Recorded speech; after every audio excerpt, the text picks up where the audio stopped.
check, check.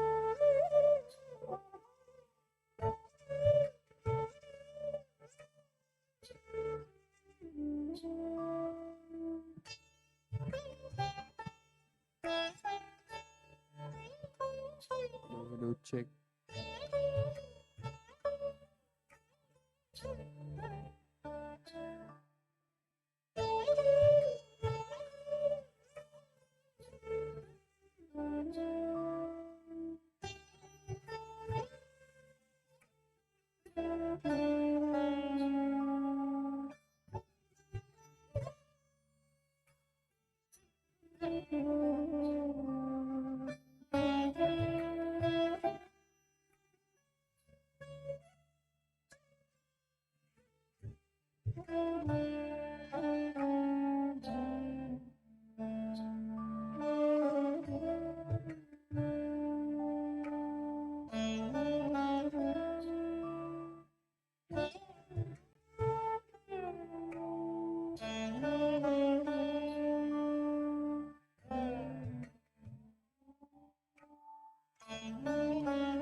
Hello, check, check. Hello, check. Hello.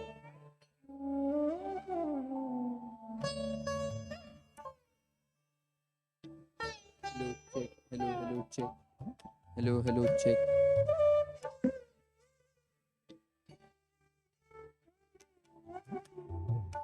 Hello, check, check. Hello. Hello.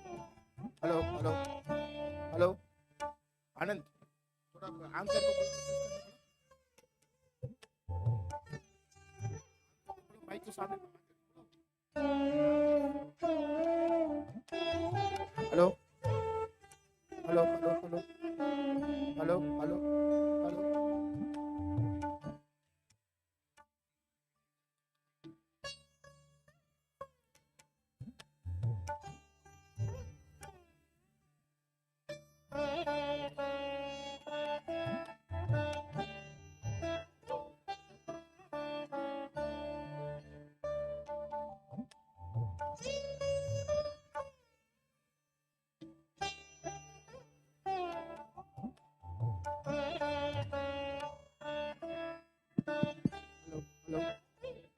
anchors hello Check. Hello. Hello.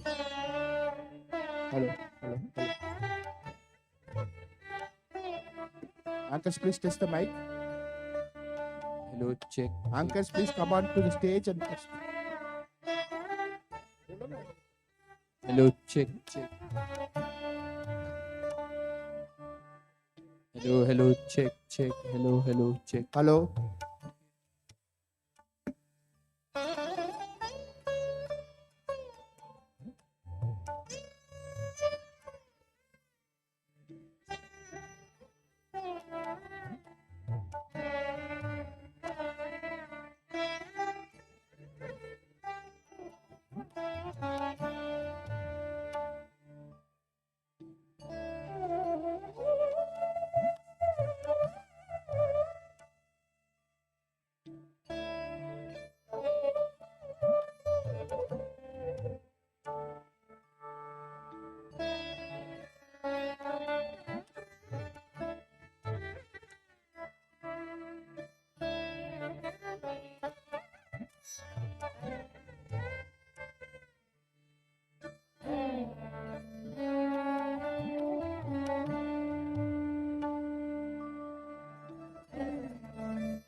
ऐसे रख करके बात कर रहे हैं, इतना ही आपको पोजीशन, इतना तक आपको साथ आगे,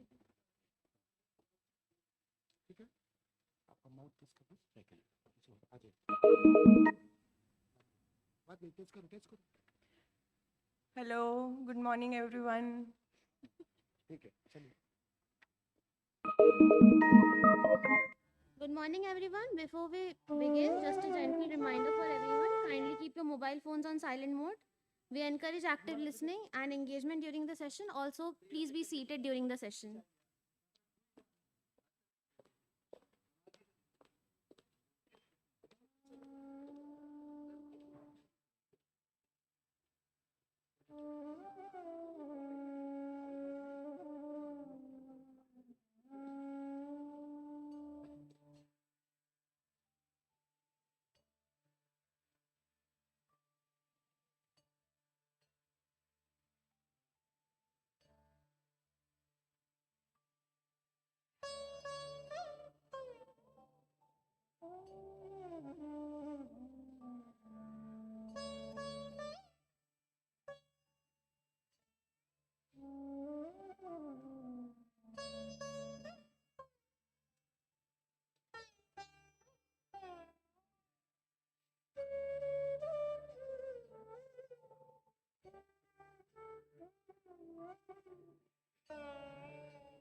A very warm good morning to all the esteemed dignitaries, respected faculty members, and distinguished guests.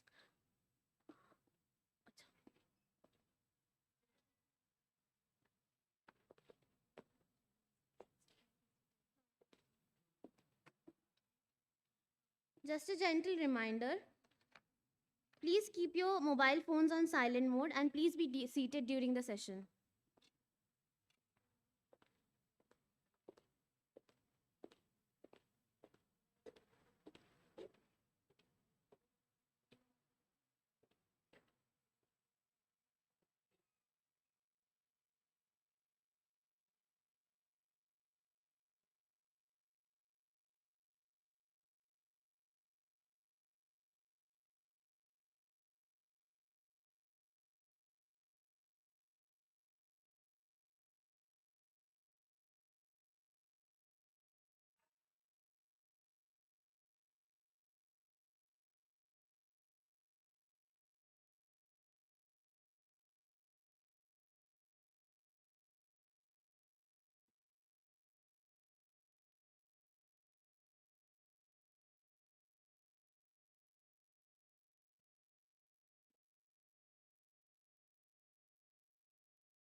Before we begin today's session, we would like to acknowledge Union Bank of India, our platinum sponsor, and Hindalco, our silver sponsor, for their support behind this academic gathering.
esteemed dignitaries, respected faculty members, and distinguished guests.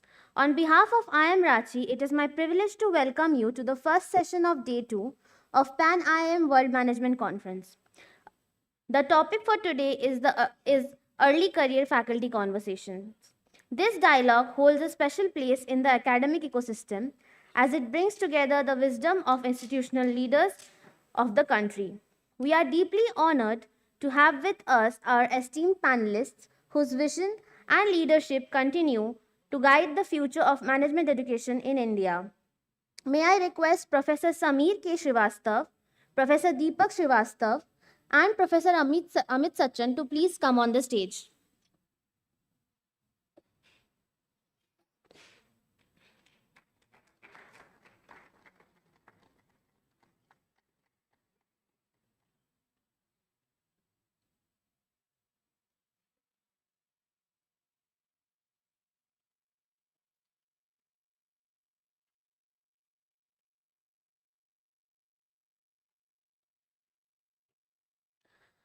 Professor Sameer K. Srivastav is Director of IIM Amritsar. Professor Srivastav is an accomplished academic and industry veteran with over 3 decades of experience in research, teaching, and consultancy. He holds a PhD from Indian Institute of Management, Lucknow, an MBA in finance, and a BTech in electrical engineering, and has spearheaded major initiatives in both corporate and academic settings. Professor Deepak Srivastav, Director, IIM Ranchi.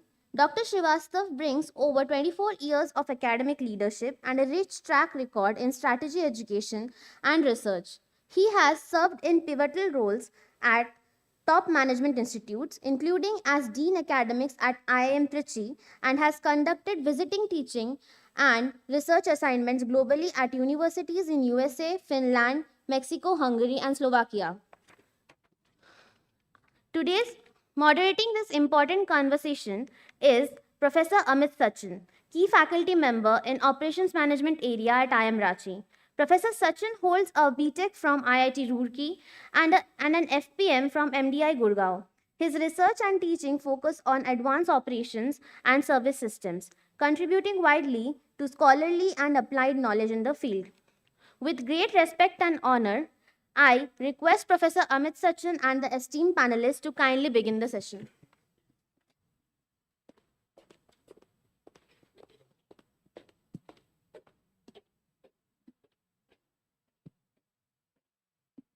Good morning.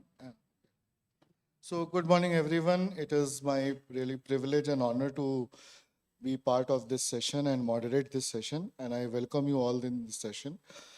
This session is titled as Early Career Faculty Conversation, and we will be discussing about institutional support, expectations, and future pathways. Today's panel is unique. We are not discussing about individual struggles or personal career hacks. We are here to listen from the people, from the directors who shape academic system itself and who are building the environment in which early career faculty will teach, grow, collaborate, and grow. Over the past decade, we have seen that business schools have expanded, more campuses have come, more faculties have joined, and there is a expectation is to publish globally, teach innovatively, engage with industry, contribute with society, and build a reputation for their schools. So there is a profound opportunity. At the same time, there is a serious responsibility on our faculty members.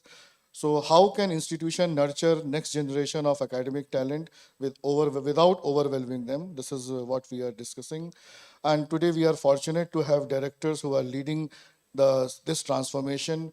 They will help us to reflect on how business schools can become incubators of academic excellence, not merely workplaces, and how research can have both rigor and relevance at the same time. So my first, I will say, not topic, but theme for today's discussion will be, should early career faculty focus first on research depth, teaching excellence, or institutional service?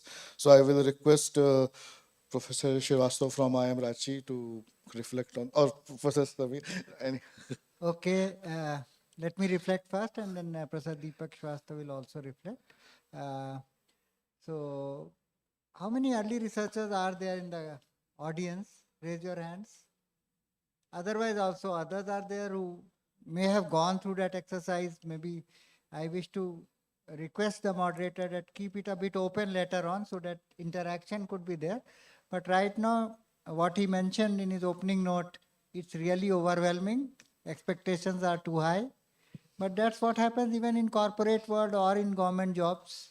Means initially you have the stamina, energy, enthusiasm, and the ability to learn. So, and that helps to set up a solid foundation to grow later on in your career. So, despite being overwhelming, it's a very good and useful requirement. And as he asked in his particular question, institution building or research or teaching.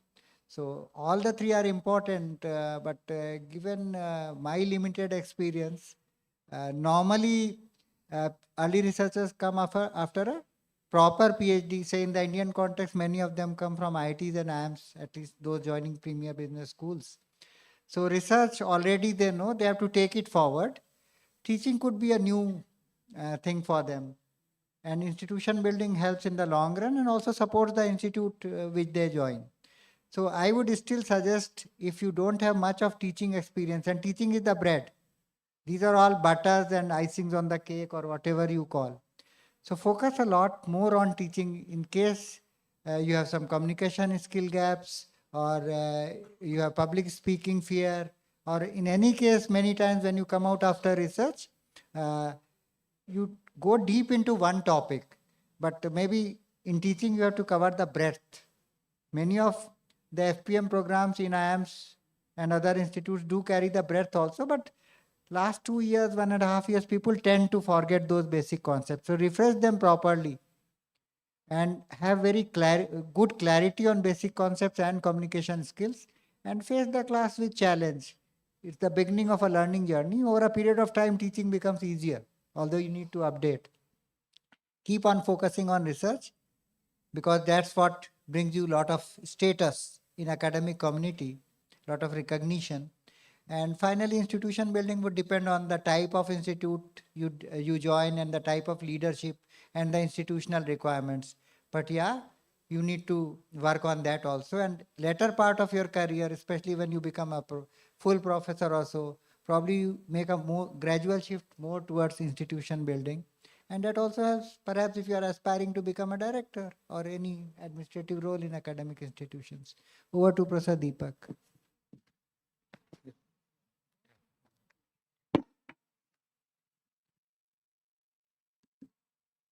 So how I see the entire academic, because when you are in any institutions and especially in B schools, right, this is kind of a portfolio, and this portfolio is having 4 pillars. The first is teaching, research, training, and institution building.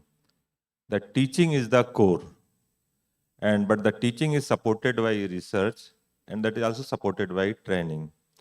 And institutional building, that depends on what stage you are, right? In the beginning, there has to be some sense of institution, where we work. What is the vision? What is the mission of institute? And this is the portfolio. Depending on the circumstances, you need to allocate your time and energy.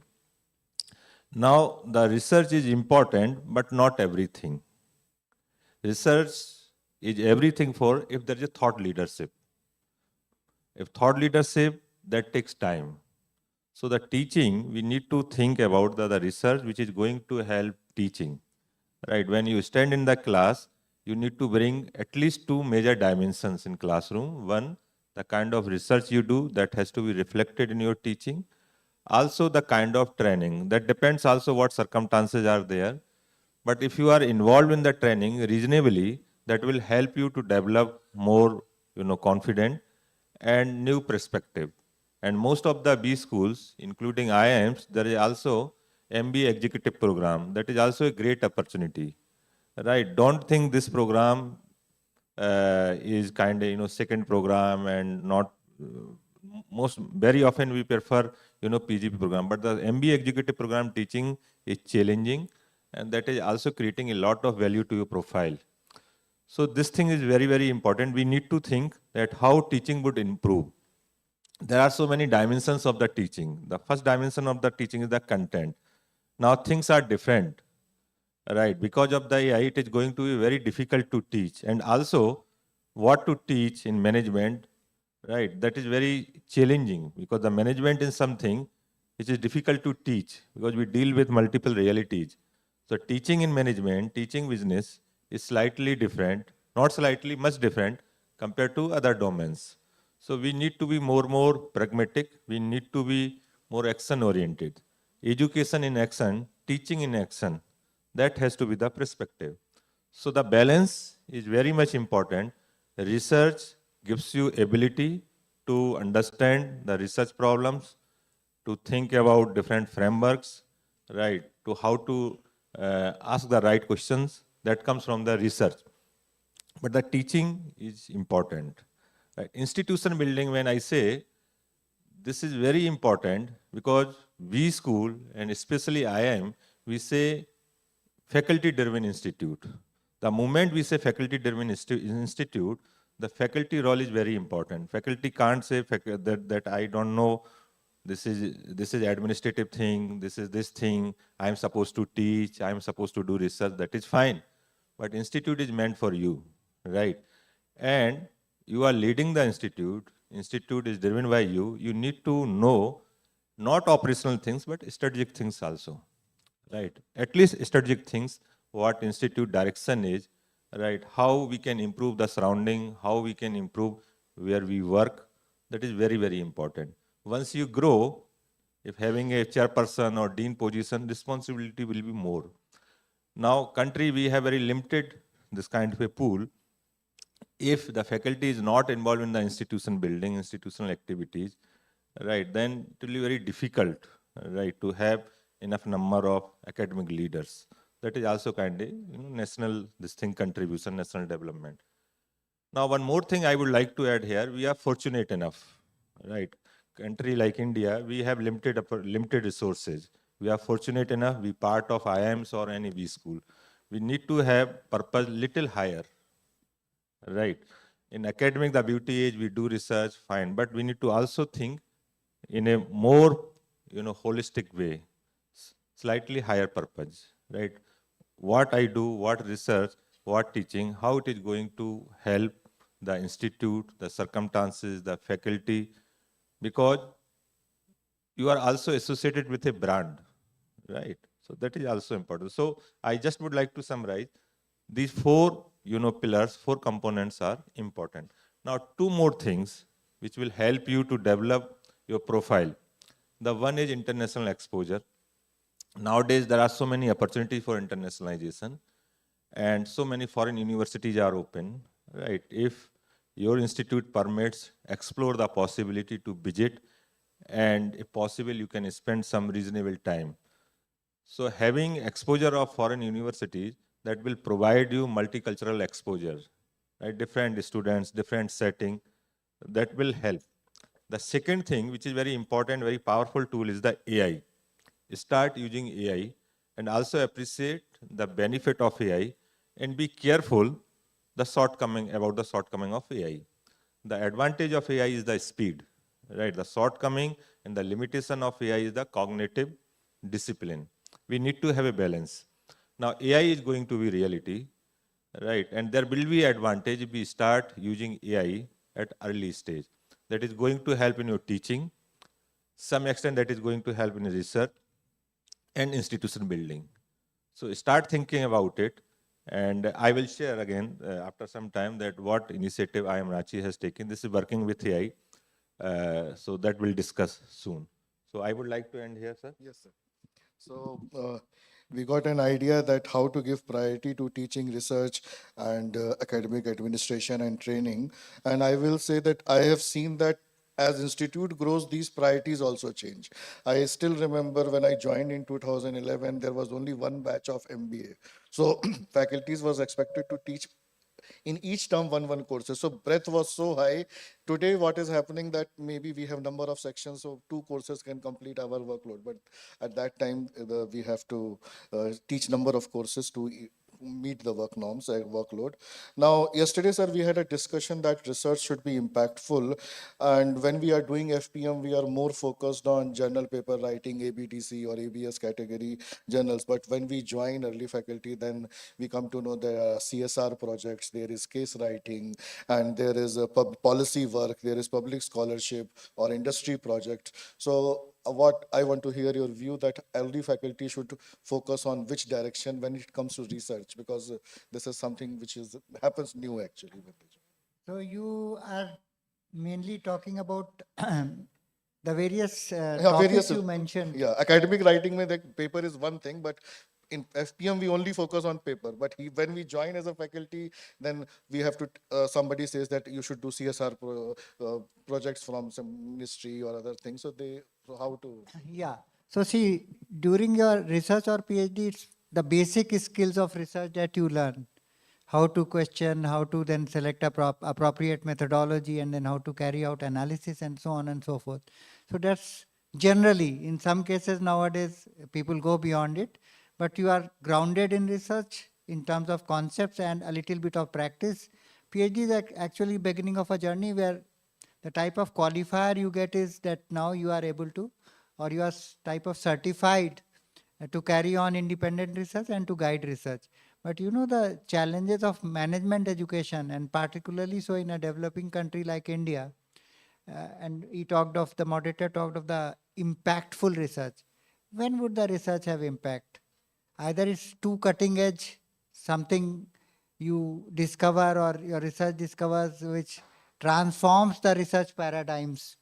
Otherwise, generally, most of our research, or even if once in a while, if one is able to do that type of research, most of our other output is more related to relatively day-to-day affairs where you add a little bit of iota of knowledge to a vast ocean of knowledge. So working on projects or something, and management education has stakeholders, industry, society, governance, policymakers. So therein, as soon as you join as faculty, doing the activities which Professor Sachan mentioned, actually is very value adding, and where you start giving back to society, where your basic research skills help you to do something better than simple common sense would do. And as Professor Deepak Shrivastava mentioned, you have four aspects as a teacher in a management school when you get a faculty job. So they reinforce each other. When you work on some project or taking a research angle on society or industry problem, you actually help to arrive at better solutions, which the industry will, if it makes sense to industry or society, they will adopt. And that will give benefits. So that's very, very important and impactful research.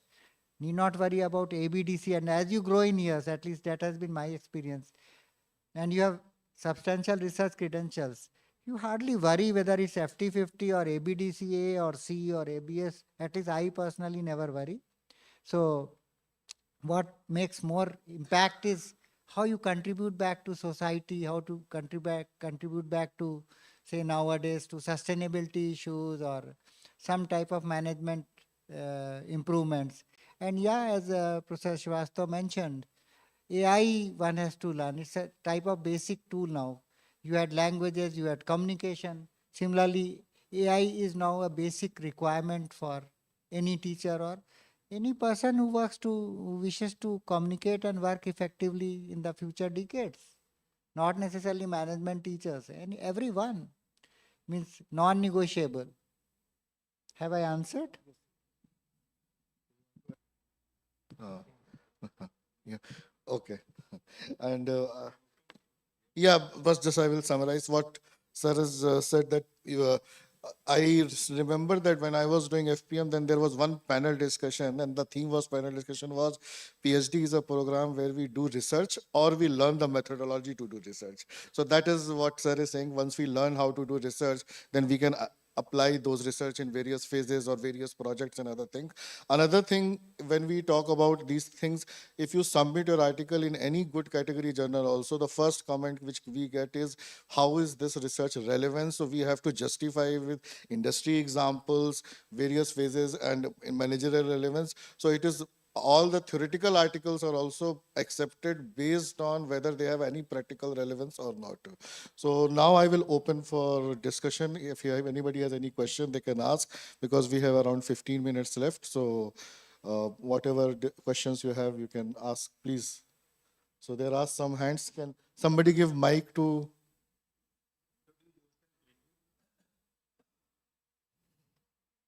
And by the time he catches the mic, another aspect which is expected of a mature teacher or who has grown a little bit, any faculty, is consulting. Another area where you give back to society and also earn back, and then at the same time gives you a lot of insights. So consulting is another fifth arm I would like to add. And this actually helps you give back to society in a much more practical way, and you get paid for it. And adding to what Professor Sachan said, a lot of journals nowadays look into those things. The challenge is they are not getting such papers. Otherwise, they welcome it with both open hands, where managerial implications are high, where societal implications are high, where you have a proven evidence of the thing you did makes an impact. So I know for sure even the top 50 journals, a lot of them are very, very open to empirical studies or evidence-based studies.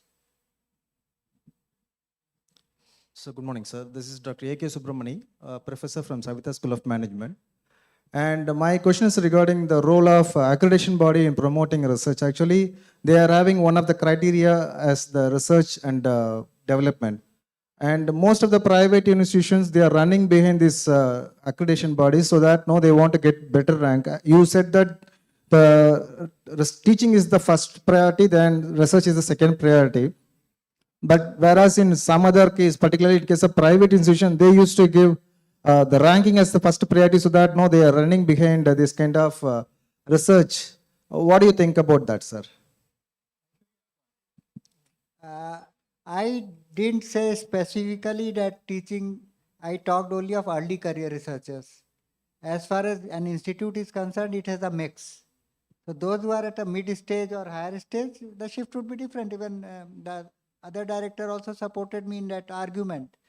So you are talking only from one perspective, and teaching, I would still say, is the bread, your primary job. And as far as points, etc. are concerned or accreditations are concerned, they also look into what is your research or what impact it is making. One of the ways to measure is all those ratings or rankings or whatever.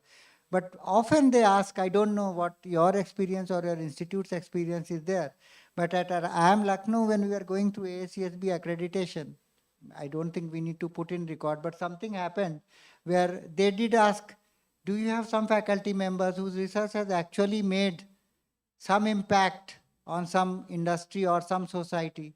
It's not citations alone or ranking alone. They would get into details. Evidence is very, very important. So one of the simple indicators is these journal rankings, but often they go beyond it.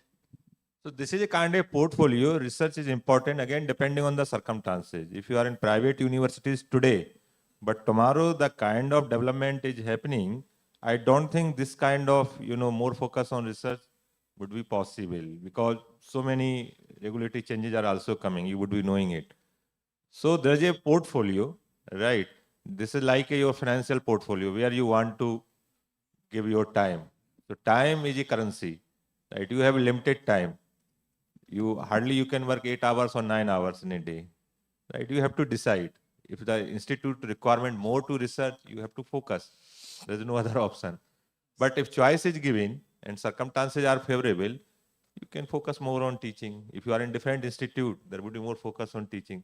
So point is, the balance depends on cognitively you, also the institution where you work. Yes. Yeah. And more thing actually. Yeah, so may I ask you another one? Yeah, sure. So just one more. Actually, now the institutions are even recruiting the people only for the research track kind of thing. Would you advise the early career, the people, those who are getting into the teaching field, such kind of jobs? No, that depends, right? What kind of institute is there? The teaching is a priority, not. I understand the concern. This is very valid concern, but depends what priority institute is having. So If institute is dictating you to write more paper, you don't have any choice. You have to do it. I agree, right? But if there is no this kind of a direction, you can think about teaching and other things, right? Because that's also a good step that you are aligned with the institute requirement. And everyone is supposed to align with the institute requirement wherever we work, right? That is also development, right? Development does not mean that everyone go to field, do social work. Wherever we work, we need to be committed, whatever circumstances are there. That is simple. So you need to contribute in your own way, and as he said, in alignment with the institute's requirements. And there's something called person job fit. So accordingly, means everyone need not be into everything. You have to have different chunks of pie depending on your capabilities and institutional requirements and your preferences, individual preferences.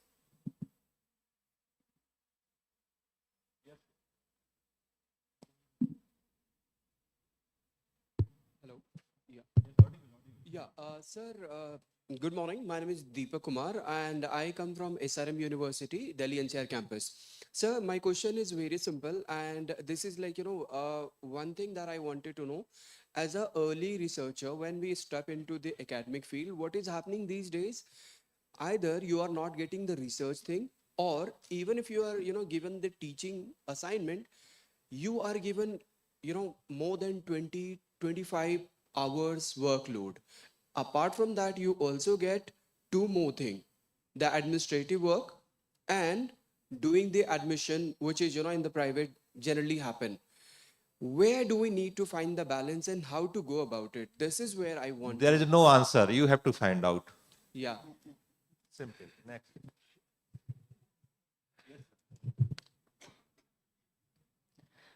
Good morning. I'm Ramini from IIM College, Bangalore. So my question is more related to the teaching component. Now we are dealing with Gen Z. So as we know, their attention span, concentration is, it's almost like hardly 5 minutes, I'll say. So how do you take care of all these things when you're teaching in class? So basically how to hold their attention and concentration as a faculty. May I answer? Action is the answer. There has to be more action. There has to be more experiment-based teaching.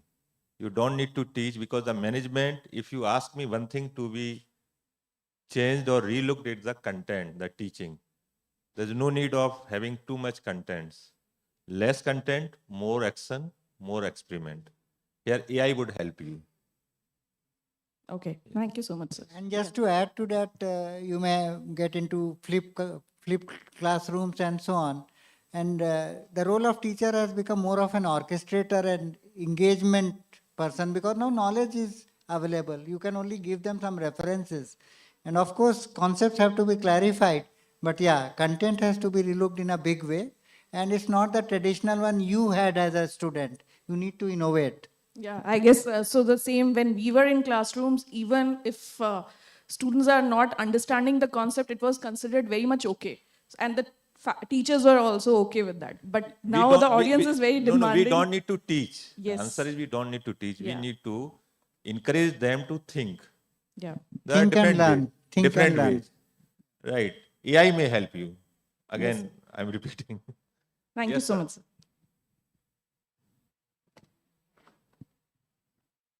Hello, both of the directors.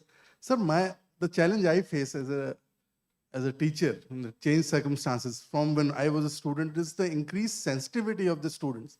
Now, how do I balance the rigor of teaching?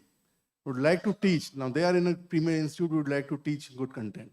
Now, there's rigor on one hand. And depending on the society and, various factors, students, the kind of pressure they sometimes get bogged down. So this particular challenge, how to manage that?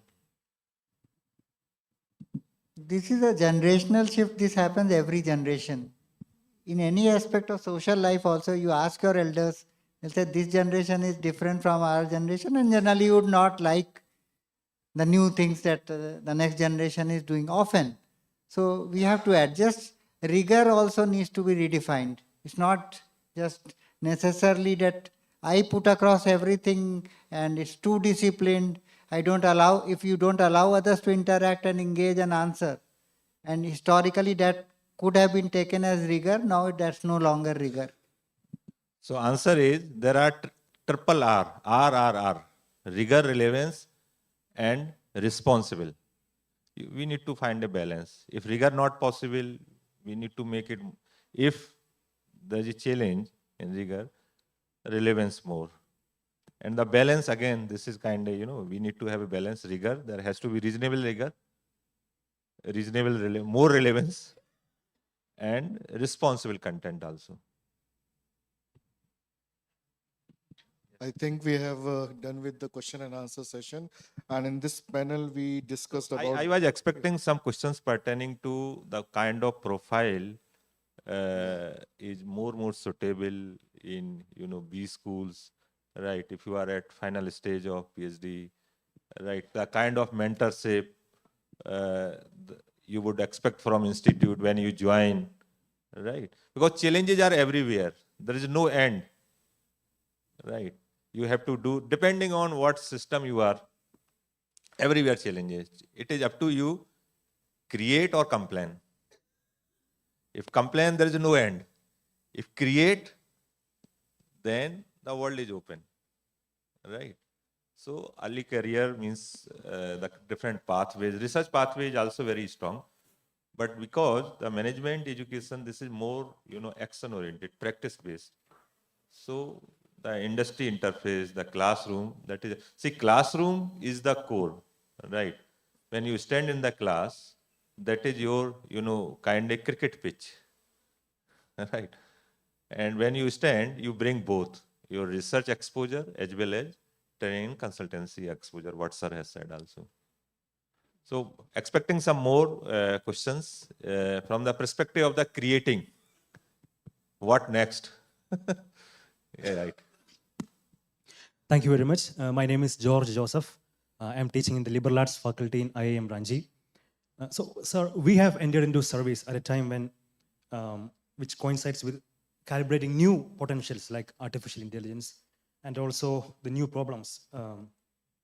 We talk about sustainable finance to renew the models around superfluous consumption. But then we also have the old problems when we look into the country, which remains unaddressed. For example, the caste sensibilities, the political divides, etc. So it seems to me that I stand to be corrected. In the universities, mostly the public discourse is around the old problems, the politics, the economic structure, and such eternal problems.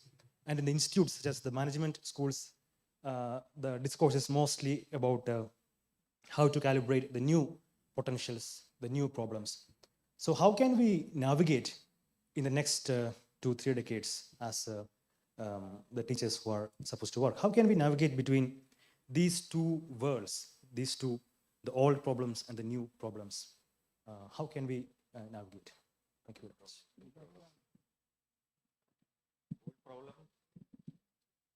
Yeah. So the new potentials, the new questions like artificial intelligence, sustainability, etc. on the one hand, but then on the other hand, the political divides and such problems, yes. Yeah, so again, Amit, you have tried to dissect and get into old and new, but they are evolving and old rather than new.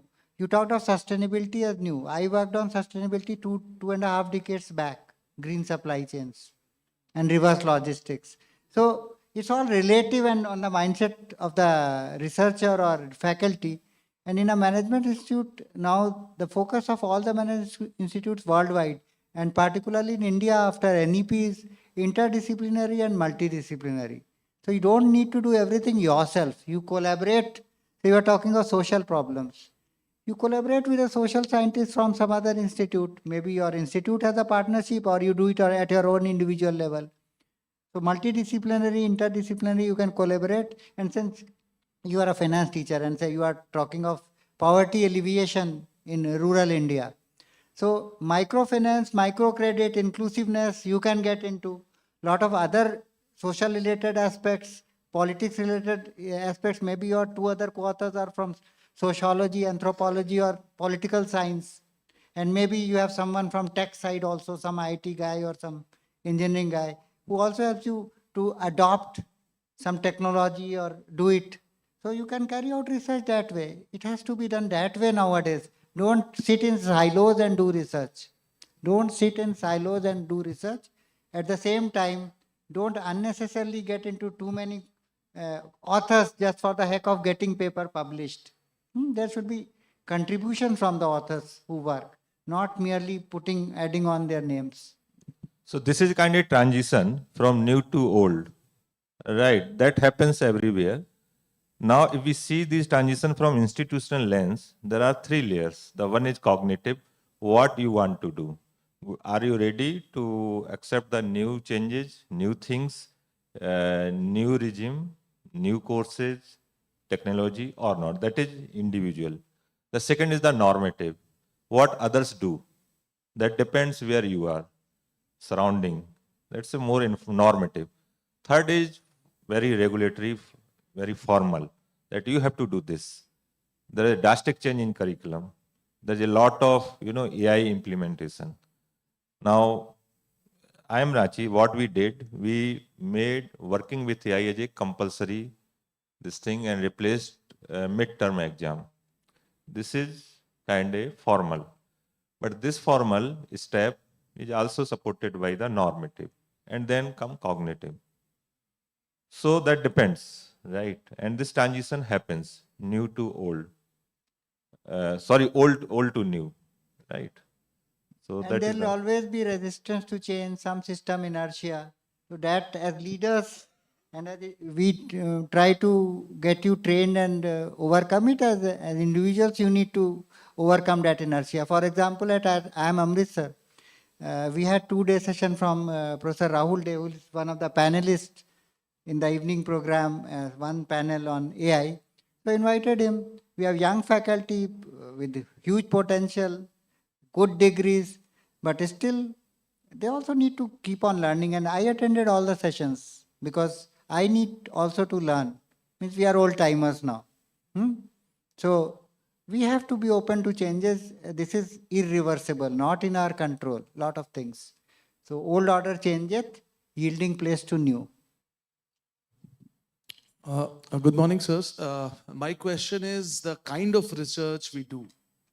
For example, in my business school, we get papers randomly, not in a specific field. And do we do research because we are interested in that, or do we do research just for adding knowledge, or both? That's my question. Not both. Third point is also what institute wants. Yes, so that I keep it. All three factors would matter. Yes, sir. I keep in mind, but I'm confused between these two. That is why I asked these two.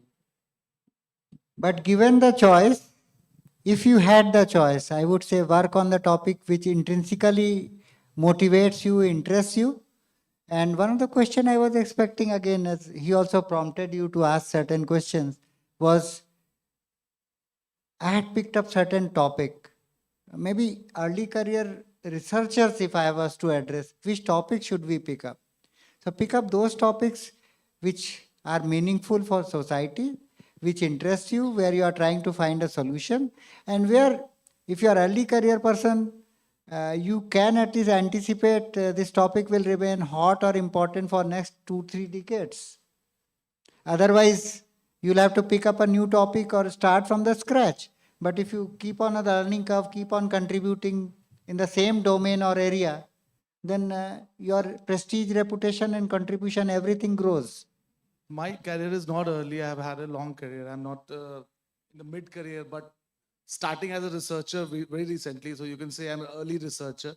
Been a teacher for around maybe 17, 16 years. Okay. So that's a different kind of module I am in. So as a researcher, I'm early. That is why, and I'm enjoying it. That's the part. That's great. That's great. That's what I said. If you are enjoying, you will contribute more. You will making innovations, and your work-life balance, in the sense, would be happy, because a lot of things you are happy to do rather than you are forced to do.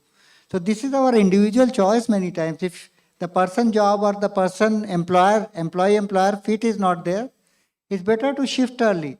That's beneficial both for the employer and the employee. Right, so I shifted from corporate to teaching after 4 Yeah, years. we are not getting personal here, so Yes, I yeah. can understand. Thank you so much. Thank you so much, sir. You can think about practice-oriented research. You can reflect on your experience. Not pure academic, but practice-oriented. There are so many journals that takes paper. Good morning, sir. I am Kulbir Lamba. I am professor of practice at BML Munjal University. So my question is two questions. One, mostly we hear about that classroom should be a fun. So that word has become little bit of extrapolated and what one understand with that fun.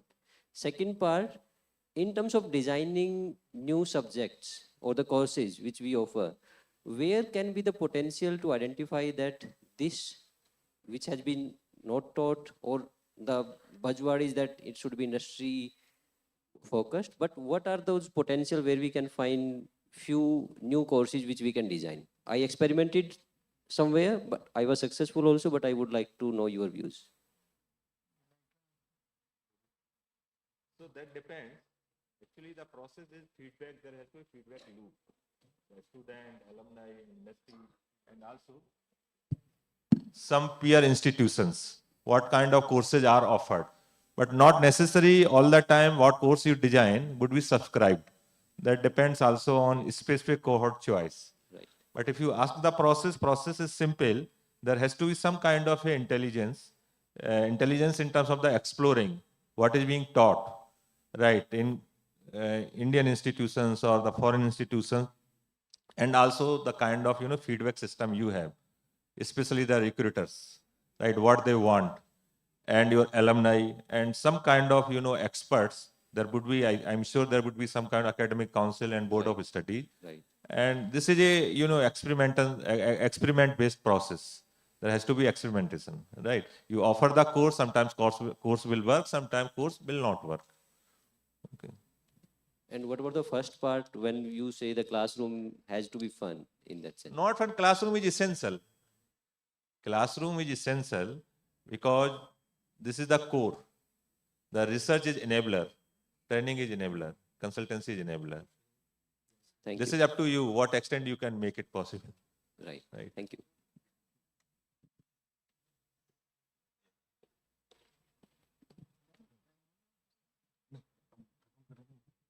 So we will like to conclude here, and today we discussed a lot of things, and I think it would have benefited early career faculty members. And we like one thing, if we are passionate or interested in any topic, we will definitely make it interesting in the classroom. We will come up with various pedagogical tools or case studies so that students start taking interest. And similarly in research, Regarding the new courses, one approach may be multidisciplinary. Right, multidisciplinary gives you, ability to connect the dots. There can be course like sustainability, which can be taught from multiple lenses. Right, we did this experiment, and very successful experiment. And in one term, all the courses are multidisciplinary in nature. Management is interdisciplinary by nature, but we need to go ahead, right? And the courses which can bring different domains together, such kind of courses can also be explored. That gives and there can be faculty from more than one area. They will design and they will teach this course. yes, I agree with sir that we had some discussions in academic council that which all case subjects can be interdisciplinary, because there are in term 6 we have introduced, but we had one discussion that maybe business research methods also can be a interdisciplinary course or some other courses like that. So this is, see, we are evolving, we are discussing how better we can serve to institute or to nation. So with this, I would like to end. And sir, if you can give any single advice to early career faculty members, any single advice. So that will be last. Single advice. Match your interest with your job and enjoy your job. Don't just crib, and if you are means person job, I mentioned early on also, person job or employer fit is not there, move ahead. There are others to fill in the slots. You will be happy elsewhere. Your employer or your students will be happy with some other instructor.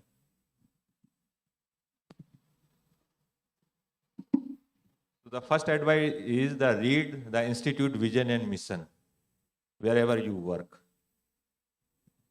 So, sir, with this, we conclude because we are 10 minutes late for next session, and we can end the session here. Thanks, sir. And thanks to audience for asking questions and making it interactive session, actually. Thank you to all our respected speakers for sharing such insightful perspectives. Your guidance offers invaluable direction to early career faculty across institutions and strengthens the foundation of management education in India. We are grateful for your time and wisdom.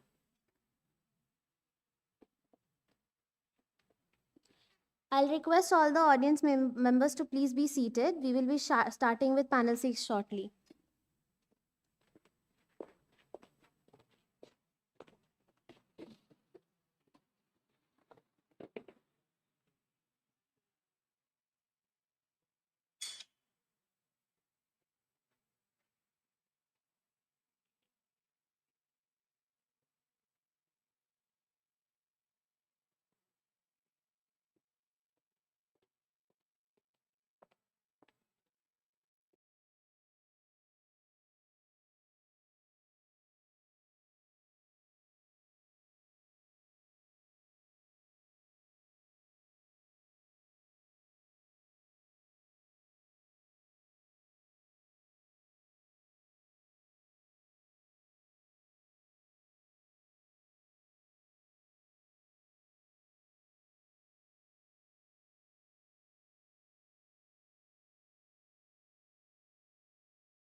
Pan-IIM World Management Conference, it gives me immense pleasure to welcome you all to this very special panel discussion titled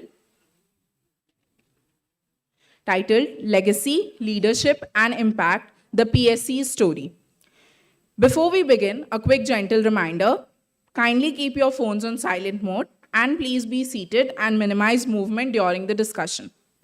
To set the stage, the panel explores the fascinating journey of public sector enterprises, institutions that have shaped India's economic foundation.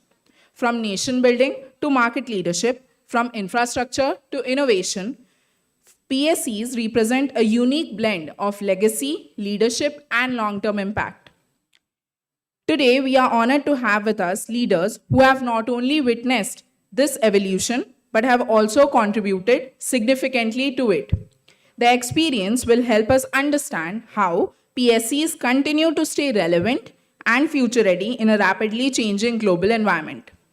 Our speakers for today are Shri Shankar Nagachari, Shri Sanjay Dhar, Shri Sanjeev Kumar Chaudhary, and Shri UK Vishwakarma, and our moderator is Professor Nitin Singh. I now request all our speakers, along with our moderator, to please come up on stage and take their seats for the discussion.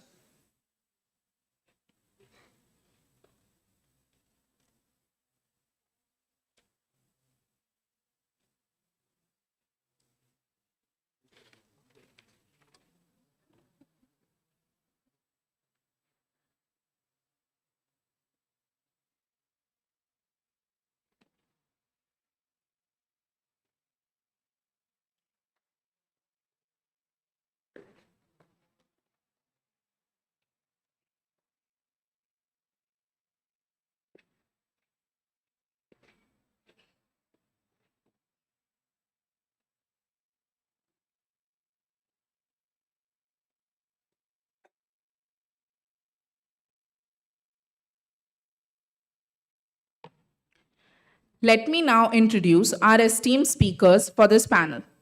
Our first speaker is Shri Shankar Nagachari, currently serving as Director Technical at the Central Mine Planning and Design Institute Limited, Ranchi, and also holding additional charge as Director Technical at Central Coalfields Limited. He holds a mining engineering degree from the Institution of Engineers, an MBA in Marketing Management from IGNOU, and an Executive MBA from IIM Ranchi. Shri Nagachari began his career in 1987 at Ambara Colliery of Western Coalfields Limited and has risen through key leadership roles from mine manager to area general manager, contributing significantly to both underground and open cast operations in WCL and SECL. He serves on the board of Coal India Africana Limitada, a CIL subsidiary operating in Mozambique, and has previously held charge as Director, Technical Projects and Planning at BCCL. A life member of AIMA and MGMI, and a life fellow of the Institution of Engineers India, he brings deep technical expertise, leadership experience, and global exposure to India's coal sector.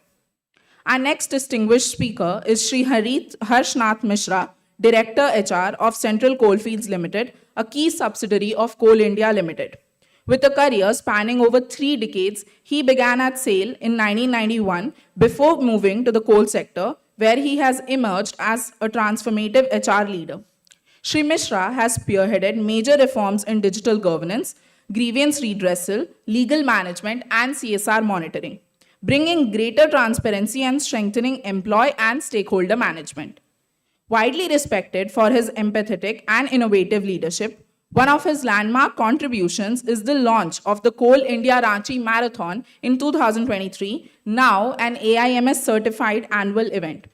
Under his guidance, CCCL has earned numerous national honors in CSR, sports promotion, and HR innovation, including the Top HR Innovator Award 2025, CSR and Sustainability Award 2025, CSR Times Award, and the India CSR Leadership Award. He holds a Master's in Economics, a Diploma in Social Work and Labor Welfare, and an LLB.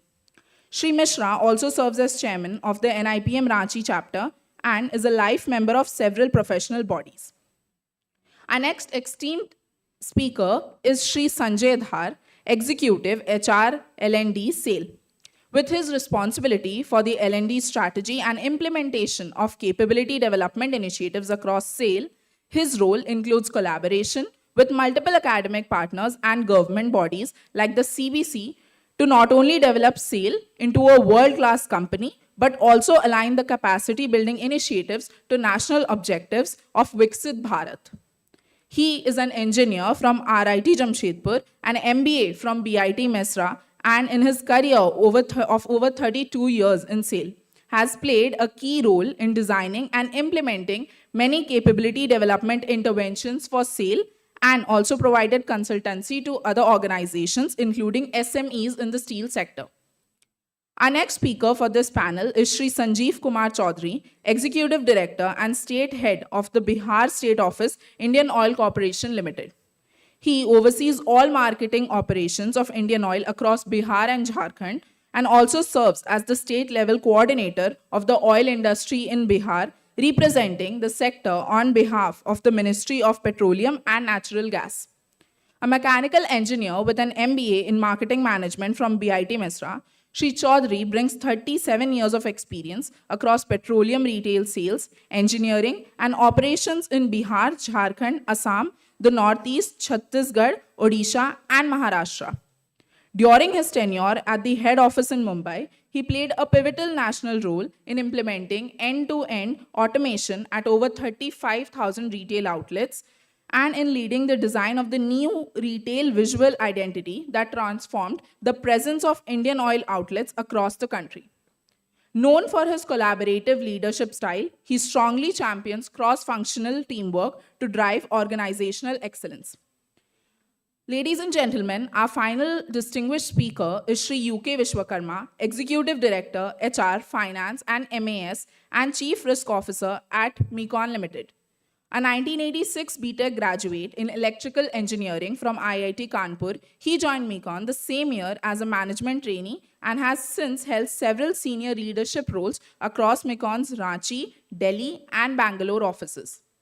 With an illustrious career spanning over 39 years, Shri Vishwakarma has led major portfolios including oil and gas, infrastructure, marketing, management services, and corporate planning.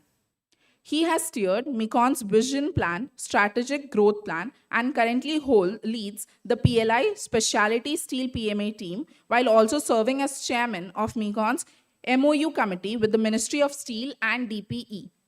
His experience covers perspective planning, strategic growth, enterprise risk management, techno-economic studies, project appraisal, restructuring, and transaction advisory across sectors such as mining, metals, power, pipelines, infrastructure, and defense. He has also contributed to national policy for the Ministry of Steel, Ministry of Mines, and Niti Aayog, and has worked on key international assignments in Germany, Iran, Indonesia, Oman, Bangladesh, and Nigeria.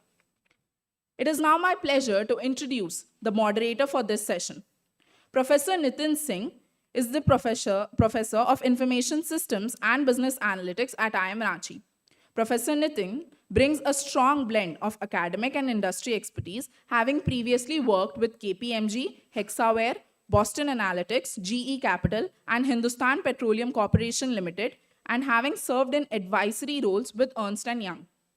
He has also held visiting research fellow positions at the Hong Kong Polytechnic University and the National University of Singapore. His expertise spans data analytics, artificial intelligence, and big data, and through his consulting work, he has helped organizations design measurable and actionable analytical solutions.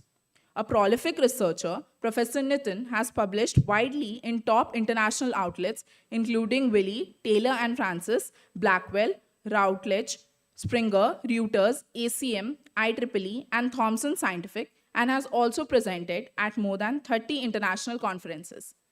He holds a doctorate in management from IIM Bangalore, where he was recognized as an Aditya Birla Scholar. With everyone on stage, we now commence the panel discussion.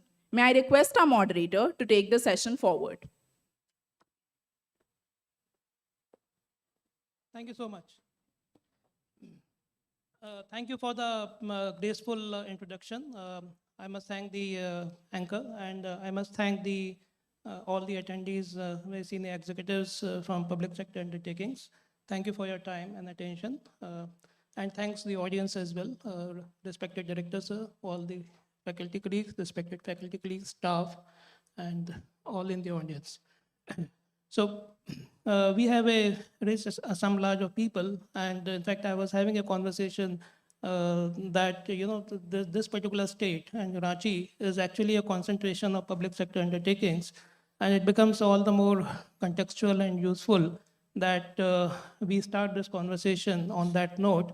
There are quite a few things that we also discussed in the group on the WhatsApp. So I'll start with Mr. Harsh Mehta. I'll start with you, if I may request you.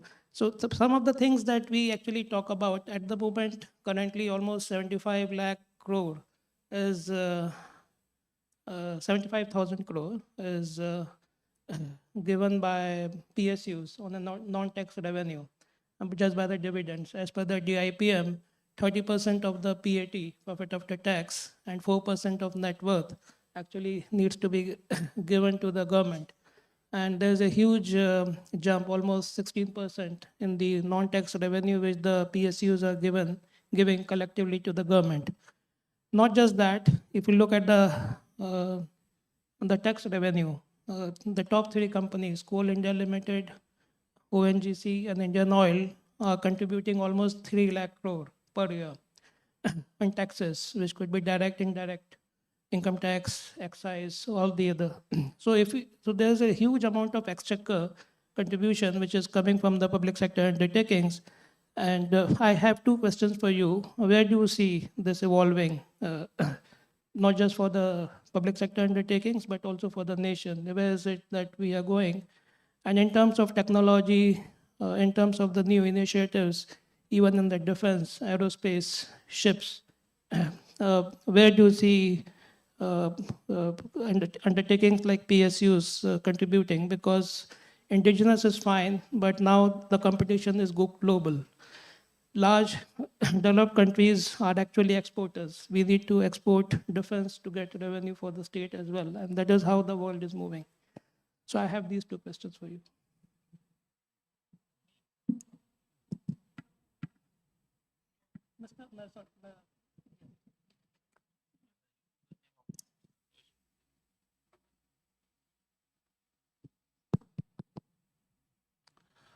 At first, before answering your question, I like to express my thanks to management of IIM Ranchi, particularly Professor Deepak of having invited me here, and we are humbled to be here.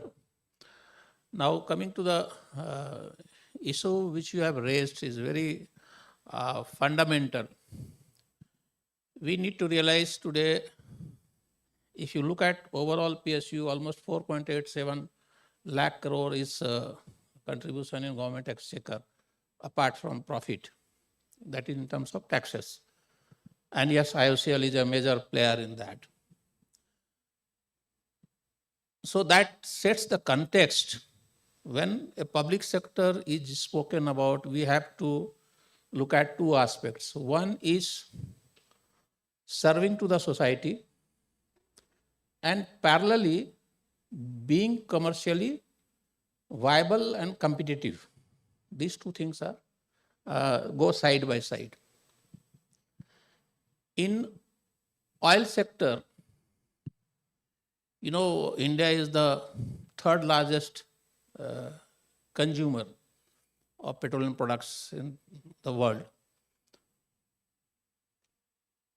So demand is growing. That is an opportunity available to us. By 2050, it is anticipated that demand of fossil fuel will be doubled. That is number one. Number two is the energy scenario is transforming. Right now, countries in a primary energy basket, 88% is contributed by fossil fuel. That is 59 around about coal, 28% by oil, and 7% by gas. So these sectors will continue to play a major role. But the shift is happening towards, the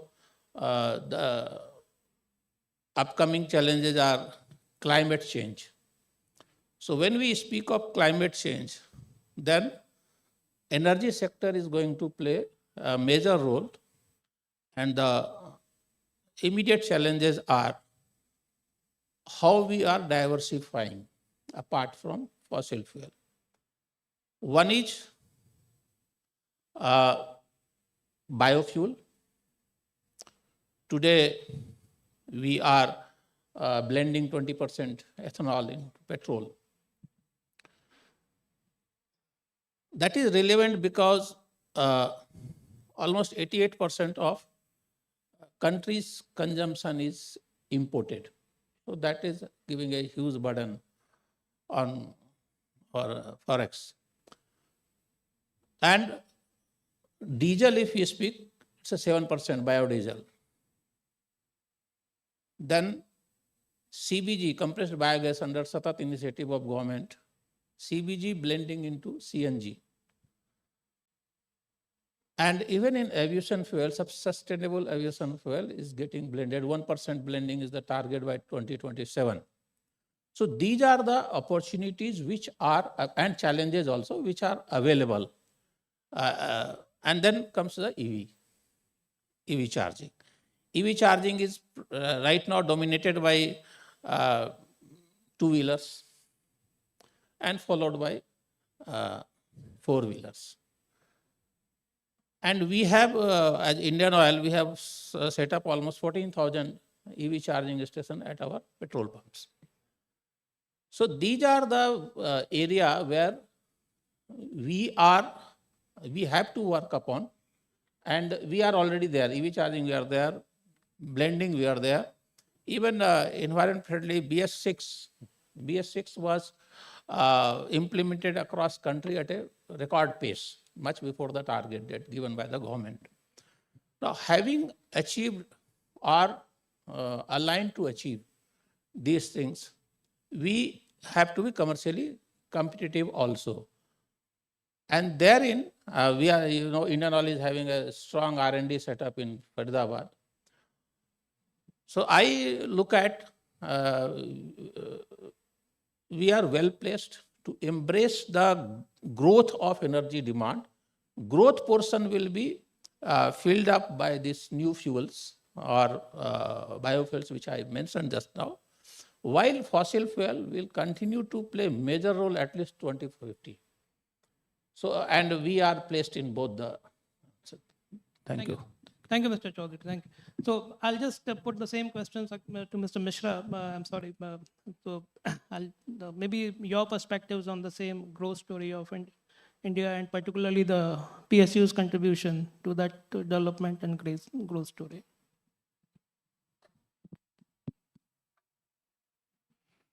First of all, thank you and good morning to all. Thanks IIM for inviting me here for this elite panel discussion.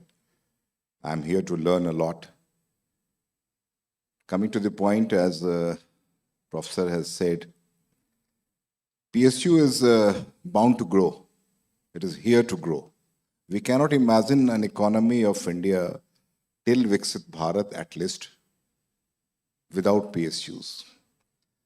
We have growing demands. We are expanding economy. We are growing in every aspects of economy. It's not only manufacturing, it's service sector or everywhere. And public sector is in each and every field, primarily with the manufacturing, industries, and core infrastructure businesses is held by public sectors. We at mining, if we see Coal India, yes, there are privatization in coal also of late. But you will see we have achieved 1 BT last year, in which 778 million ton was produced only by Coal India. That is public sector.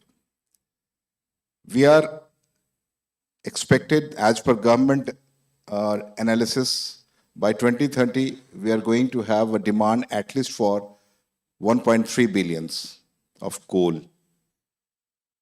So over 4 years, 4 to 5 years, if we achieve 300 million tons, we have to grow in every field, whether it is mining, production, dispatch, whatever. We are the energy security provider for the country, which is very much required for any Viksit Bharat, for any development. Wherever we are sitting here, we are enjoying this energy produced by coal mostly. 70% is from coal. So whatever we are doing, it is very much required for the country, for the general public. First of all, we must remind this. Secondly, what we are doing for longer period, it's a short term, 5 years I'm talking, then we have plans for 2047, that is Viksit Bharat, then we have 2070, which is net zero, call given by Honorable Prime Minister. So how we are going to do it? We have to provide the energy, and at the same time, we have to go for net zero.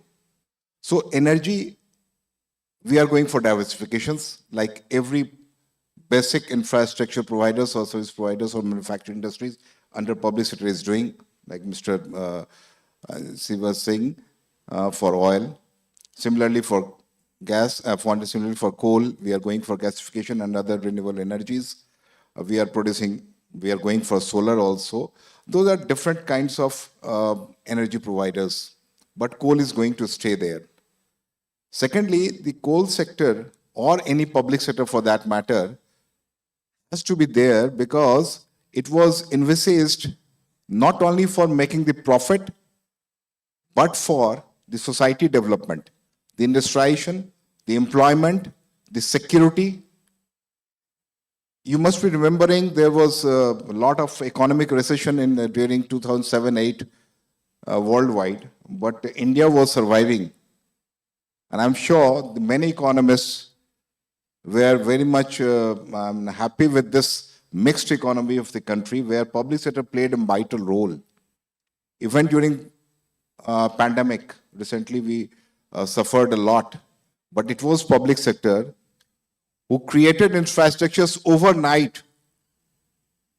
All the public sector's companies, I belong to SAIL also, I belong to coal now, I have seen oil very closely.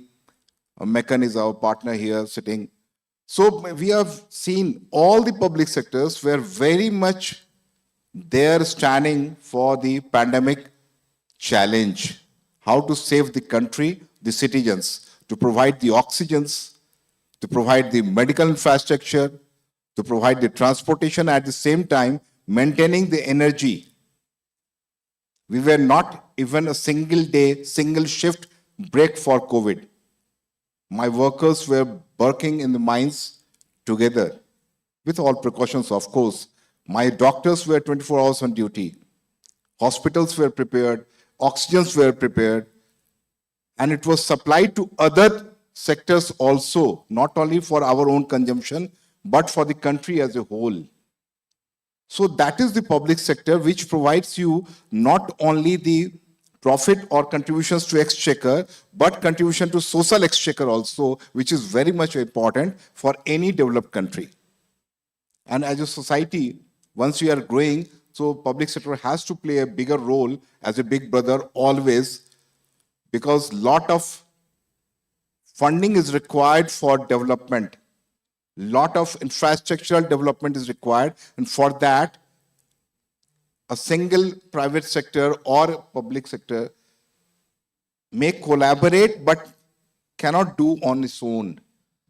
Now we are expanding for other explorations. Now country has thought of exploring the possibilities. Explorations mein hum ja rahe hain. So Coal India has already gone for it. My colleague, my partner, same PDI director is here. He will explain further, but exploration was not there earlier, couple of years back, but now we have thought of, and we are exploring the rare earths, critical minerals, which is very important for the economic growth. So that is the importance of coal sector or any public sector. And I'm emphasizing once again, it's not only for economic growth, it's for social growth. We need to have public sectors, and we are relevant. We will remain relevant for this picture. Thank you. Thank you so much, Mr. Mishra. Thank you so much for your thoughts. Very useful, and in fact, the gasification and the shale gas, rare earth beneficiation, these are very niche and important projects that companies like Coal India are undertaking. And it is not just that. I mean, the public sectors are also moving beyond their traditional streams. Like, for instance, for exploration for oil and gas, even for power plants, they are actually moving both vertically downwards as well as upwards. So on that, I just have I would like to request Mr. Sanjay to further elaborate, maybe share his perspectives, and possibly he can also shed his thoughts on the new ESG norms, the disclosure norms, and how companies like public sector undertakings, companies like SAIL or Coal India or CCL, how they are positioned to kind of give disclosures on that, because these disclosures are mandated internationally now. And if the companies, PSUs are also, I mean, they have to be competitive globally. I mean, they may take funding. I don't think the time is way too far off when there could be funding from abroad as well, directly into the public sector undertakings. And the second thought, perhaps, is on mechanization. There are a lot of equipment, machines that get used in mining, in the oil and gas, in the petroleum distribution as well. Not just machines, but also the software like SAP or JD Edwards. Most of the machines come, we know, I mean, they come mostly from abroad. I mean, we have big players like Komatsu and other companies like John Deere, L&T, they supply these equipments, and there's a huge amount of outflow, currency outflow which happens. So also there is a need to have that mechanization capability developed in-house, not just on the machine side, but also on the software side. There is no company like SAP in India. There's a huge amount of money which company like SAP is getting when they sell product, and also for annual maintenance cost. So do you see public sectors taking that role possibly going forward?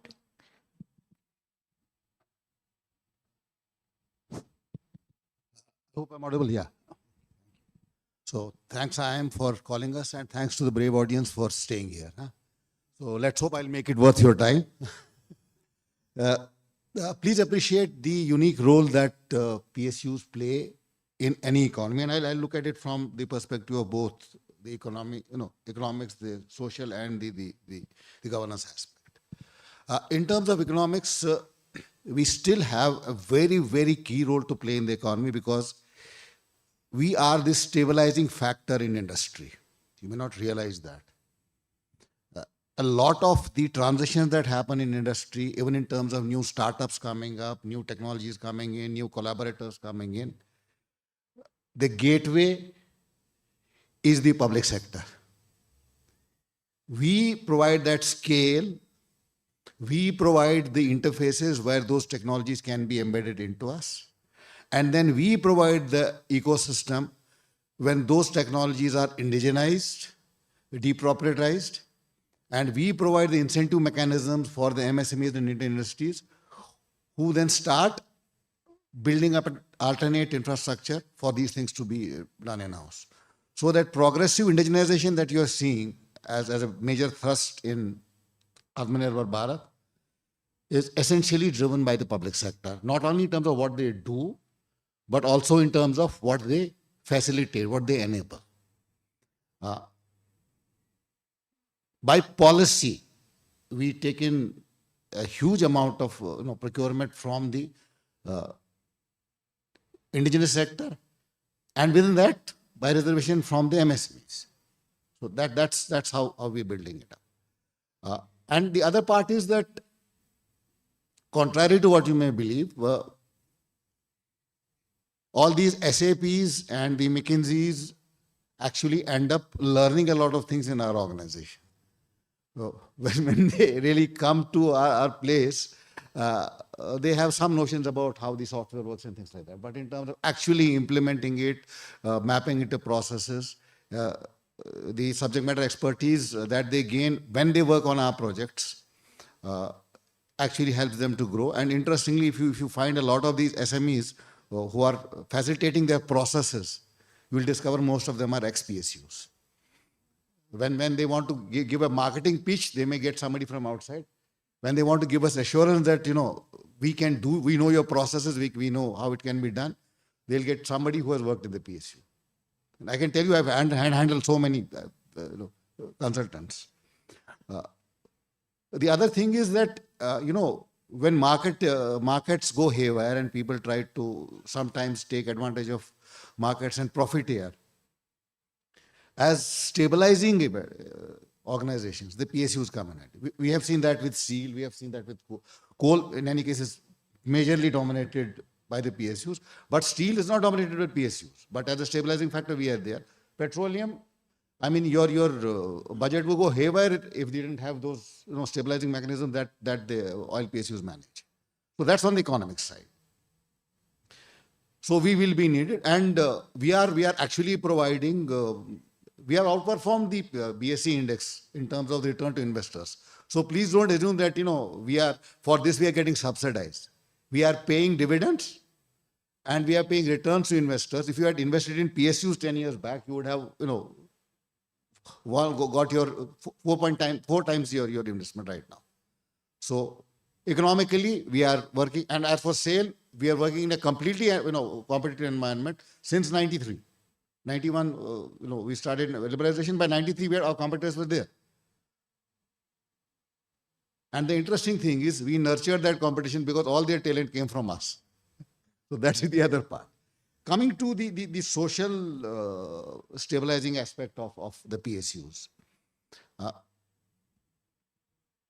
we have built economies, we have built cities. Our plants have come up in places where there was nothing.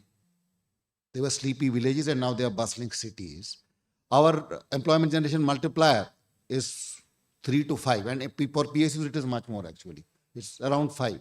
So if SAIL is employing 50,000 people, it is also supporting more than 5 lakh people. Same thing with all the PSUs. It's not just SAIL. I mean, this is the story of all PSUs. We generate much more employment, and the quality of life that we bring to people. The townships, our hospitals, we serve millions of patients in our own hospitals and through the outbound things. So a lot of things being done on that front. Social welfare for our workers, for our contract laborers. Interestingly, even our contract laborers have, maybe in an informal manner, but very huge stability of employment.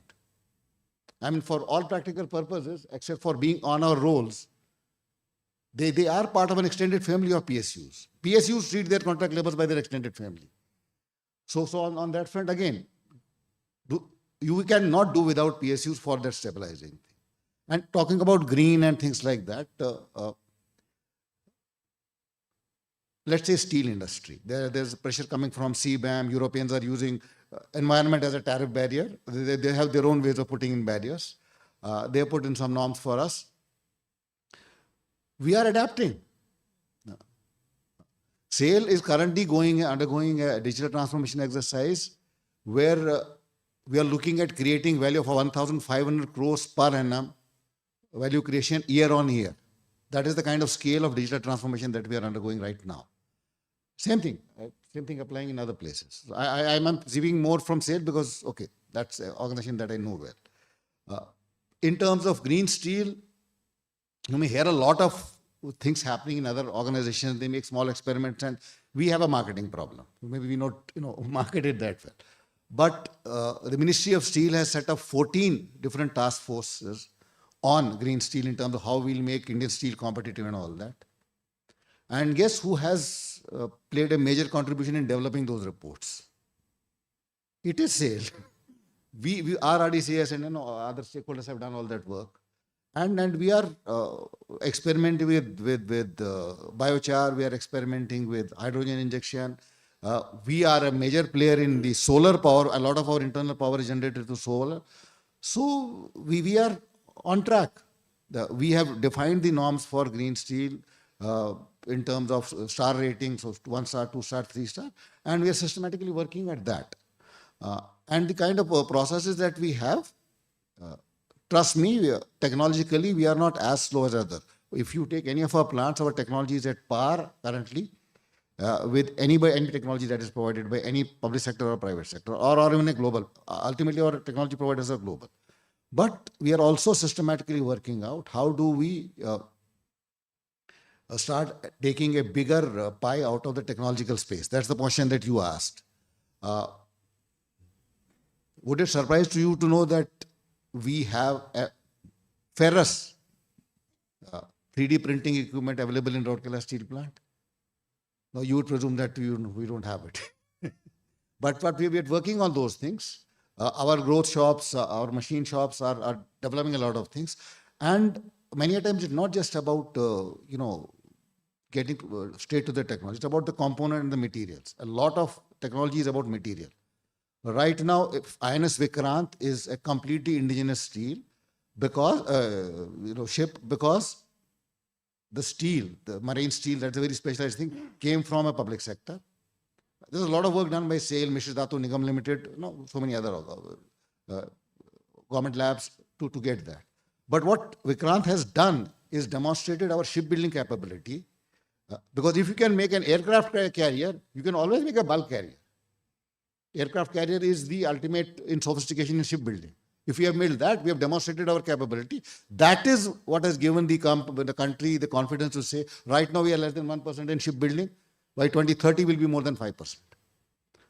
So, that core backbone of capability, of infrastructure, of incubation is provided by the public sector. And you'll realize after all the hoo-ha about disinvestment, now the government is actually working at how do you synergize, leverage, and give strength to the public sector. So we have a bright future. Trust us, we are not glamorous in your conventional sense of the word, but we have a bright future. Thank you. Thank you so much. Thank you so much. In fact, I was just noting down, and in fact, two things which you also brought up, which I'd been meaning to ask, and thank you for that. You talked about INS Vikrant and the supply chain system, and so there was a steel, there was all the MS and different kind of steel which actually goes in, and so in defense there is a lot of contribution on that side, and particularly if we look at the aircraft capabilities like Tejas developed by HAL and advanced medium combat aircraft, which is going to come in future, so that will form the future backbone. So there are almost 228 aircrafts to be delivered by HAL in the future, I think by 2027, that will go into the production. And this question, I'll request Mr. Vishwakarma to actually to respond to that. So if you look from that context, and I know company like Mekon, this very prestigious high-end consulting firm, and I know that this company is also working on some of these projects, which are very, very interesting, and possibly you can shed your thoughts on that, and particularly on the defense and the aerospace. Where do you see public sectors going in, and what would be the contribution also from the private sector, because they don't work standalone. When we talk about mechanization, I was actually talking about that. So there you also expect some kind of support and help and supply chains to be coming from the private sector as well. Your thoughts, please. I'll come to you now. Yeah. First of all, thank you for inviting me. I'm humbled. As we all know, India is now 4th largest economy in the world with almost $4 trillion GDP. And soon we are going to become 3rd largest economy. But our share in the manufacturing basket is only 3%. China has 27%, US 17%, and 5% each from Germany and Japan. And as all of you said, the backbone of the country's economy greatly lies on the PSUs. The PSUs were created after independence for providing regional balance, as rightly told, that a lot of cities in the backward areas were created, Bokaro, Bhilai and all. And also for creating employment generation in the country and to uplift the socio-economically challenged classes of the country. Now, PSUs are contributing about 10% in the GDP of the country. And I was just recently listening to, in fact, in Delhi, I was attending a meeting with the DP secretary, where all chairmen of the oil, power, steel companies were there. So the data which have been presented there was remarkable. So over the last decade, the paid-up capital of the CPSEs has gone from almost 2 lakh crores to about 6 lakh crores, almost 200% growth. Gross revenue has gone from 21 lakh crores to 36 lakh crores in 10 years. Net profit after adjusting losses has gone from 1.3 lakh crores to 3.2 lakh crores. And contribution to the central exchequer has gone from 2.2 lakh crores to almost 5 lakh crores. The net worth of the companies have gone from 10 lakh crores to 20 lakh crores. And employment, of course, a lot of regular employment has been converted into contractual employment, and there have been rationalization in the employment. So the figure in 13-14 was about 14 lakhs regular employment, which has gone down to 8 lakhs, and there are about 7 lakhs on contract. So as you talked about defense sector, so defense production in 14-15 was about 46,000 crores, which grew to 1.5 lakh crores in 24-25, of which 70% contribution came from the CPSEs. And of course, it's a very good example of the ecosystem between the private and the CPSEs. And in the defense exports have grown from about 700 crores to about 24,000 crores in the last 10 years. So as we go along, Mekong has been, consultant to almost all sectors of the industries, primarily in metals and mining, oil and gas, power and infrastructure. So we have been doing the expansion projects of SAIL. As you know, the country's steel capacity is about 200 million ton. It's going to estimated to be about 300 million ton by 2030, as per the national steel policy. It is driven by the domestic demand, primarily in infrastructure, construction. Mekong has been involved in about 60% of the steel capacity in the country, both in the public and private sector. So our main focus had been to bring self-reliance, indigenization, and also to reduce the carbon footprint in various projects. We have our own technologies like Loha and Angara.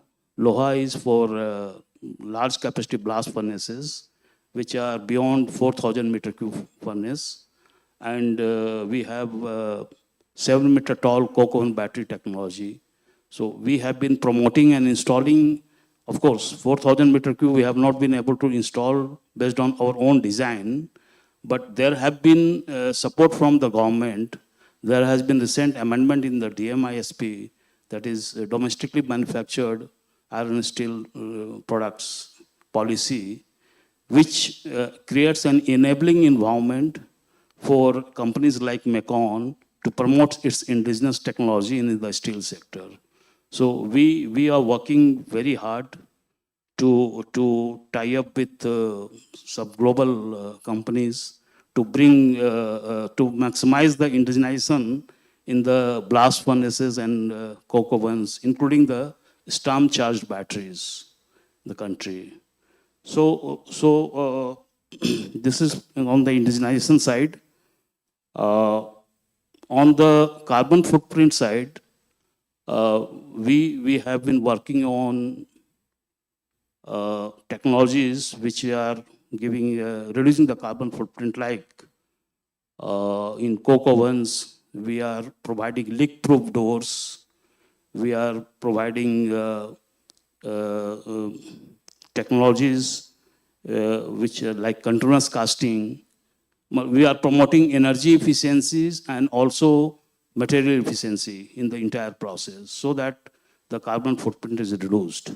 We are also doing slurry pipeline projects to mitigate the environmental impact during transportation of material.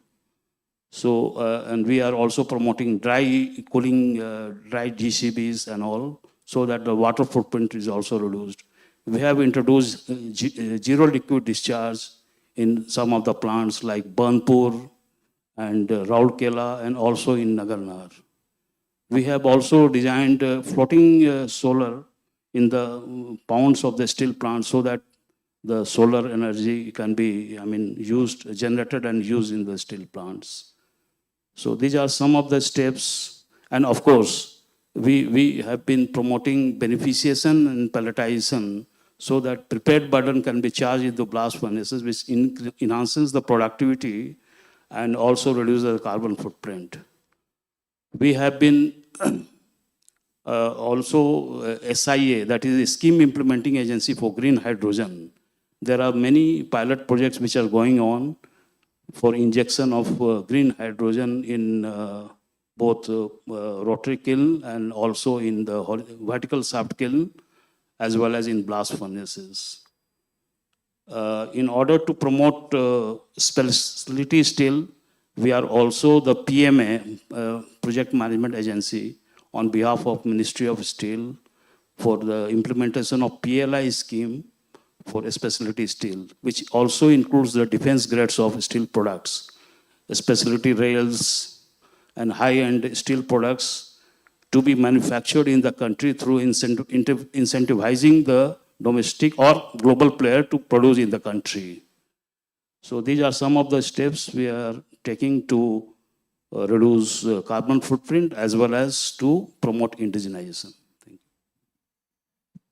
Thank you so much. Thank you so much. So with that, I'll come to you, Mr. Shankar. And with just one thing, Mr. Mishra also spoke about the gasification and the shale gas and the new renewables. So possibly you can share your thoughts on that, and particularly on the rare earths, because I know that there is a lot of research which is happening, actually even on the coal to filter it and to get rare earth, and particularly I'm told that maybe uranium. And when we talk of beneficiation, it is not just coal washeries. I think it goes beyond it. And so where's the world going on that? And your thoughts on that, please. Thank you. Thank you, sir. First of all, thanks to Director Sir, Bansal Sir, and Nitin Singh Sir for inviting us over here. And it becomes special for me to be here, being a student of this institute. Thank you very much, sir. Before I start, I would like to pay some emphasis on what my colleague has told earlier, that these PSUs, we are proud of to be working here. During the pandemic period, our team not only worked, but there was no protest from any corner, from any trade unions to stop the production work. When the entire world was either quarantined or they were doing something offline or online whatsoever. But the coal mines and our workers, our trade unions, they were operating 24/7. Rather, we had to stop them to come. They are having their own zeal, their own enthusiasm. As area general manager of a group of mines in two different areas of Madhya Pradesh and Chhattisgarh, at that time in pandemic 1 and 2 phase, second phase, in two different areas. In second phase, I had lost about 30 persons, 30 workers of mine out of a row, means on roll 4,000. But the NTU did not lose. That continued, the production continued. Not only that, the persons made, means while working on the mines, producing the coal and ensuring the coal dispatch, they were having some innovative kind of ideas also. Just to add, when there was oxygen scarcity and it was transported through containers, and the districts were not having the enough number of cylinders in their hospital facilities and all. So there was a big issue of how to store those that oxygen which is coming through some containers from the manufacturers.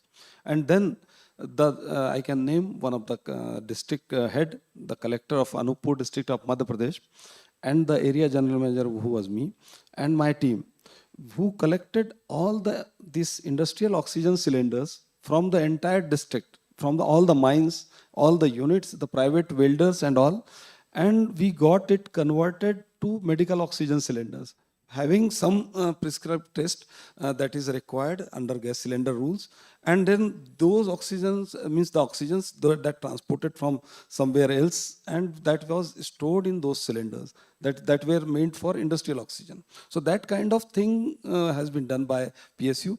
If coming to Coal India Limited, I can see you are all witnessing that this is the 5th decade of Coal India Limited and 15 years of uninterrupted dividend payouts. So this means despite of many hurdles and challenges that a public sector is facing, so as the case with Coal India, but the dividend payout is still there in the regular flow and the industry the sector is established since 5 decades with a growing trend. So these are all about the importance of my PSU. Now coming to your particular question, sir. If I talk about the exploration of coal, let me start from the coal. We, from CMPDL, we are mainly associated with the exploration of coal. And so far we had established the inventory of about 400 billion ton of coals in our country. And out of that, 210 billion ton is under the proved category. So we do have enough inventories of coal with us. Now, as a policy drive from Coal India, as well as under the direction of Ministry of Coal, with the exploration of coal, what we are taking place, what we are undertaking at different places, now we are exploring each and every meter of the strata while exploring for coal, for the presence of rare earth only, RE only. We are, means as a pilot, we are taking that.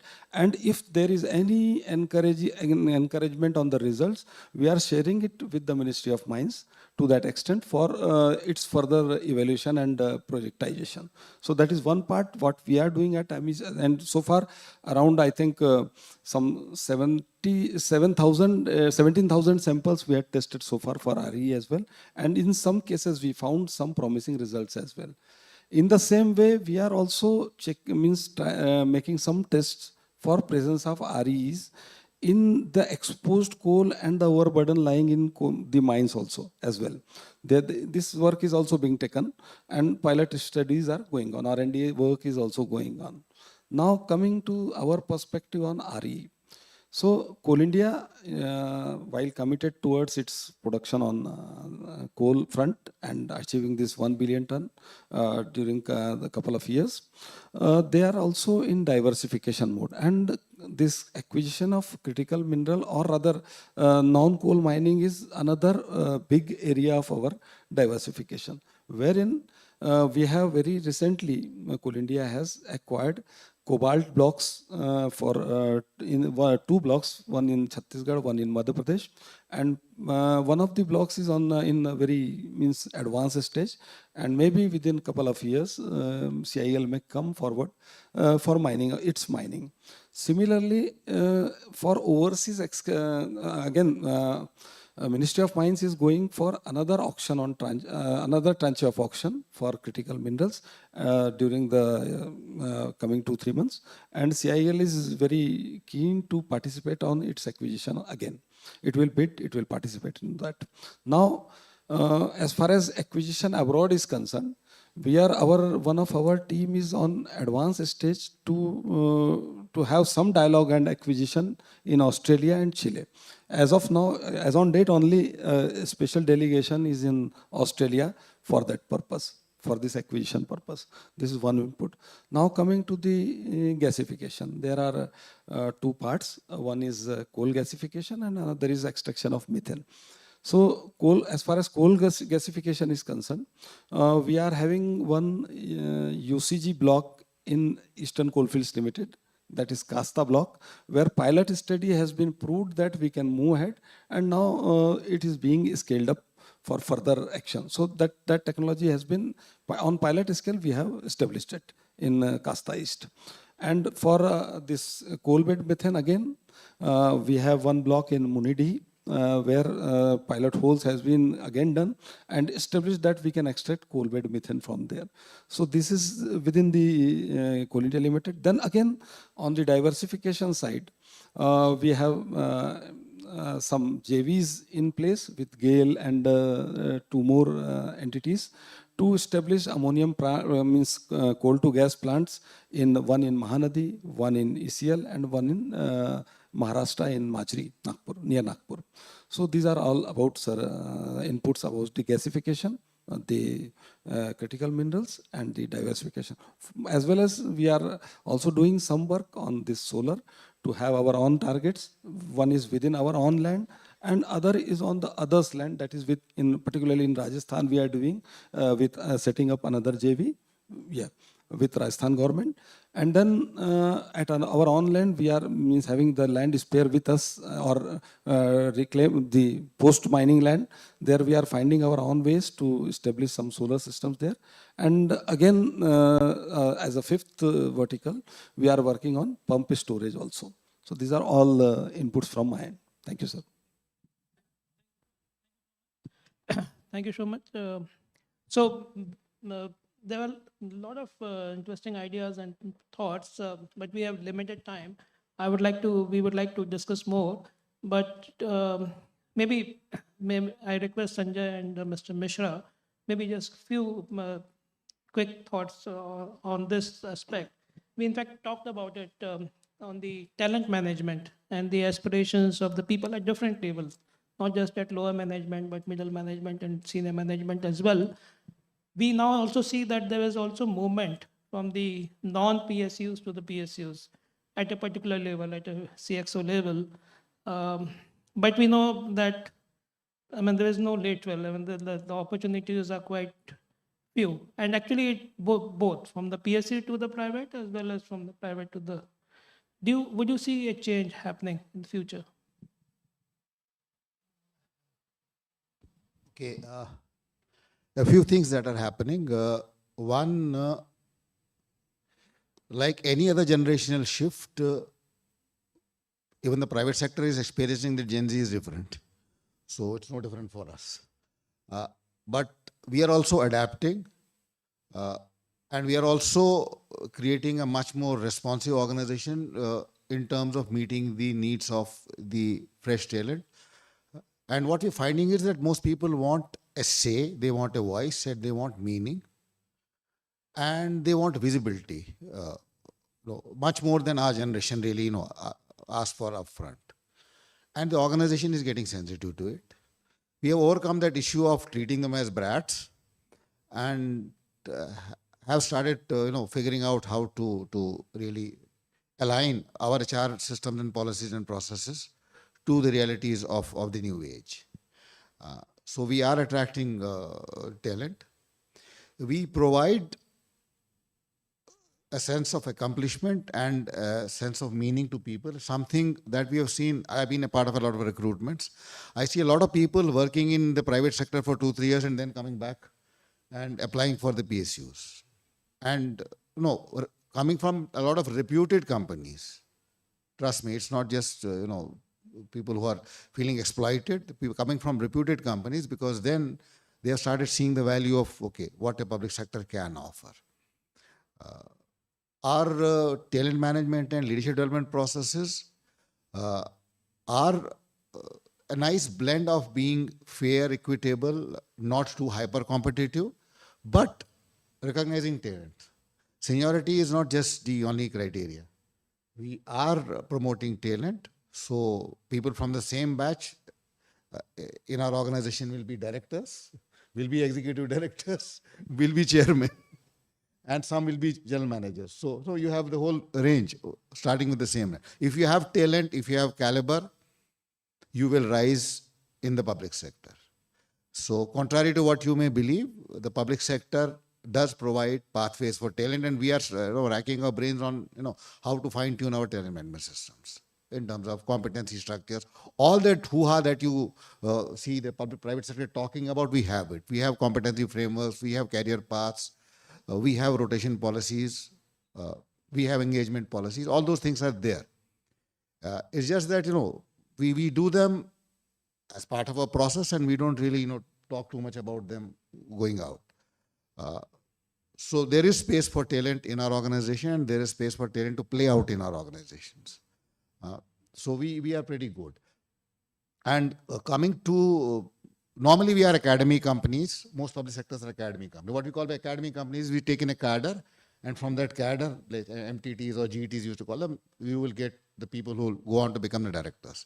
So, but we are also alive to the possibility that we need some specialization. So now we have started taking in more lateral entrants also in different areas. And we export talent to the private sector. Let me take, you take coal, you take steel. Find out all those top talent people in the private sector. They will have come from the public sector. But we are also open to getting people from the outside, because they bring in a fresh perspective, they bring in a lot of energy, and they are welcome. It is not that we are resenting them. So I think that's my two points on that. Thank you, thank you, Mr. Particularly, but even you have a leader, who may come from a private company, like in HPCL. There's a person from AT Kearney who has joined as a chairman. Very true. Actually, yes, public sectors have very good opportunities for talent, and talent management is there. The best part of public sector talent retention is that this generation gets an accomplishment of their jobs. May not be recognition by the private sectors or his colleagues working in different organizations or different sectors. But whatever we do, we are not doing only for the organization's core business. We give opportunities for the talents to grow in other fields also. Like in Coal India, we have a particular cadre of CD cadre, community development. Nothing to do with the production, but it is related to production. However, at the same time, we are working it for the society. Even we are running a CSR project, our flagship project is CCL Ke Lal and CCL Ke Ladli.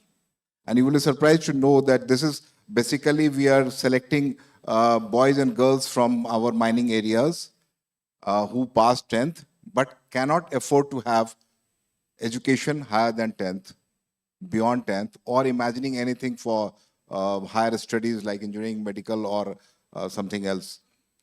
So what we are doing is we are adopting 40 children every year from our mining areas, from BPL categories. And the best part is that they are not getting everything free only, but the coaching also is done by our own officers only, apart from their regular job.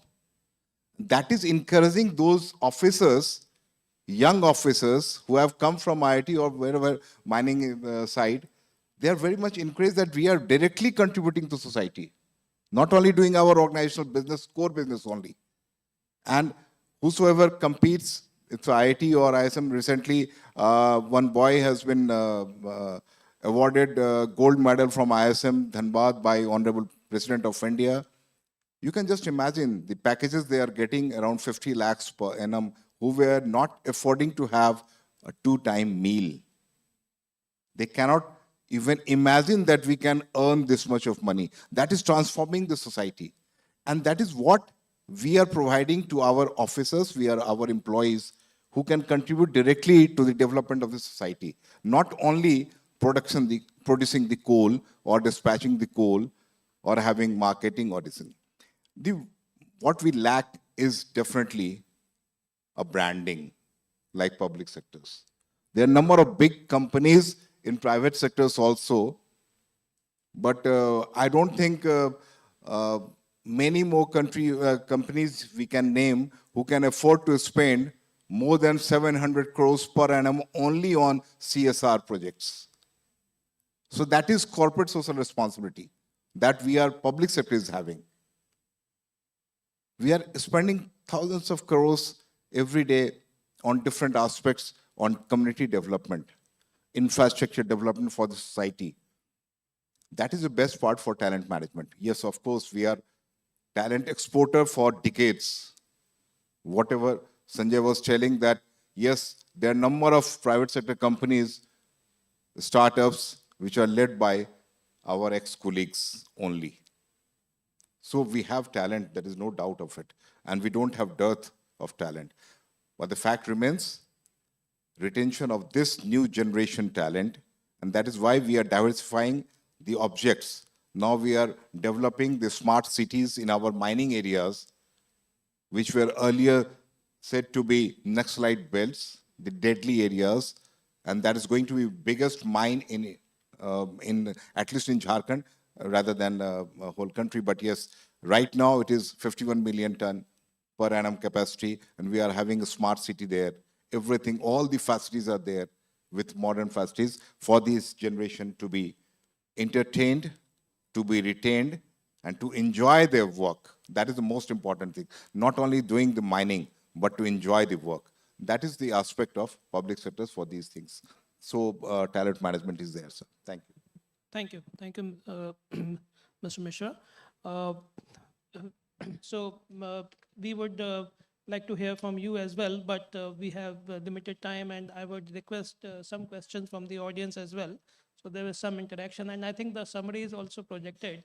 So maybe we can open to the audience if there are any questions. Yes, please.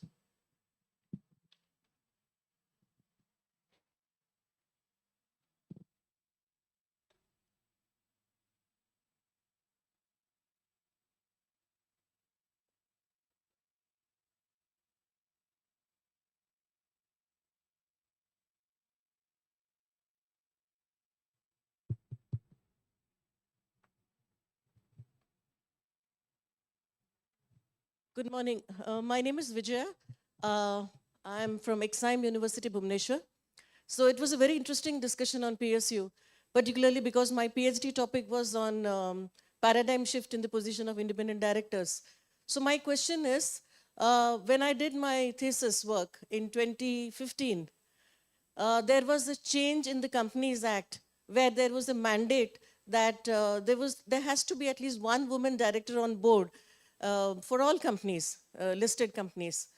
I did my PhD completed in 2017, and I found that it was on Maharatna companies, public sector undertakings. I chose Maharatna companies.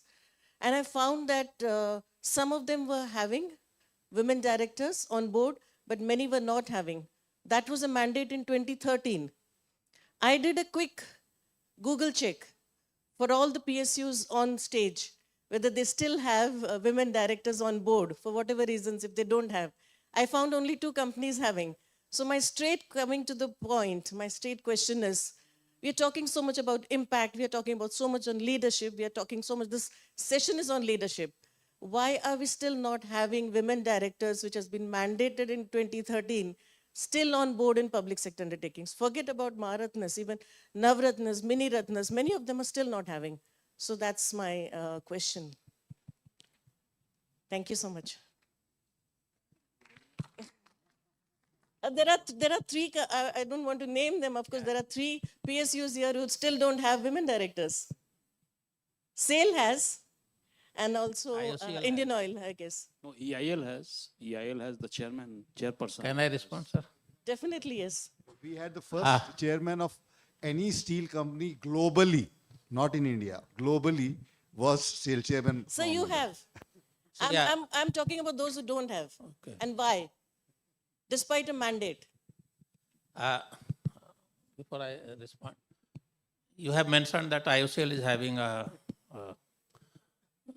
lady director in the board, and this is not the first time.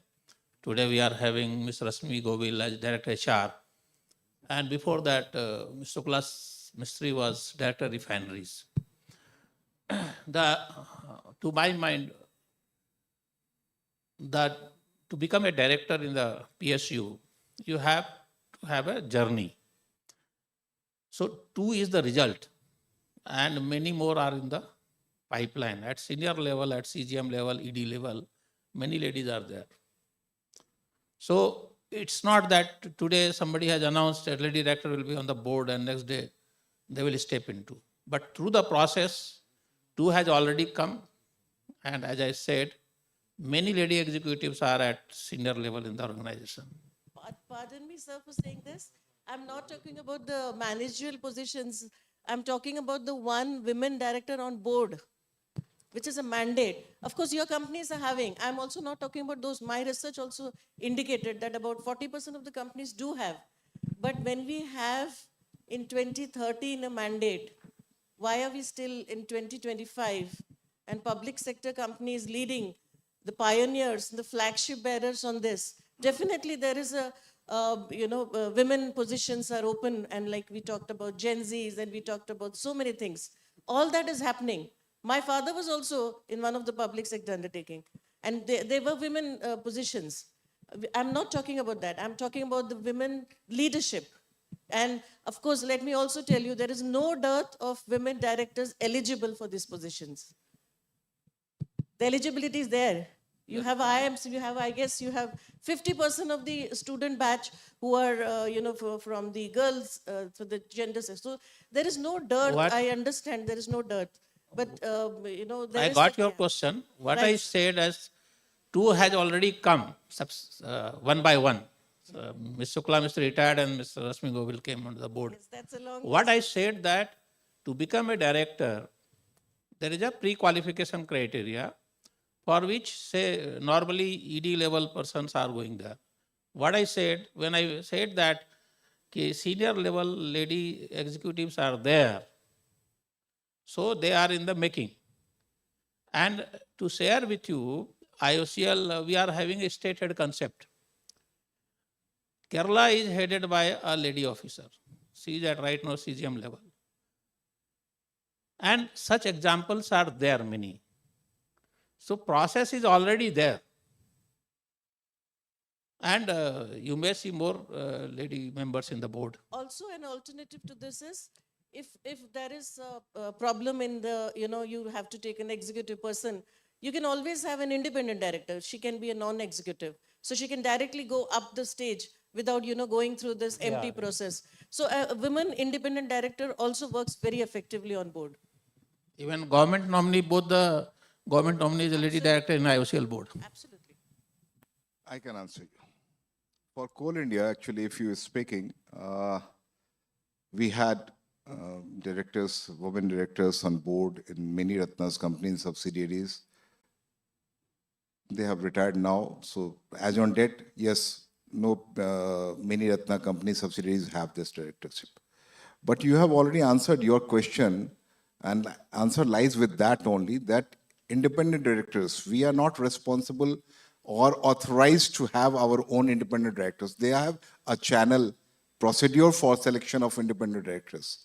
That is done by the different policy makers who have made this policy, and they have to get it implemented. Now, the internal functional directors.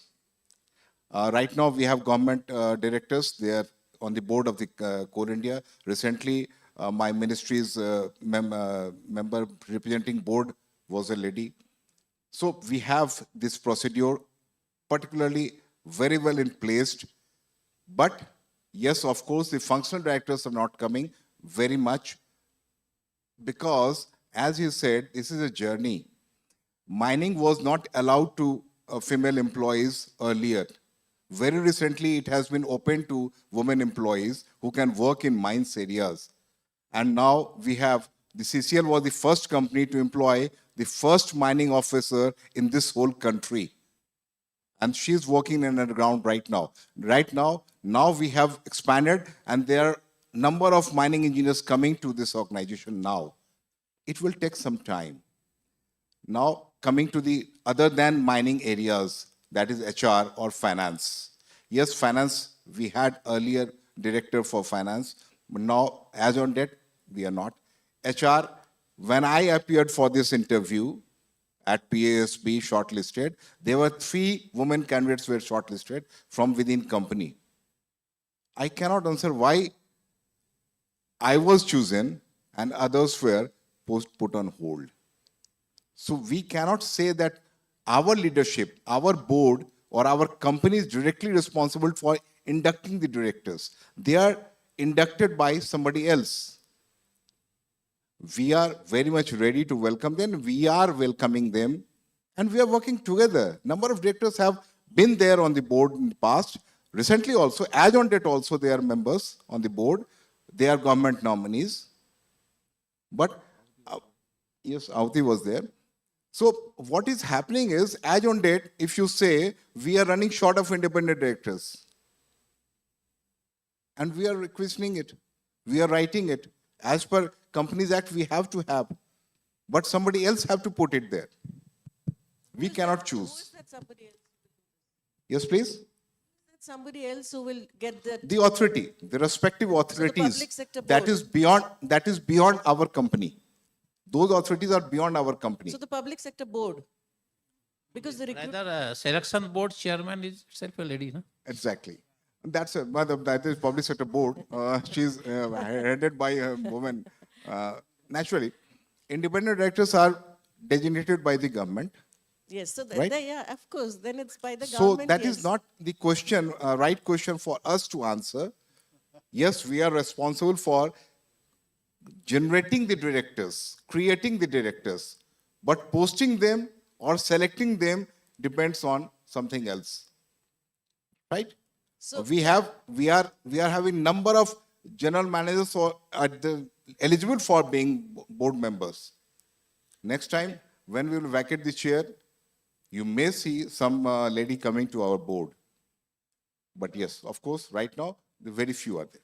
Thank you. Thank you. Thank you so much for that question. And thank you, Mishra ji and Sanjeev ji, for your thoughts. Sanjay ji as well. We have, I think, few more questions as well. I'm sure others would also like to have some questions. Yes, sir. Mr. Mathur, Dr. Mathur. And perhaps after that, Dr. Agarwal has a question. So we can have 2 quick questions, last questions. Yes. My name is Ajit Math. And I've been wondering that there used to be a lot of two-way interface and interaction between public sector enterprises, especially steel, SAIL and Coal India and the IIMs. I mean, I was a professor at the IIM in Calcutta, and we used to have a lot of interaction with SAIL and coal. In fact, SAIL even contributed to Hiten Bhaya becoming a director of IIM Calcutta. I'm wondering why this kind of strength of two-way traffic, SAIL and coal contributing to management institutions, and the management institutions contributing to SAIL and coal, and of course others. But since SAIL and coal are represented here, I would like to address my question to Mr. Sanjay Dhar and to Mr. Harshnath Mishra. So what are the most important management development and leadership challenges where you would like to have help from the management experts in the IIMs? And one specific question to because you're from Coal India, Mr. Mishra, what about value-added products like from coal tar? One could have fractional distillation right up to naphthalene. Why is this not being encouraged in Coal India? Because this is low-hanging fruit. There used to be when Lodna Collieries in your own area was producing coal tar, there was a fractional distillation facility right next door. And it no longer exists. So what's happening now to this kind of low-hanging fruit where different scales of enterprises could be involved? Sure. That's the second question. So two questions. One, management challenges where management expertise of professors can help, and you would welcome that. And the other is, what can you contribute to the management institutions? Because earlier we used to have directors and professors coming from SAIL and coal. Sure. And also, Thank you, sir. Thank you. Thank you for the question. Sanjay, if you may also respond very quickly, because I have gotten a note from the office. Yes. Sir, I think again, I'm time and again reminded that we have a marketing problem. SAIL at this point of time has a collaborative arrangement with IIM Ranchi. I'm regularly sending batches, mid-career people to learn the ropes of management at IIM Ranchi. And not just IIM Ranchi, we have a collaborative arrangement with IIM Raipur, IIM Nagpur, IIM Bangalore, XLRI Jamshedpur, IIM Jammu, and we are kind of working out with IIM Ahmedabad and ASCII Hyderabad. So again, so coming to the management field, I mean, what we are looking at by sending our people to management, mostly right now I'm sending my mid-career people, E5, E6, E7, and some senior level people for leadership development. What I'm looking at from the IIMs is for my mid-career people to expand their horizons, because PSUs tend to be a self-contained universe in themselves. So sometimes we tend to get inbred in our management thinking. So we are looking at the IIMs to expand their horizons, help them connect to global trends, see best practices beyond the industry, beyond steel, beyond the industry. And we are also looking at them to understand how to manage the new technological trends, whether it is Gen AI or digital transformation, things like that. For my senior people, I'm looking at something more different. For my senior people, what I'm trying to do is I'm sending them to, say, IIM Bangalore or something like that. How do they elevate themselves to becoming leaders of an entrepreneurial organization? How do they overcome the expertise trap of being domain experts in their own areas and actually become leaders who can manage in any context which does not demand their specific expertise? How do they synergize across domains? And how do they ensure the competitiveness and the sustainability of the organization with the presumption that in all things we have no advantage over the private sector, and we still have to operate within the kind of guidelines that the public sector ownership plays on us. So that nimbleness, that agility, and right now the PSUs are in a very transformative stage. Even the shift of the government towards the PSUs is pretty different. Now they are using us as strategic weapons in terms of managing the geopolitics, in terms of managing the overall competitiveness of the nation. How do we really become the wolf warriors of India is what my people have to learn. And that is where we are taking in a lot of things. And the other part is why we are going to the IIMs is we may bring in a lot of practical know-how in terms of what we do, but the focused research that can go into a higher order decision making, the focused systemic understanding that can go into a higher order decision making, that is what we want my people to learn from the IIMs. And I'm sure we are in the process. There are a lot of things that we are doing. I don't have time right now, but I can share that with you. Thank you. Professor, I would like to transfer your question to my planner, who will be answering very well for these things and low-lying fruits. So please, Mr. Nagachari. Thank you, sir. Quickly, please. Thank you, Professor. Thank you. Yeah, in a very brief, sir, as you rightly told, I can stress upon that Coal India has already gone for the product of ammonium nitrate for manufacturing of ammonium nitrate with a capacity of 0.66 million ton per annum, forming a JV with BCGCL, with BHEL, a JV company with BHEL. And this is in very advanced stage and going to take place in Odisha, sir. Number two, then again another JV named CGIL with GAIL in West Bengal for synthetic natural gas, SNG. That is up to the capacity of 633 million cubic meter per year. This is another project. And the third project has been planned with BPCL, forming a JV is under process that will be for SNG in Maharashtra. Besides, sir, as you are aware that we are having a good setup of 13 coal washeries for washing of coking coal. Now Coal India has again thought for washing of non-coking coal as well. And as a pilot, there is a 10 million ton washery operative at Lakhanpur again in Odisha. And similar way, we are planning, we are having one washery in Piparwar and in Jharkhand as well. And again, we are planning for a similar thing with a huge capacity for Rajmahal. So this is a quick answer to your question, sir. Thank you, sir. Thank you. Thank you, all the panelists. Thank you, Shankar, for this thought. For the concluding thought. I must thank Mr. Vishwakarma, Mr. Sanjeev, Mr. Sanjay, Mr. Harsha Mishra, Mr. Shankar. We can give a big round of applause to them, please. Thanks.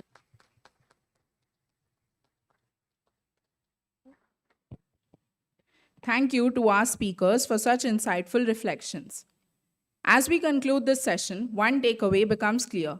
Public sector enterprises are not just institutions of the past, they are engines of continuity, resilience, and national progress. Their journey reflects legacy grounded in purpose, leadership shaped by service, and impact measured in nation building.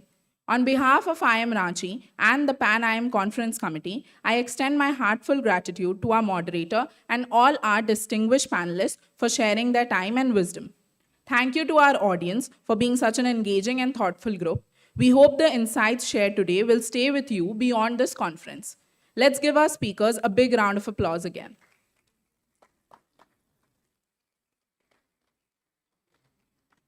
As a gesture of appreciation, we will now felicitate our distinguished speakers. May I request our moderator, Professor Nitin Singh, to kindly come forward for the felicitation ceremony.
Thank you, sir. We would like to extend our sincere gratitude to Union Bank of India, our platinum sponsor, and Hindalco, our silver sponsor, for their generous support in making the 10th Pan-IIM World Management Conference possible. I request the audience to kindly be seated as we'll be moving ahead with our next panel discussion for the day.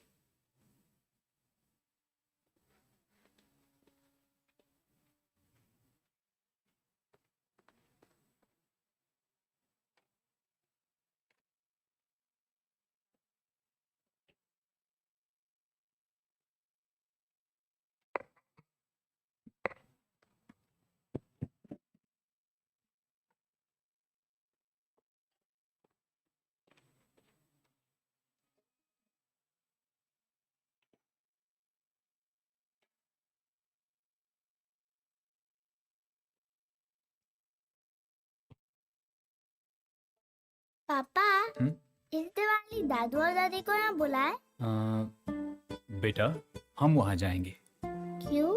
क्योंकि त्योहार हमेशा अपने घर और अपनों के साथ मनाते हैं। क्या ये अपना घर नहीं है? बेटा, हम यहाँ रहते हैं, पर ये अपना घर नहीं। हम अपने घर में कब रहेंगे?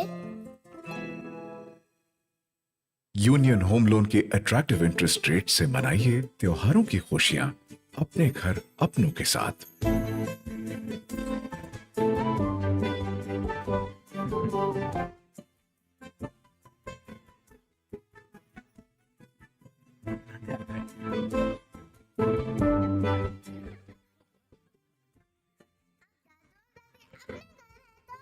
हर दिन त्योहार।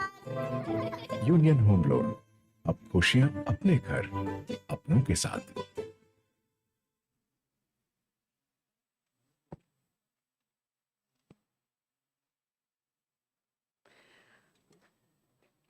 Thank you to our previous panel for their engaging insights. We now move forward to our next discussion, one that holds immense strategic importance for institutions striving to position themselves on the global map. Our theme for this session is International Accreditation and Rankings for B Schools.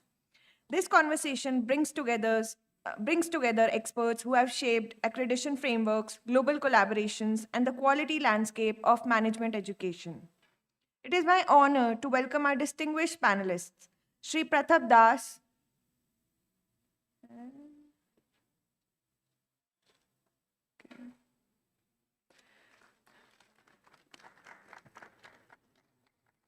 Shri Nishit Jain, Professor Vishal Talwar, and Professor Nagraj. And the moderator for this discussion is Professor Anshuman Hazarika. A huge round of applause for them.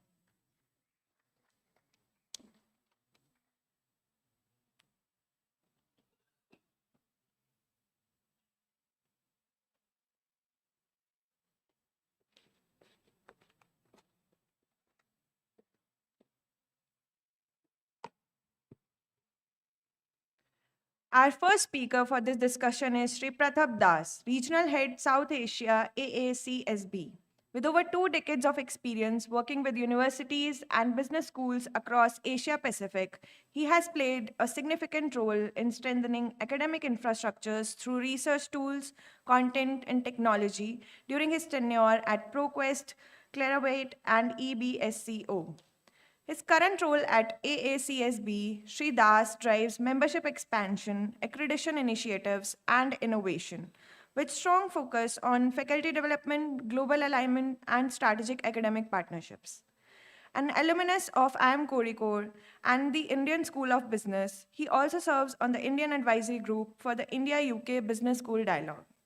Additionally, he supports transnational education and enhances global engagement in management education. Our next speaker, Shri Nishit Jain, Senior Advisor, Asia, EFMD Global EU. Mr. Jain is a leading international business education quality evangelist, actively promoting EFMD's accreditation standards, including EQUIS, EDAF, EFMD accredited, and CLIP across Asia Pacific, with strong focus on Asian nations.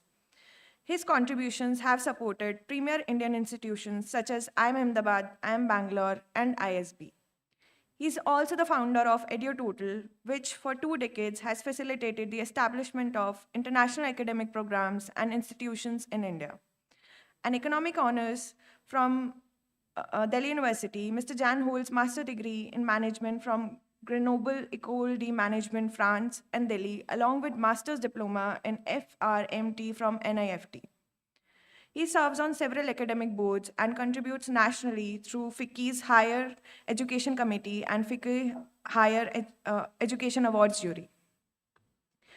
Our next speaker is Professor Vishal Talwar, Chief Operating Officer of University of Southampton, Delhi, the first UGC-approved foreign university launching its program in Gurgaon, Delhi. As part of QS Top 100 institutions, Southampton is globally recognized for its academic and research excellence. Dr. Talwar previously served as director of IIMT Ghaziabad and has held key leadership roles at BML Munjal University and SP Jain Global. He began his academic journey with a PhD from Manchester Business School, supported by a Shell doctoral scholarship, and has taught at leading UK institutions including London School of Economics, Henley Business School, and Manchester Metropolitan University.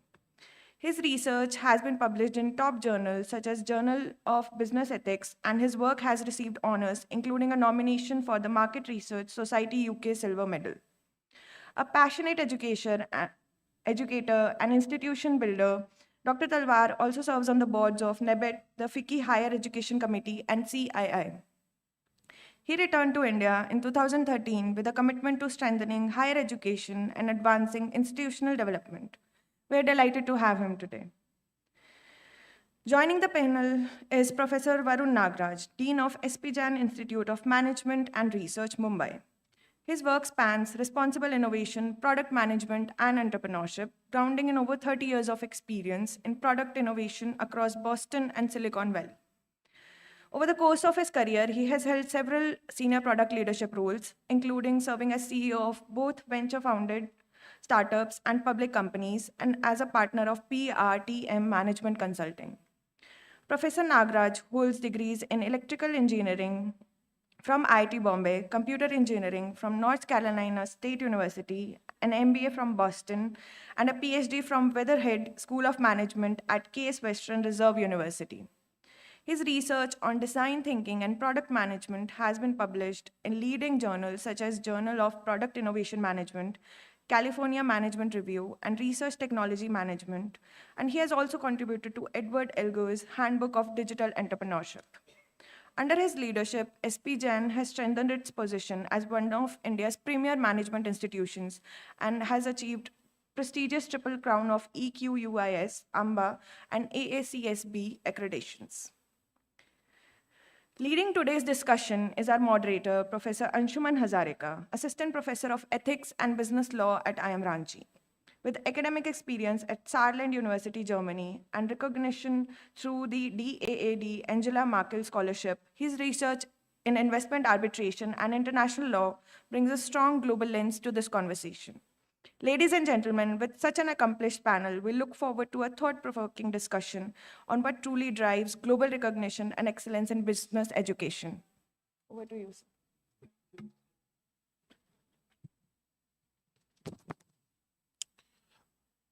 Good morning, everyone. Good morning to the panelists and all the dignitaries present in the hall and all attendees. It's my privilege and pleasure to join you for this panel discussion today. We cover rankings and accreditation, but just to provide you a brief background how it all came from. So since the beginning of human civilization, humans have always tried to set higher goals and achieve them in every field. Whether it be occupying new territories, achieving sporting success, or building economic or military prowess, we have been setting new benchmarks and competing to achieve them, as has been the hallmark of modern societies. Even today, the motto of the modern Olympics was set as Citius, Altius, and Fortius, meaning faster, higher, and stronger, showcasing our desire to excel and set even more stringent goals. So, in today's panel discussion, we take this desire of doing better to the running of business schools. We'll look into how accreditation and ranking can be an inspiration for business schools to become better and more relevant for the society. So, with this, we'd like to begin our panel discussion with the panelists. So, we start off with Mr. Das from ACSB, and we have a very fundamental question to start off with. It's 2025, and why does accreditation still matter for us today? Okay, thank you for the opportunity, Professor Anshuman. Before I answer, I would like to understand if the match is happening today. I don't see a lot of audience here. Is the match today, India-South Africa? No, it's on 30th. 30th. So just making sure. No, that was on the lighter note. But to answer your question, it matters to institutions because of a variety of reasons. And some of the things that I would like to convey is about, quality that the B school would undergo when they start the accreditation process. The credibility that will gain over a period of time, and also the global recognition. So these are some areas that we feel that accreditation matters, and many institutions that are undertaking these projects are spending a lot of time. Also, if you look at the philosophy of continuous improvement, which basically organizations like AACSB highly recommends, and that's in our philosophy, this puts the school on that roadmap for being on that path of continuous improvement. And also, we as a part of the process, the curriculum gets enhanced. The curriculum is recent, current. There is a lot of emphasis for learner success. So as a result, accreditation still matters. These are some things that I would like to talk in terms of, more direct. But there's also areas that I felt it's also relevant because there's a large network of volunteers in the region, and the more we expand in the region, the network grows, and these volunteers basically help us build the momentum. So directors, deans, vice chancellors, they become our mentors. So it also matters because they go on the part of professional development, and they also help us as an agency. So there are a variety of reasons why it matters. And on a regular basis, we as an organization collect surveys, and these surveys also help not only just the business school ecosystem, but also governments in various countries. And we collect data from the schools, and we also give it back to the schools in the shape and form that they want, and in a way that they feel the consumption matters to them. There's one last point that I would like to talk about when it comes to why it matters.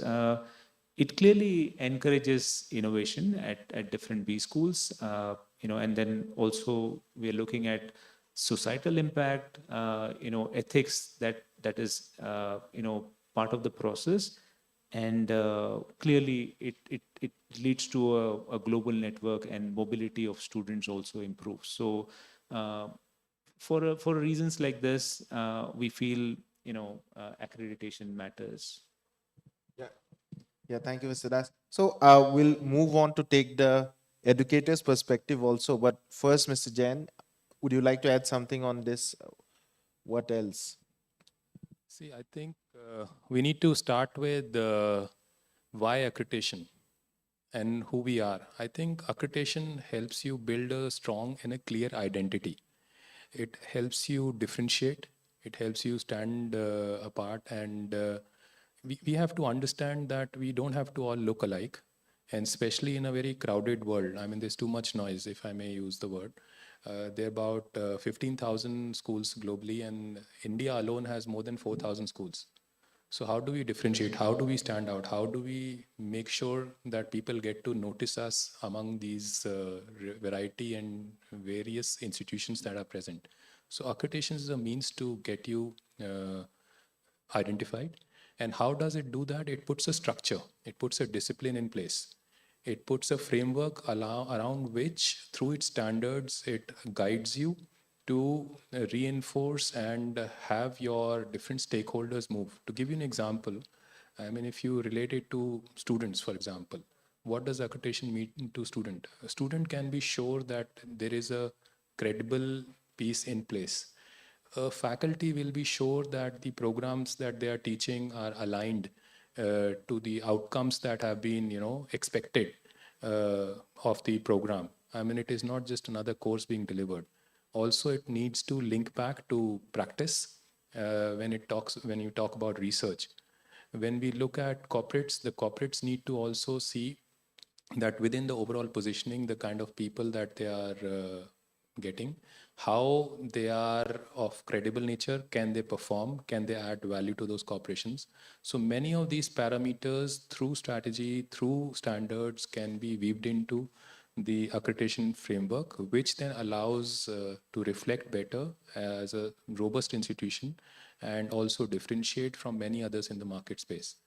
And I'll stop here by saying that, I mean, if you look at the global landscape, less than 1% schools are only accredited.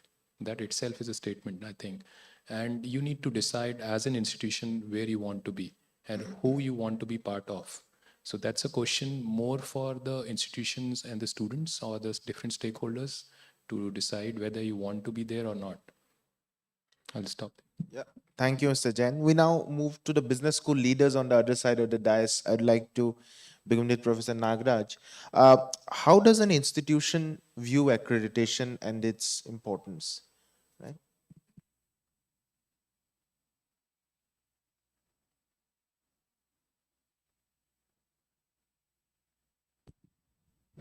All right, all good. Fair question. I think our two accreditation agencies laid out a persuasive case for why it matters. Now, speaking as the leader of an institution, I actually do appreciate the things that it forces us to do, or guides us to do. To run a good institution with reasonable quality and that's benchmarked against the others, forces you to think about how you plan. It forces you to think about your faculty mix qualifications. These accreditations ask you to think about your research output and impact. They ask you to look at your impact on business, on society, and so forth. So these are the kinds of things that, whether you had an accreditation agency or not, an institution should be doing. But sometimes, a little bit of push and a little bit of benchmarking helps. And having a community of business schools that share the same language helps as well. So certainly, speaking as the head of SPJIMR, I would say that both ASCSB and EQUIS, the two accreditation agencies represented here, have helped us very much from an operational perspective. And they do signal a few things. They do signal, I think, a sense of quality that hopefully appeals to students and appeals to recruiters. It should appeal to faculty members as well, because as faculty members look to build a 30-year, 40-year career, you want to be part of a community that is recognized by other schools, and I think that sometimes gets forgotten. Yes, faculty members are there to serve these, customers, as we call them, but I think we need to serve the faculty members as well, and accreditation lets us do that. Thank you, Professor Nagraj. Professor Talwar, which other stakeholders are accreditation agencies, and also as an accredited institution are you looking at? Which other agencies are you also looking to signal through accreditation of a business school? So I think it's, in my opinion, of course, Pratap and Nishit talked about, the whole standards, the foundation, why it helps, and of course, Varun also reinforced the importance of doing it. I think all stakeholders that we engage with, to be honest, I think if I look at a university or a school of management or a business school as part of a social ecosystem, I think you are touching the lives of many different individuals, right? So whether he talked about faculty, I think students, national as well as international partners, right? You have employees, professional services staff, you have, recruiters. These are all people at some level or the other always are looking for your ability to compete with yourself, right? So where does an international accreditation help you? It helps you very similar, in my opinion, with how parenting has changed over the many years, right? We keep telling, our kids, sons and daughters now, some of us, is that the only person you're competing with is your own self. So, if I look at accreditation standards, automatically that gives you that feeling, hey, I've set some standards for myself. Am I able to achieve this in the next 5-6 years? And then I create a solid foundation for maintaining that for posterity, right? Now, whether it's about your strategic planning, where are you going, right? Do you have the resources to be able to go there? Do you have the assurance of learning, for example, right? Do you have the learning standards to be able to achieve that? are you then creating an impact in terms of research output, in terms of a footprint? So automatically, somewhere deep within, there's something for every stakeholder there, right? International partnerships. There's a lot of focus now on Indian setups, a lot of Indian business schools, Indian management institutions, universities who are looking to work with many other institutions abroad. So this also becomes a signal of robustness, right? A lot of recruiters, especially multinational corporations, somewhere deep within are also looking at your accreditation standards as well. They're looking at whether you have. So it's always about a signal, and this signal actually goes on to multiple different stakeholders. That's what I believe. Thank you. Yeah, Mr. Das would like to add. Yeah. Just to add what Dr. Vishal just outlined.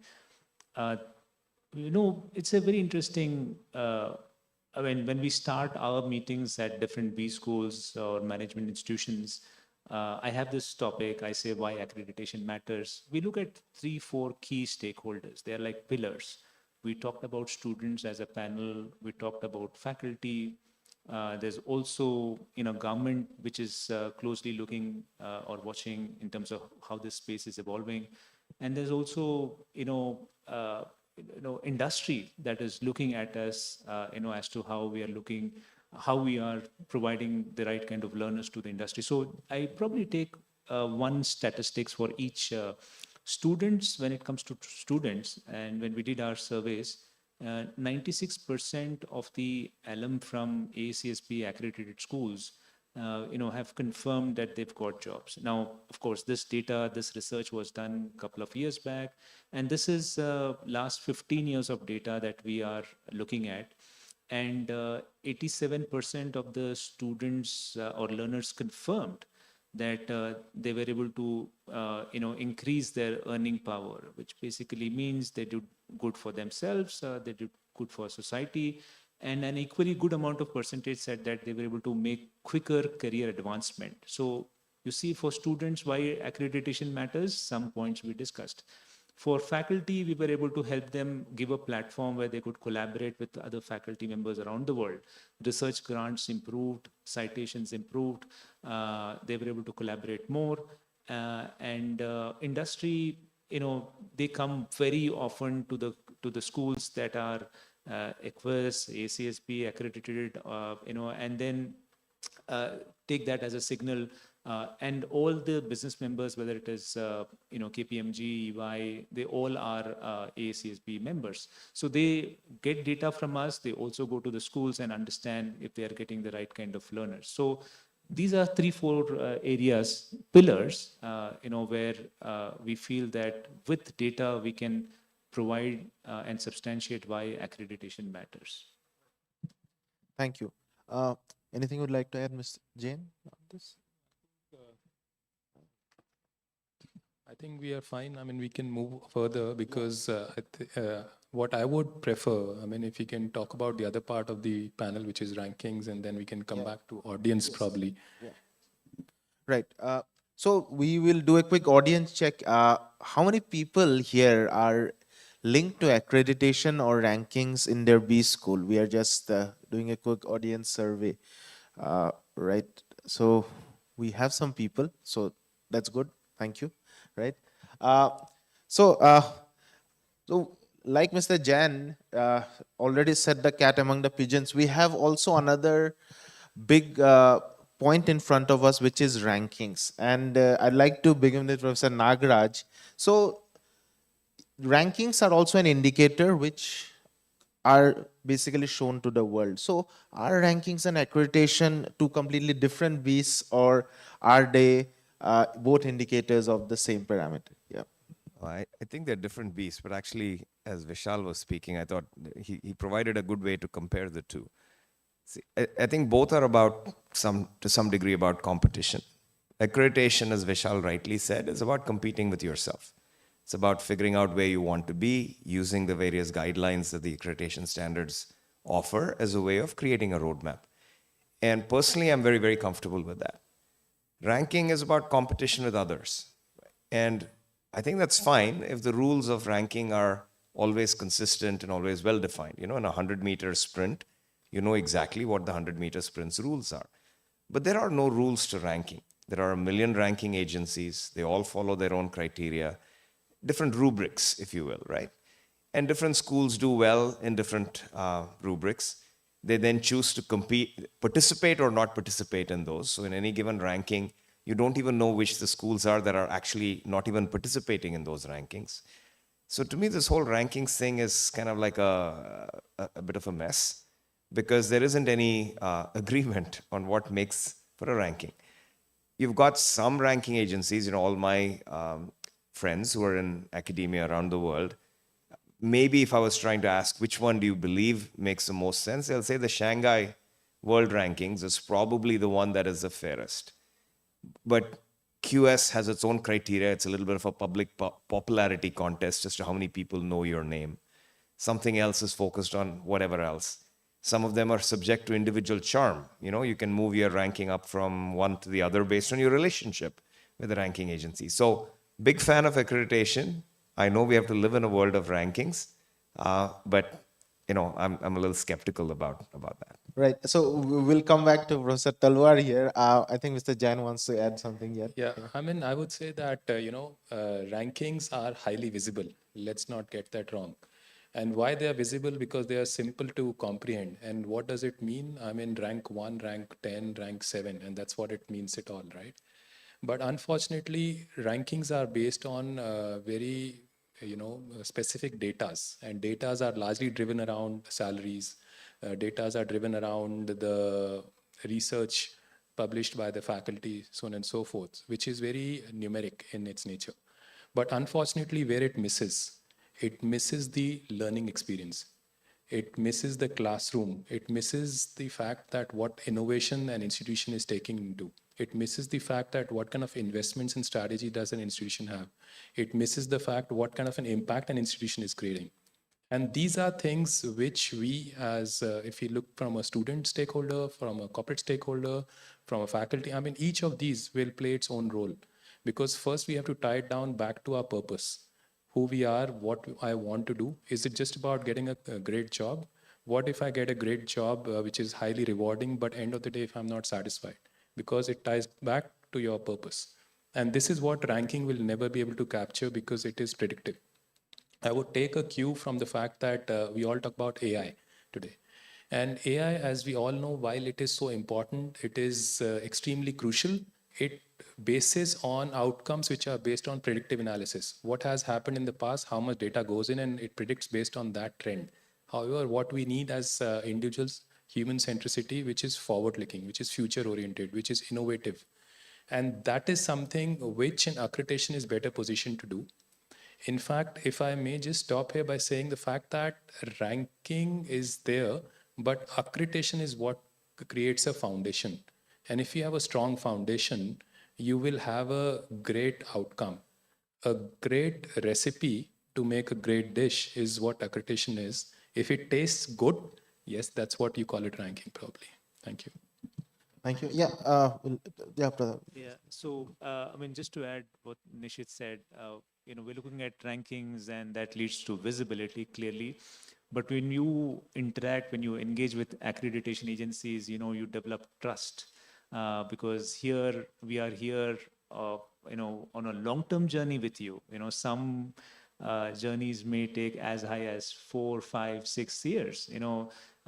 Whereas ranking are basically outcomes from short-term indicators. So when it comes to trust, and we also focus on your vision and mission statement without losing the focus on impact, without losing focus on your, vision of the institution. So these are some differences. At some point, both will survive. Both have relevance in the market. But to answer the question, it's more about trust with accreditation and rankings. Also, another problem that I see, not a problem, but it creates a platform for competition. Maybe among the schools, if they are competing, that's a different ball game. But when it comes to a segment that is just highly competitive, that is something worrying. whereas a platform like accreditation agencies, they work in a very different, zone. Right. Moving to Professor Talwar. So I think I'm coming back to your question to me is about one particular stakeholder, which is a student. And of course, a student, in my opinion, is quite mindful about, a certain base of rankings that are there, right? So it could be national rankings, it could be international rankings. And maybe somewhere, this is also because of the fact that some of these rankings which are known have a higher proportion or weightage on outcomes, right? Alumni outcomes, salary growth, right? What are you doing over a period of time, career progress, right? So a lot of those measures are actually very appealing to students within the institution, students who intend to want to be in an institution, and students who've graduated from an institution, right? So one particular ranking looks at, 3 years post, what are you actually doing? What's your salary increase or whatever else? So I think, accreditation is a more, let's say, holistic development of the entire institution over a period of time, increasing its robustness, increasing its reason for existence, make its competitiveness to go up. Whereas rankings, as Nishit talked about, is here and now at this moment of time. But I think some of the rankings, possibly the measures they use are around the exit, around the career outcomes, are around this whole idea about, what are students from the institutions achieving over a period of time, right? And of course, that also creates the allure, in a sense, of certain rankings. I would like to highlight some of the more robust long-term aspects which also need to be focused on. So I'll give you an idea. In one of the rankings, global MBA rankings, you have the Indian School of Business. You have some of the IIMs actually getting very high ranks as far as career progress is concerned, pre-MBA versus post-MBA salary growth is concerned. But at the same time, so they might be 3, 4, 5 in terms of the ranks. But if you look at a base of schools, while they may be very, very competitive and really excelling in those 2, 3 different parameters around alumni outcomes, but if you look at some of the other outcomes, if you look at, let's say, management thought, whichever way you measure it, or how you look at research, for example, or internationalization, there is some way to go. Right? So in a sense, rankings at times makes you competitive, even if you're slightly skewed towards a certain base of parameters, not necessarily doing well in all parameters, but there's still skin in the game, in my opinion. True. Yeah, Professor Nagaraj wanted to add something. Yeah. See, different ranking agencies use different approaches. LinkedIn, for example, is a very analytics-based approach of looking at the strength of a network. So in one sense, it's a very cool, analytics way of figuring out how strong a school is. And that's a perfectly legitimate way of looking at an outcome. How well have the students done? That's not an approach that's used by others. That's a LinkedIn proprietary kind of approach. Now let's take a look at NIRF and take a look at its research ranking component. That drives a certain set of behaviors. The NIRF rankings are split between quantity of research and quality of research. And the NIRF folks have decided to measure each in a certain way. But one would argue that by measuring certain things, you drive behaviors which I think are counterproductive to management education. If you count volume of research, you drive a certain kind of behavior amongst the academics in India. And speaking as a former practitioner, at the best of times, only about 20% of academic research is actually of any relevance to practice. Even at the best of times, 80% of it is okay, interesting. Now, when you try and drive quantity, I would say that ratio is going to 95 of it being not relevant and 5% being relevant. So in a sense, you're trying to measure a good thing, but the way you measure it drives a certain set of unintended consequences. And now come back to sort of the complexity of a ranking. A ranking agency tries to put a bunch of things together, as Vishal said, student outcomes, research output, etc., to come up with a number. Their weightages are different for each one. The way they've measured it is different for each one. it's too complicated. How is a student to know which ranking is relevant to them? In a perfect world, a student would probably only look at that ranking which is career growth oriented. But yet that's merged in with a whole bunch of research output, which is absolutely of no relevance to the student. A faculty member, for example, who's looking at ranking would probably want to look at the research productivity rankings. So maybe rankings have a place, but then perhaps they should be very narrowly focused, rankings around student outcomes, as opposed to having these big components that then get blended into some big number, which then loses all its meaning, in my opinion. Mr. Jani wanted to add. Yeah, I would just say that I think while both accreditation and ranking are crucial for institution building, but overarching word is strategy. I think we need to have a robust strategy in order to balance the role of accreditation and how ranking plays out. And to do so, I have three quick suggestions. Probably you could look at more detailed the methodology. I mean, you need to really interrogate as to what methodology is being used by which ranking and which ranking to use for reflection of what you do as an institution. Because that will play out really well if you have chosen the right things. Secondly, I think you need to protect your mission. I think the danger starts when you start being led by a ranking outcome that sort of identifies that these are the areas where you should push your boundaries on without having any sense or cognizance of that institution. So you need to protect your mission, you need to protect your strategy, you need to protect your purpose, and that should be your driver and not the rankings, because those parameters may not be even relevant to you in certain context. And thirdly, I would say, it should be more like rankings are more like the features or the light switches on the dashboard and not the steering wheel of the institution as a whole. So keeping that in mind, I would say that is how you should try to take a good strategy in place based on a strong accreditation, and that will really help you sustain and make a strong impact in the long run. Right, yeah, Mr. Das. Thank you. And just to add what the panel said, clearly as a group, when we were discussing in the debrief session, we identified that, both, when the process of accreditation happens at a school, clearly the ranking agencies take a lot of benefit, which is fine, because some of the attributes clearly lead to that. Also, we realized that, like one example that I would like to quote is Varun mentioned about LinkedIn. I was at a B school and it was the ranking season. Suddenly the director said, okay, we are doing exceptionally well in all rankings. LinkedIn has come up with newer rankings. Here we are far behind. So, schools are really trying to understand how these rankings work.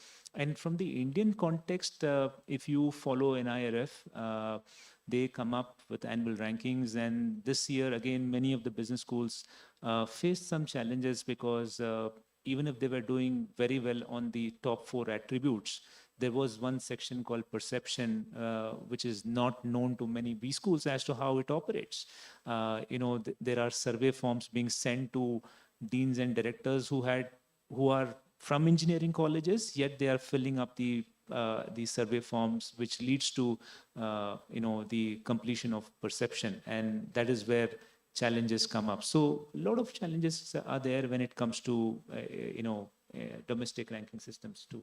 I wish there was somebody there from the ranking agencies too. Yeah, so no, yeah. So this is sort of also a paradox sort of a thing, like what you mentioned for NIRF. There's a similar perception survey also done for QS, where they do send out a mailer to all the faculty members and stakeholders across the world regarding their perception about your business school. And at the moment, both rankings and accreditation are deeply imbibed into the official framework also. So that makes it very crucial that institutions approach both of them strategically. So I'd like to begin with Professor Nagaraj again on the other side. There was a mention which Mr. Jain made about mission, vision, and also which Pratap Das here, Mr. Das also talked about institutions looking at them. So how can an institution look about mission and vision, maintaining its mission and vision, while also catering to the demands of ranking and accreditation as a whole. Yeah. All right. I'd agree with Nishit that I think the thing that should dominate is the purpose, your vision, and your mission, right? And then whatever your strategy is to achieve that particular mission. Honestly, that should be the only thing. And the good thing about accreditation agencies is they generally recognize that individual institutions may have different goals, right? And so the activities they undertake, as long as they are excellent in terms of advancing those goals, that's what accreditation looks to do. Ranking doesn't do that. So my advice to anybody, if they asked me, would be to essentially focus on what makes your institution different. Now, but this again, we teach corporates how to actually write missions, visions, and so on. But this was an interesting exercise that happened at one of these accreditation agencies' worldwide conference. The keynote speaker put up 20 mission statements, and he asked the audience to identify which ones of these are not from a business school, all right? And as you read those 20, they all sounded, making society a better place, et cetera, et cetera. 5 of those 20 mission statements were from companies that make bombs and various other weapons of mass destruction, Lockheed Martin, et cetera. So the point is that if a business school is sounding the same as Lockheed Martin, there's probably something wrong with that business school's mission statement. And I've been to enough business schools here where you see the mission and vision boards, and you say this could have been there at any school, anywhere, or maybe not even a school whatsoever. So I do think we should be mission and vision driven, but I would say that business schools themselves, in many cases, probably need to think about sharpening their vision and mission. Otherwise, it's not going to guide anything other than the usual stuff. So I think Talwar wanted to add something. very quickly. I think, why did the Indian, management school come along? Why did the Indian business school come along in the 50s and the 60s? Possibly the question is, have we stayed that path, or have we moved to what I would call as boxing ourselves to a bit of a corner, right? Being evaluated on 1 or 2 parameters, and those parameters, we all know what they are in terms of, career success or outcomes or placement or whatever else. So automatically, a lot of these mirroring, as you said, whether your mission is to be competitive, your mission, vision, whatever it is, somehow, somewhere, psychologically, we all kind of boxed ourselves in. The idea is to how to come out of that box, unbox ourselves, and then become, let's say, rediscover the reasoning by why we existed. Public good. Are we, what kind of public good are we looking at? Just a point. So probably now we have the 2 persons who will talk about mission and vision from an accreditation perspective. How do you view accreditation and mission and vision, and how institutions shape it? We'll start with Mr. Das. Yeah. So as an agency, when we go to business schools, we make it very clear, right in the first conversation, they ask us how much time does it take to see the final side of the journey or the finish line. We say this is not a race. As vision and mission statements are very critical for ACSP. So we convey to the stakeholders that as long as you are aligned with the vision and mission statement, you are on the path. And sometimes business schools take time to rework on the vision statement. I have one top business school here, they are approaching the board of governors to see if the mission and vision statement can be reworked, because unless we see there is alignment there, the school will never be able to see the light of the day. So vision and mission statements are very critical, and for agencies like accreditation agencies per se, we look at these things very closely. Mr. Jain, would you like to add? See, I would say that, most often than not, the mission vision statements are top driven. And unfortunately, the drivers of the mission and vision are the stakeholders, which are faculty, students, which are remotely, or distantly engaged in this whole process of developing a vision and a mission. And my personal view, again, is that one, all stakeholders should be brought into the design of this process. And more importantly, if I put the EFMD hat, I would say that EFMD is strongly embedded by, input output driven as to what comes in and what is the outcome, what is the impact, what is and where it is, leading you to. I mean, that needs to be sort of measured. And if you create a mission which is forward looking, great, but then are you able to measure it? Are you able to reflect on it? I mean, that's something you need to take into account.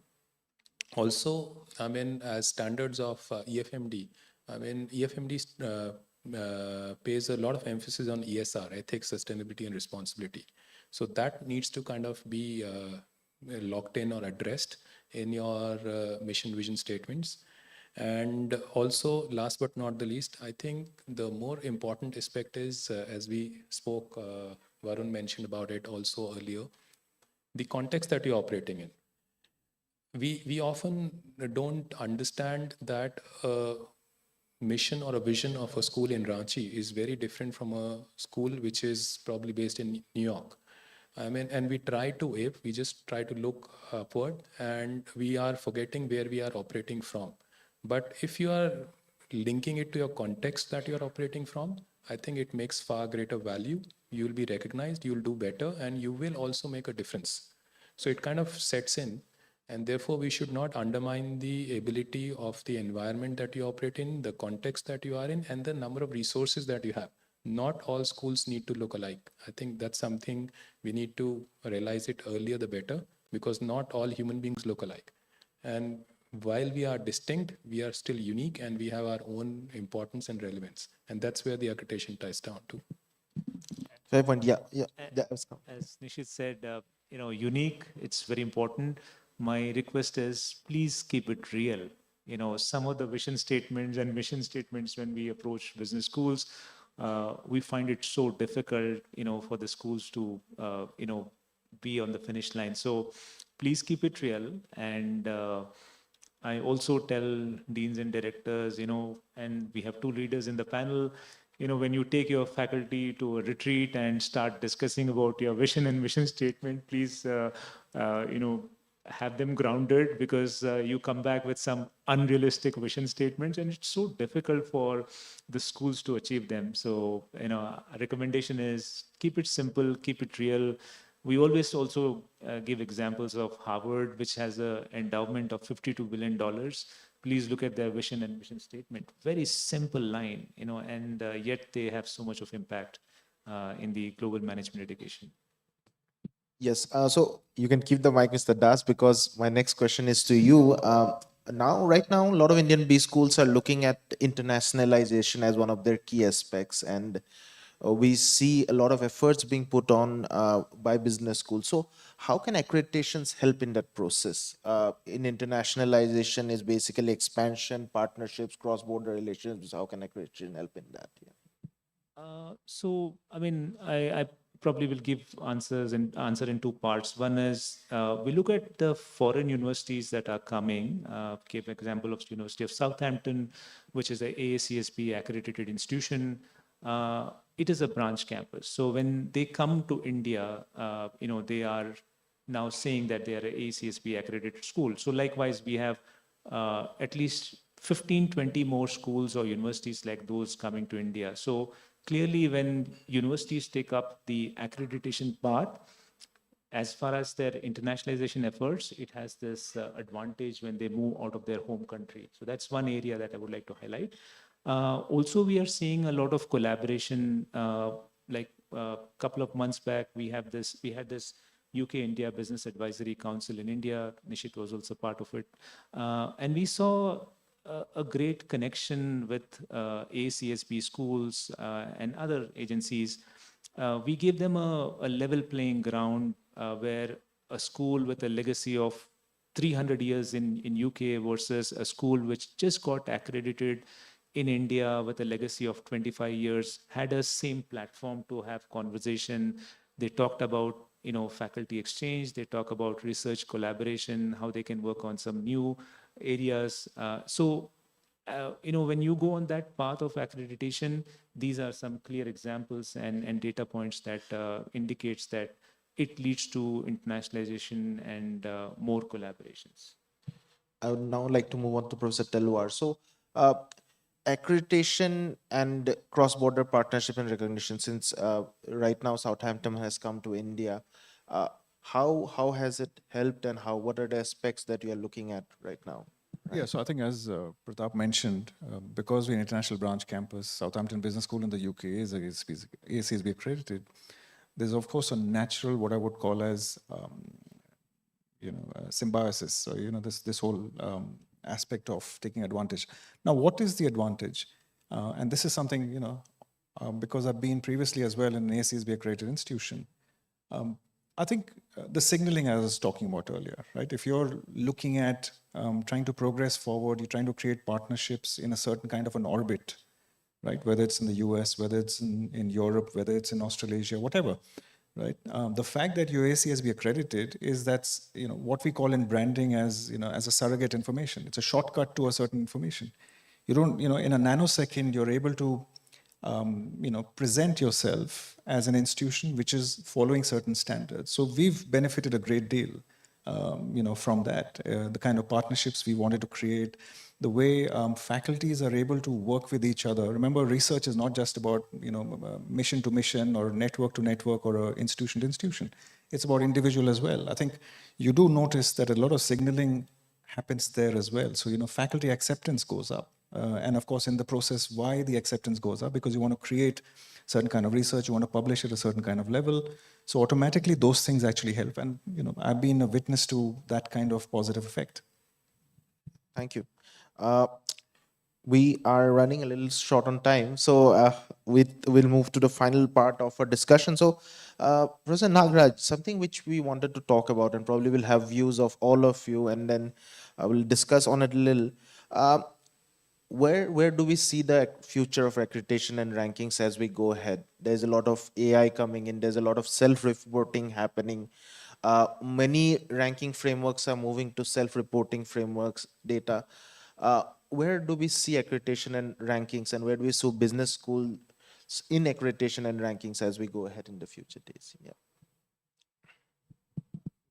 See, I actually don't see the connection, honestly, between AI and rankings and accreditations. If others do, I'm eager to learn, right? I mean, there are always changes and trends that happen in terms of tools for reporting and so forth. So I'm not going to be able to shed any light on that because I don't know if there is actually a link between the AI trend and accreditation and rankings. But if you look at accreditations and rankings and where they go, the question will be when, there's a line from the movie The Incredibles, a great Pixar film, which says when everybody is special, nobody is special, right? So we may get to a point where everybody is accredited, and therefore the signaling, if you will, that is one aspect of accreditation may not necessarily stand out amongst all the other signals, right? So that's something that the accreditation folks, I think, need to think about. How do you maintain the quality of your signaling without getting discriminatory? On the ranking side, what I do hope happens are much more focused rankings. So this is really more of a wish list. I don't necessarily see any movement towards that. But it would be nice if we had, 7, 8 rankings, it's fine. But it was clear each ranking is measuring something different as opposed to kind of the mess that we have right now. Mr. Jain, would like to add something? Yeah? In our view, hi. In our view, I would say that, in fact, we have a standard called TEL, Technology-Enabled Learning. And we've been working much before AI came into practice. I mean, we use the word technology or digitalization, that how it embeds into the institution as a whole. And using that to your advantage, I think more and more AI plays an important role in accreditation and ranking for that matter. How? I think one of the things is it enhances the quality of the data. Today, I mean, with technology, you have much richer data, and you can have a much stronger view of what the learning behavior would be. I mean, this conference, I was told by Professor Deepak that, we are using an AI tool to synthesize what is being discussed and talked about. Now, it leads to certain outcomes which we can take home with us. And that is also a way to complement technology in our learning behavior, and same goes true for our accreditation cycle, that when you are trying to focus on different standards, whether it be internationalization or diversity or technology enabled learning or ESR, I mean, each of these gets captured better, recorded, and at least you have something to reflect and build on. So in that sense, it's good. It also builds a stronger data capability, because now you're benchmarking not just from where you are operating, but also from the outside stakeholders. Because you can go cross-border, you can go overseas using technology, you can collaborate much easily, and it also allows you to reflect better to say that where you are and where you could be. Last but not the least, I think what is the caveat is the fact that it allows you to put a AI strategy or a AI philosophy of the institution.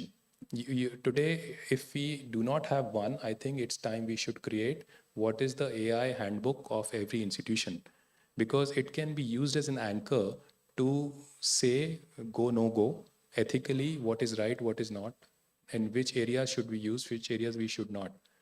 I mean, so overall, I would say technology has an important role to play, and we should not discount that. And accreditation will allow you to, take advantage of it rather than working against it. Mr. Das? When it comes to technology, AI, clearly we have identified as an enabler in the organization. Some of you were there yesterday in Jeff's session. He clearly highlighted, and this is again all data surveys that we collected. Another thing that I would like to highlight is, if you are involved in an organization that is undergoing the process, there are 9 standards. And right now, AACSB has conducted, or as we speak, we are still conducting 40 sessions globally where we are listening to, to views from faculty, directors, chancellors from around the world, and trying to see how is AI impacting. And clearly we have realized that it will have an impact on one of the standards that we have in our system. So we are not saying it will be like a change in standards, because that is a big concern if a standard is changed, but there is a refresh happening. Now that refresh is happening primarily because we are listening to your views and feedback as to how AI is changing your lives, both at the research level, for the faculty, or for students level, at the learners level. So, and also on a separate note, we also have a system in place where staff members who are writing accreditation reports can now use the benefit of GenAI. So we are encouraging staff to use some of the prompts that we created and start writing reports, because these staff members in the past, pre-GenAI era, took a lot of time to write reports, but now we have that advantage of GenAI. So all members of ACSP can start using the prompts and produce some high quality reports. One caveat is, do not copy paste, get some human intervention in your reports, and the committees will start liking it. Yeah, thank you. Mr. Dalwar. Very quick. I think technology has a big role to play. The issue is whether, educational institutions as a whole, I'm not saying just India, I'm talking about internationally, are we ready for that change? Are we ready to utilize that? Because I think somewhere, some members in the ecosystem advance much ahead, let's say the corporates, and even the students for that matter. I think how we are able to channelize as educational institutions, the power of AI or the power of technology, digital transformation is something that is up to us. And that's the reason at times we believe that maybe there's a limitation to this technology. I think the other question, and something that I talked about sometime back elsewhere, is is there enough incentive right now? Is there enough experimentation right now within educational institutions for us to be able to adopt that? Right? Accreditation agencies will come along, will encourage, will nudge, but then institutions also have to be able to follow. Fair point. Yeah. Yes, please go ahead. So I'd like to sort of summarize, right, and maybe clarify a few things. Certainly AI changes business processes everywhere. AI changes how marketing campaigns are done. AI changes how books are closed, et cetera. And definitely AI changes the process of accreditation and the process of ranking, which is what Pratap was describing by way, for example, of the AACSB tools that help you generate reports faster. So when I expressed my skepticism about the link, or saying I didn't see the link between AI and accreditation, it was definitely not about the process. All processes change, and quite dramatically because of AI. The question was, does it change the meaning of what something is? For example, AI is unique in its ability to possibly have you rethink what that thing even means, not how you do it. What does it mean to be human is not a question you asked yourself when a spreadsheet came around. But you have to ask yourself, what does it mean to be human when AI came along? So I was using that bar and saying, does AI fundamentally have us rethink what accreditation even means, or what rankings even means? And that I haven't quite seen the connection. But 100% I agree with the fact that AI will change the process of accreditation and the process of ranking. Yeah, and I completely agree with you. Probably there will be questions on what role does AI play in a business school in the future days, and what different roles it could basically make us better or support us. So we are quite short on time. We have time for probably one or two questions from the audience. Yeah, so we had some people from accreditation. So yes. Hi, thank you for this wonderful discussion on both accreditation and ranking. I'm Rohit, I'm Ranchi. My question is, because we've got two very interesting cohort here, one from the accreditation bodies and one the leaders of business schools. One thing that differentiate accreditation and ranking, I would say, in India is the level of democratization that we see. So if you take example of NIRF, there were more than 850 business schools which participated, and they did not need to pay any fee for that ranking, and they get to know where they stand. Whereas when we look at accreditation, and I think we all see value in the quality improvement and the journey for excellence, but then there's also a price to pay. So my question is, do you see that there's a need to democratize accreditation in India? And I want to hear views from both the leaders as well as the bodies, because if you say yes to that, institute might say that we don't want too many business schools getting accredited, because then that will dilute their differentiation. So is there's a need for democratization? If yes, how should we go about it? Thank you. Would like to take it first. Okay, when it comes to democratization, and if you are referring to some reduction around costs, is that what you mean? Because you said NIRF comes complementary to the schools, they participate.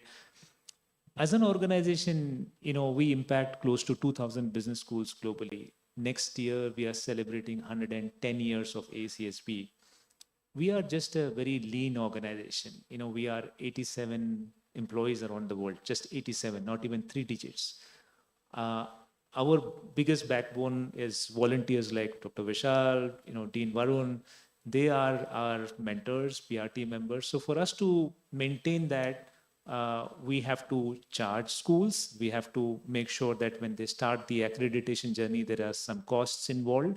So these are, as a non-profit, nominal costs that typically we include, but there is no way that there will be a day where AACSB will start offering any of the services that are complimentary or free in nature. We had a meeting recently with Government of India Ministry of Education, and we met the secretary.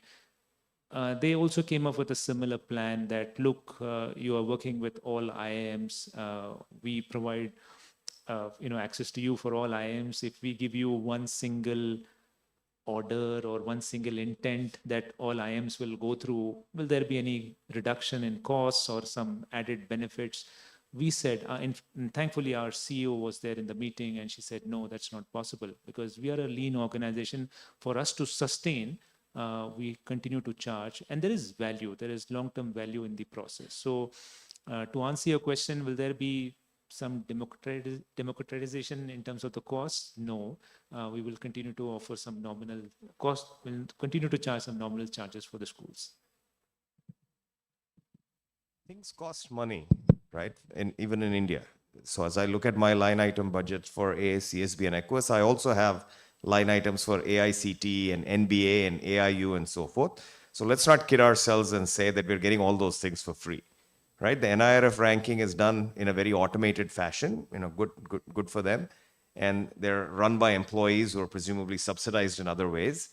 But in the real world, including in the world of AICT and NBA and AIU and so forth, there are fees associated with it, and they're frankly not that different from the kinds of numbers that EQUIS and AACSB charge, right? So things do require funds to support the activity. Sorry, we will not be able to take a question because we have a hard stop today. Some logistical issues, but yeah. No, it's fine. Yeah. So thank you all the panelists. Thank you the audience for your kind presence and for gracing this occasion. Over to the Thank you so much to our speakers for an insightful and enriching session. As a gesture of our appreciation, we'll now felicitate our distinguished speakers. May I now request Professor Anshuman Hazarika to come forward for the felicitation ceremony.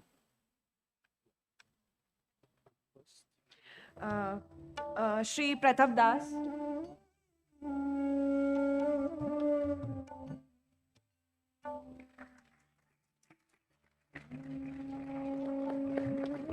Shri Nishit Jain.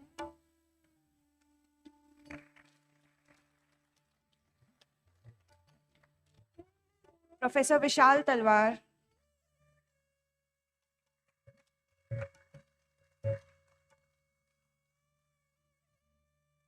And Professor Varun Nagraj.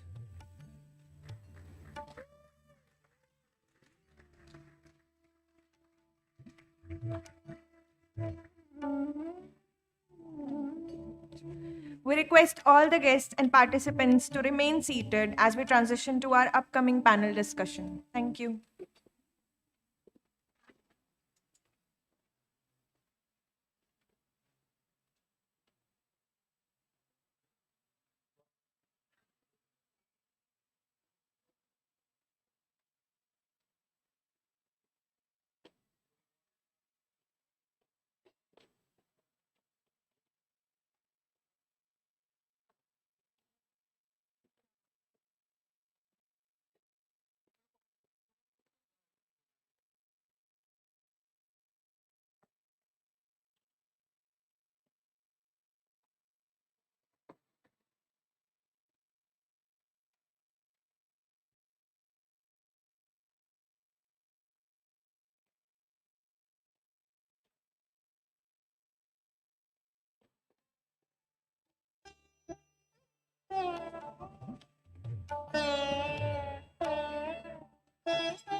We would like to extend our sincere gratitude to Union Bank of India, a platinum sponsor, and Hindalco, a silver sponsor, for their generous support in making the 10th Pan-IIM World Management Conference possible.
We now move to our next session titled Empowering MSMEs for Social Impact. This segment focuses on an area of vital national importance, exploring how micro, small, and medium enterprises can contribute meaningfully to inclusive growth, community development, and sustainable economic progress. The session brings together practitioners, policy thinkers, and institutional leaders who have been closely engaged with the MSME ecosystem and will offer insights into enabling frameworks, capacity building, and impact-driven enterprise development. With that, we begin the session. I now request our esteemed speakers, Shri Prashant Tong, Shri Harsh Bhamnani, Shri Manish Piyush, and Professor Kushagra Sharan to kindly join us on stage.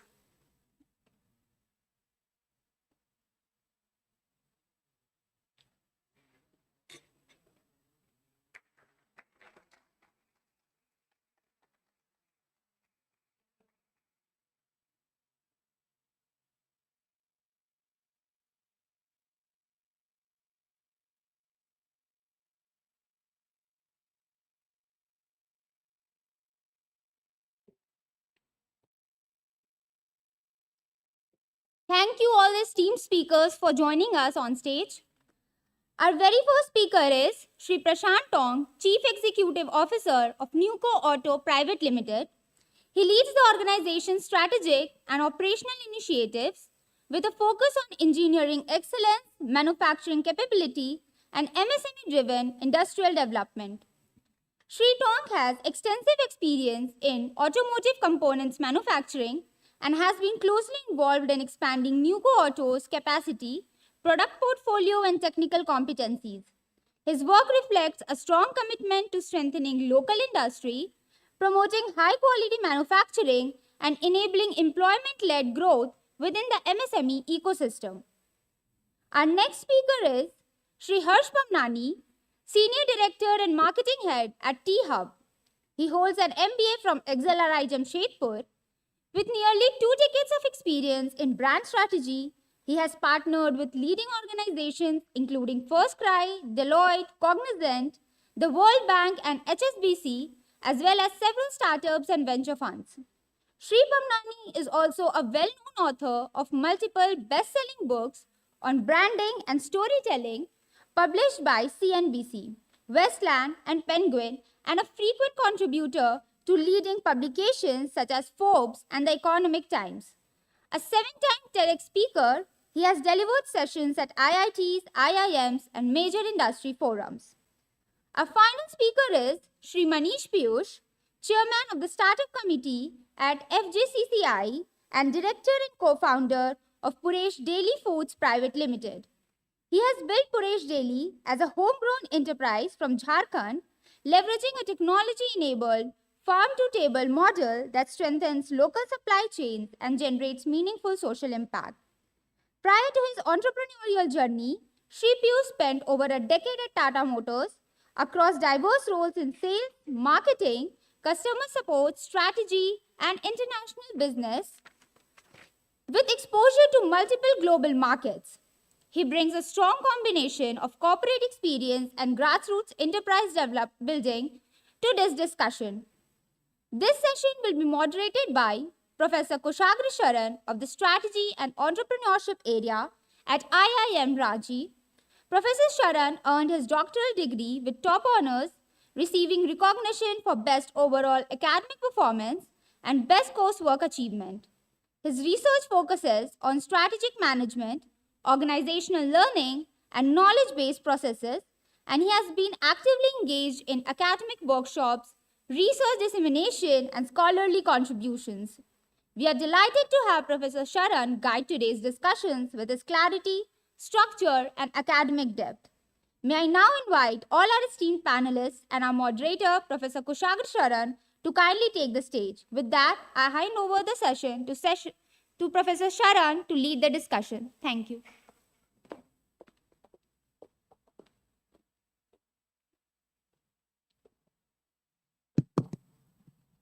Hi, good afternoon, everyone, and good afternoon to first of all to the panelists here, the esteemed panelists, Mr. Harsh Pamnani, Mr. Prashant Tonk, and Mr. Manish Piyush. Thank you. Thank you for giving out time here. And good afternoon to faculty colleagues, senior faculty, students, and all the participants here. So welcome to our panel discussion titled MSME for Impact. MSMEs, as we know, today influences far more than economic value. They drive livelihoods, community, well-being, sustainability, and inclusive development. And impact is no longer incidental, it is strategic. So MSMEs that understand this shift are shaping India's development story. This panel brings together leaders who represent storytelling, sustainability, operations, and strategic ecosystem building, the layers through which MSMEs can create meaningful, measurable impact. Thus, to start up with, I would invite each panelist first to share a 2-3 minute opening perspective on what impact means for MSMEs today. So we can start with Harsh, Mr. Harsh Pamnani. Yes. Thank you, Professor Kushagra, for setting the context and setting the stage. So when we talk about MSMEs, definitely one of the first words that come in my mind is impact, because they are one of the largest employment generators in this country. After agriculture, MSME are very prominent in terms of giving employment to people at various stages in their journeys. More than 12 crore people in India work in MSME space. So definitely a big backbone, and we all understand the importance that comes from that. If the employment is there, the family is able to give the education to the kids, healthcare and all, and everything improves. The second thing is that MSMEs are big suppliers to many large organizations in the country. We know brands like Maruti, Tata Motors, and many others, but they have thousands of MSME, lakhs of MSMEs behind them who are constantly, diligently giving them the right material on the basis of which great branded products that we talk about, see in advertisements, are getting created.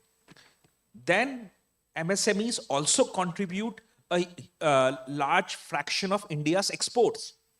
If I talk about brands going from India in terms of bags, handicrafts, and many other stuff comes from MSMEs. MSMEs have also created a lot of inspiration in the new age entrepreneurs, because if I talk about, so India has very limited supply of content on entrepreneurship, especially movies. We were talking about in America, there are movies on Apple and many other brands. In India, only few movies have been created on entrepreneurship, and among them, the famous ones are Padman, that was created on an MSME entrepreneur, Arunachalam Muruganantham, created sanitary pad adoption revolution at the bottom of the pyramid, and Shrikant, which was on Shrikant Bola, the founder of Bola Industry, also once an MSME in packaging and adhesive space. So I would say from multiple aspects, they have created the impact. And I would request the next, maybe the next speaker will add more to that rather than I keep on talking about it. Thanks, Mr. Harsh, for the opening remarks. I would now request Mr. Prashant for your opening remarks on what impact means for MSMEs today. Good afternoon, everyone. I'm actually humbled to be here and speak on this. We have been running MSMEs for now about 100 years, different businesses. So I'll just touch on the practical aspects as to how MSMEs impact the lives of people. First and foremostly, it impacts the individual because there is employment which is being created. There is a better standard of living which is going to come forth. And for most of these individuals, it is their first formal job where they came into a company, they understand how it is to work in a company and things like that. Tatas are not MSMEs, but their practices have been great, and MSMEs can learn a lot from them.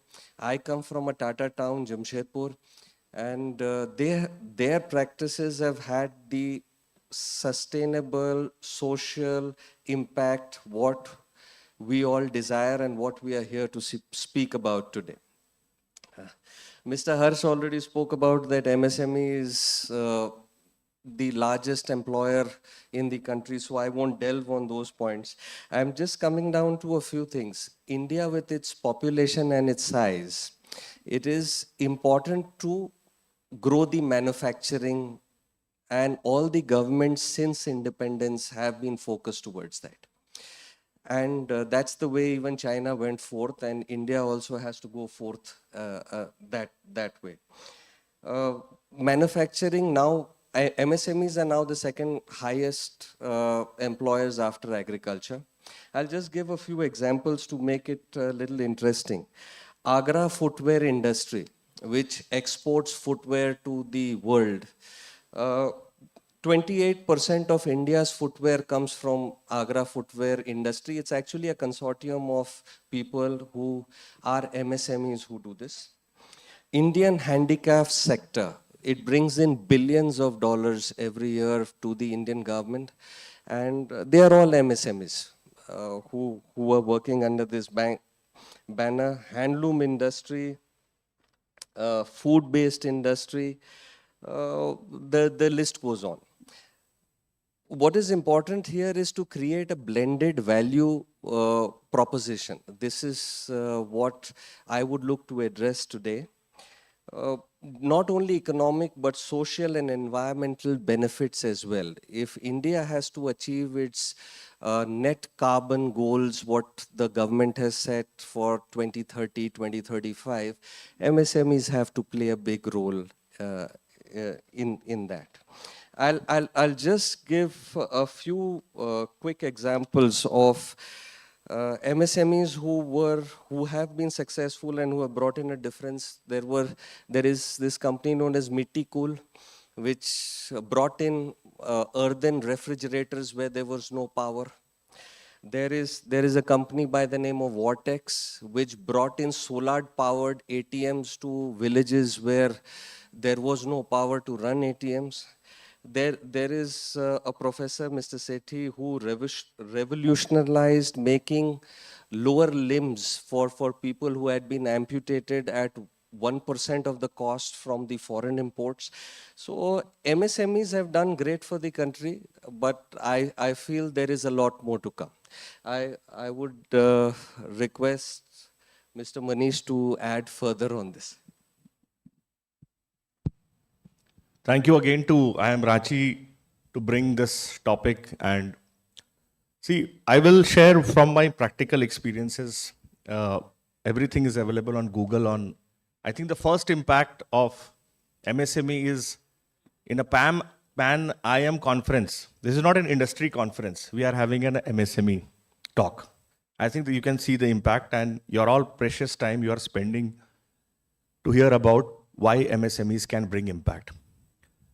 We are a manufacturing company of food processing. Now, let me tell you my example. I have been in the corporate and I have developed MSMEs. I have seen in Chakan area, Pune area, small auto components being developed, but I was always in the front of seeing that their quality is good, their machines which are used are good enough, not looking from the impact point of view.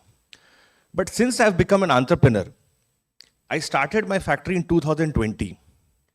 And my factory is not very far from here. Anybody can come. And 2020, I still have the videos of that place.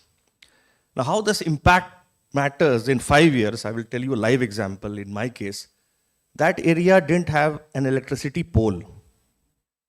I went to the secretary and applied that, sir, I have a piece of land. I want to start a factory.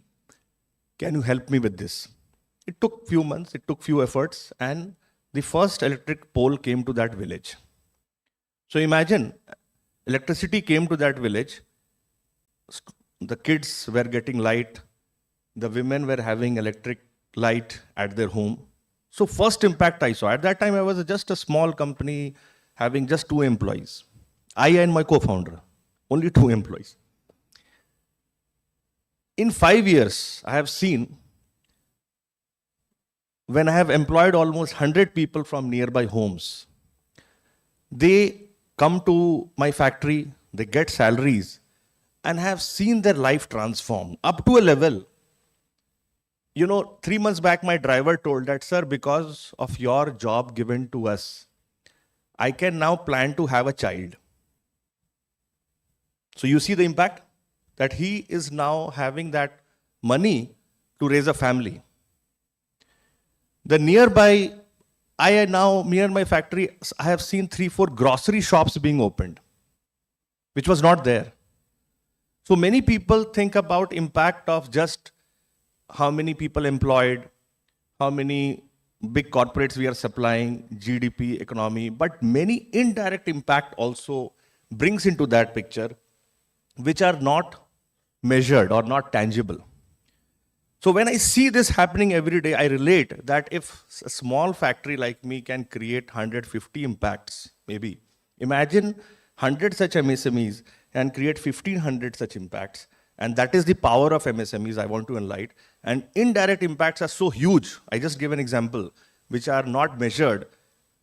And it is high time where India gets into the model which China did, that MSMEs are a great catalyst of development. You take so many years and efforts to bring a corporate developed and but MSMEs are easy to enter, but we need them. They are small plants. They need to be nourished because the impact that brings. Imagine a corporate. See, I was in Tata Motors. 30,000 people are employed in Tata Motors. But the revenue, huge, billion-dollar company.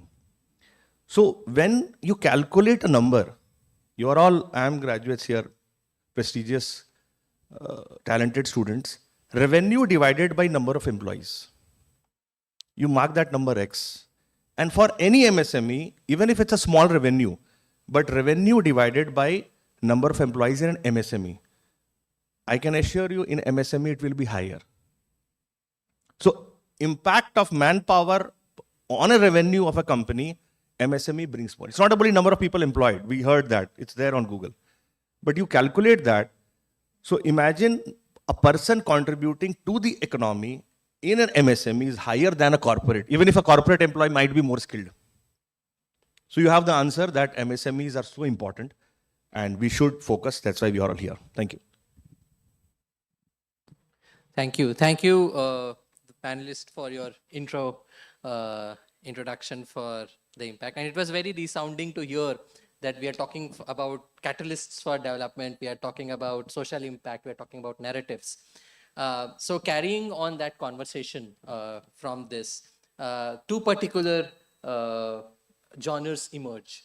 One is about the capacity building that we are doing through MSMEs, and one we are talking about the innovation. First, on the first front, first question for Mr. Prashant Ji will be in the development and sustainability ecosystem, like we are talking about this ecosystem, how do you define impact for MSMEs beyond profit and employment, taking the examples that we are talking about, we just talked about, how are the intangible benefits, but what are your perspectives based on your experience on this?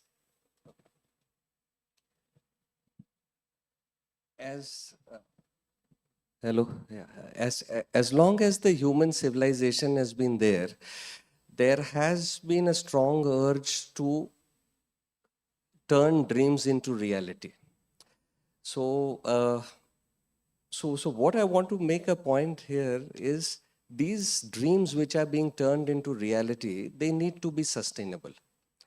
They cannot damage the environment because I believe that we are just, keepers now for the next generation. We can't damage the environment today to an extent that the next generation has nothing to take forward to.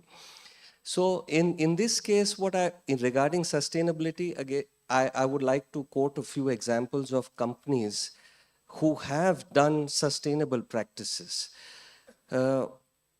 Companies which are in area where water was a problem, they have done extensive rainwater harvesting.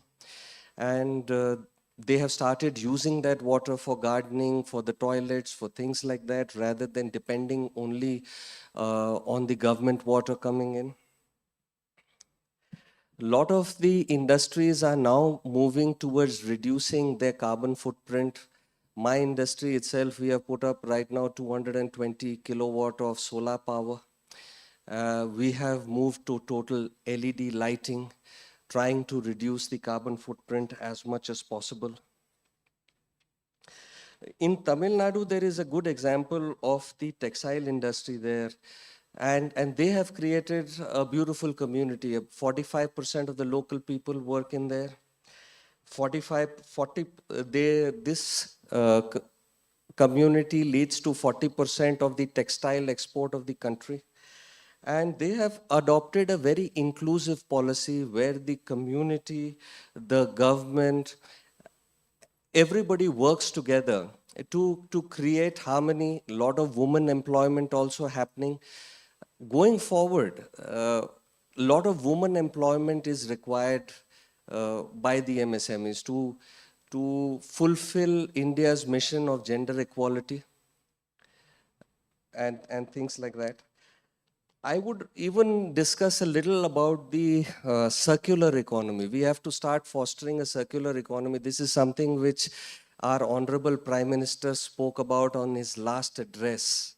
So, a couple of examples here. One of the things is, in circular economy, it's very easy. We want to reduce the waste, we want to reuse, we want to recycle. That is about the circular economy. So, sustainable ecotourism is now taking shape in India.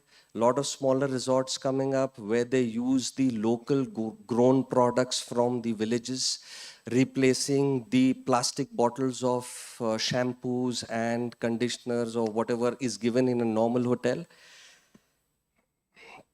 There are companies now which are recycling waste. They take your waste, they recycle, they make it into artifacts, they make it into usable things.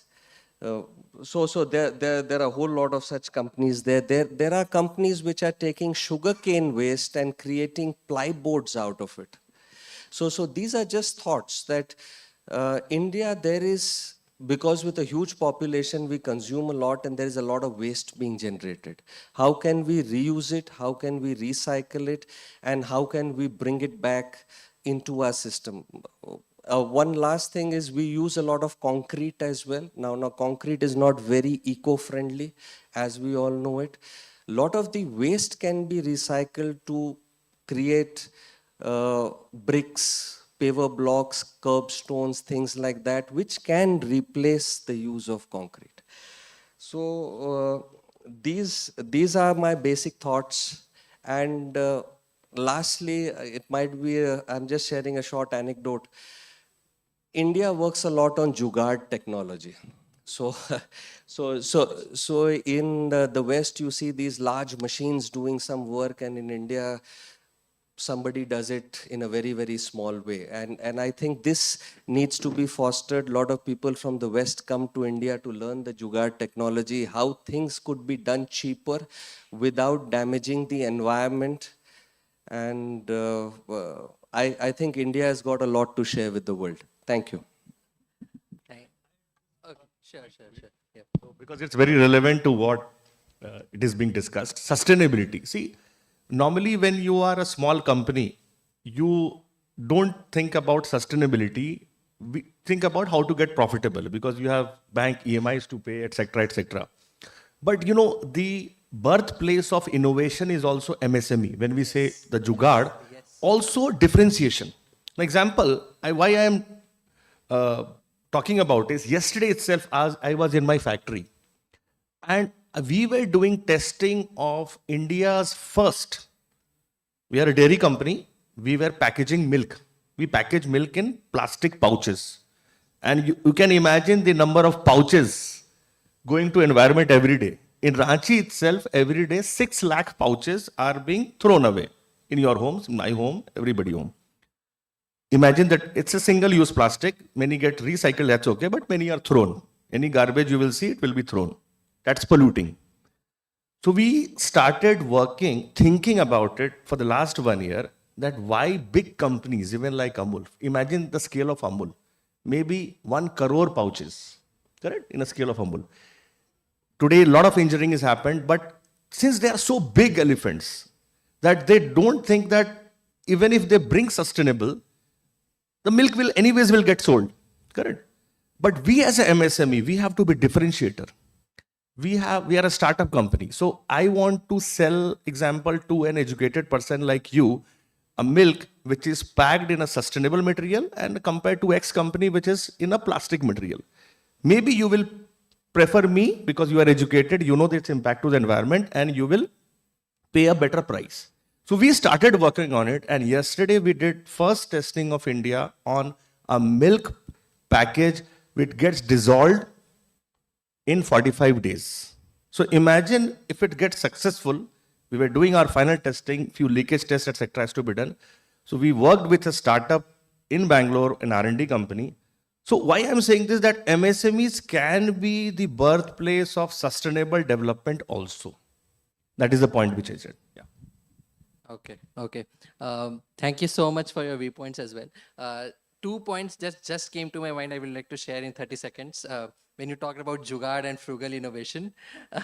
One is, it was reminded that a company that I was looking for, it earned 75 crores by manufacturing rubbers, tap rubbers, only tap rubbers. So that much of jugaad is there in the country. And also the second point, we fabricated a pedal powered washing machine towards sustainability, 1100 rupees, which will be my base for second question to Mr. Harsh. The question is, so from your experience with storytelling and brand narratives, how can MSMEs use stories to create deeper community or societal impact? We understood the example of movies that you took, but more sort of how from your experience we can talk about storytelling and brand narratives from a MSME perspective to create a deeper community as well as a societal impact. So, yeah. Thank you, Professor Kushagar, for asking that question. So first and foremost, I would like to set the context that without story, any company, any business is into the business of selling commodities because products can be copied. Stories have power to create the differentiation, to create the love, to create the respect for a business, and it becomes a preferred business for us, and which we also call as a brand. I mean, today, there are thousands and lakhs and crores of mithai walas and namkeen walas in the country. We know the story about Haldiram, from where they started, what they become and all. And today, if we have to gift somebody, we will prefer Haldiram, namkeen or a well-known brand over anybody else, right? It's the story that made Lijjat Papad a well-known brand, pan-India, even globally, case studies talk about that, but Papad is a commodity, can be created anywhere. So the point is that stories have power to turn your commodity into a lovable, trustworthy, respectable brand. And because you become a brand, you are able to scale up your business. When you are able to scale up your business, you are able to create more and more employment. You are also able to create many other benefits for the locality where you are operating. I mean, there are many businesses which basically become the main tourism spot in many cities, and they are MSMEs. If I give you the example of Mapro in Mahabaleshwar, people, when they are going to Mahabaleshwar, they want to stop at Mapro, they want to try the samples of the strawberry shakes, chocolates, and whatever things they are manufacturing. And because they go to that place, try their products and all, a lot of farmers also get benefit out of that. Agriculture gets benefit out of that, and it contributes. Another thing is that storytelling also helps MSMEs in creating an impact by talking about how they are creating environmental impact, the way Piyush mentioned right now. Now it's a story that he talked about. It's a story of innovation. It's a story of differentiation that will recognize his brand in a commoditized market when his brands get recognized, and he's a relatable role model because the business that he's creating, and people can think of that in the large market of Amul, Mother Dairy and all, if some entrepreneur can create a differentiation like this, can't I also do like this? So those ideas will come. There are many companies which are big ones, big names and all. They talk about the stories that how their suppliers became multi-crore companies because their suppliers were diligent enough to contribute to their journey. And I know about many, many small suppliers who became multi-crore companies because they have been consistent suppliers to Tata Motors, ITCs kind of companies, and they have grown with them. And those supplier stories motivate other companies also to become the suppliers, and the ripple effect keeps on coming. Another thing is that we know that in India, entrepreneurs works with limited resources, and because of which they are able to create innovation that definitely contributes to the society in multiple ways. Now, who is creating that innovation? The employees and when those employee stories also come out, they inspire other employees within those MSMEs कि ये कर सकता है तो मैं भी कर सकता हूं, and that becomes the innovation channel within MSMEs. So I would say stories have multiple impacts in multiple manners, and when these stories are coming out, when those MSMEs are becoming the role models for others, the overall country growth can happen. And I would like to add last point. In India, whenever we look for business literature, we look up to Harvard Business Review and all, and now they come up with American examples. Why I don't have the version of Harvard Business Review of entrepreneurs, their case studies who made multi-crore business in Gujarat, and entrepreneurs sitting in Tamil Nadu can learn lessons from them because they can't relate to American entrepreneurs because America is a different country, India is a different country. But an entrepreneur sitting in Rajasthan can learn a lot from entrepreneurs sitting in UP and MP. And if we have those versions of those stories, imagine how the innovation will flow from one state to another, from one MSME to another. And MSME entrepreneurs cannot hire McKinseys and Deloittes of the world, but they can learn from their peers through their stories and make a bigger impact. So that's what I wanted to add. Thank you. Thank you so much for such, it deserves a clapping for this answer. Yeah, I loved the answer. In a sense, because you used very good keywords like scaling, then employee stories, and and one of my favorite words is also scaling, in a sense, how innovation helps in scaling and all.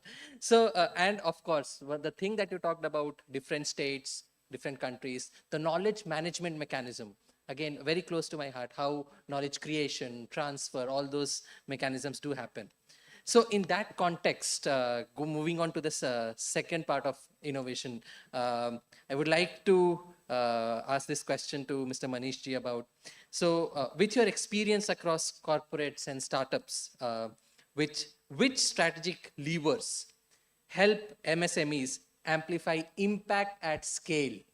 So I will just repeat this. With your experience across corporates and startups, which strategic levers help MSMEs amplify impact at scale? So I would love to hear from you. Yes. Yeah. I think before I answer this question, I think I've been insisting in all my sessions earlier also, which Mr. Harsh very rightly said, that I am myself an IIM graduate and we studied Harvard case studies. But when it comes to relating them to my current, of course, the strategy, the vision, that helps. But sometimes the frugal business requires your relatable business, which I can relate to. Somebody who is next door. Example, somebody who has done business in Ranchi, he is my role model and I have to learn from him.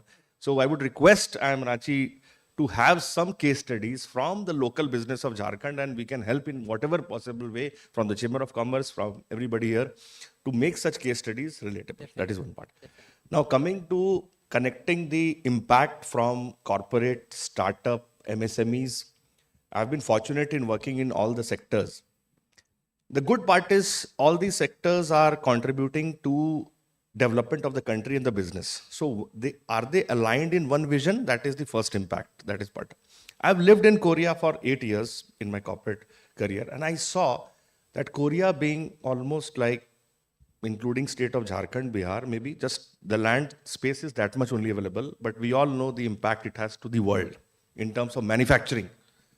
We know China is a big country, but Korea is a very small country. And why it is so? Because the entire country has n number of MSMEs. And they don't just cater to Korea, they cater to the world.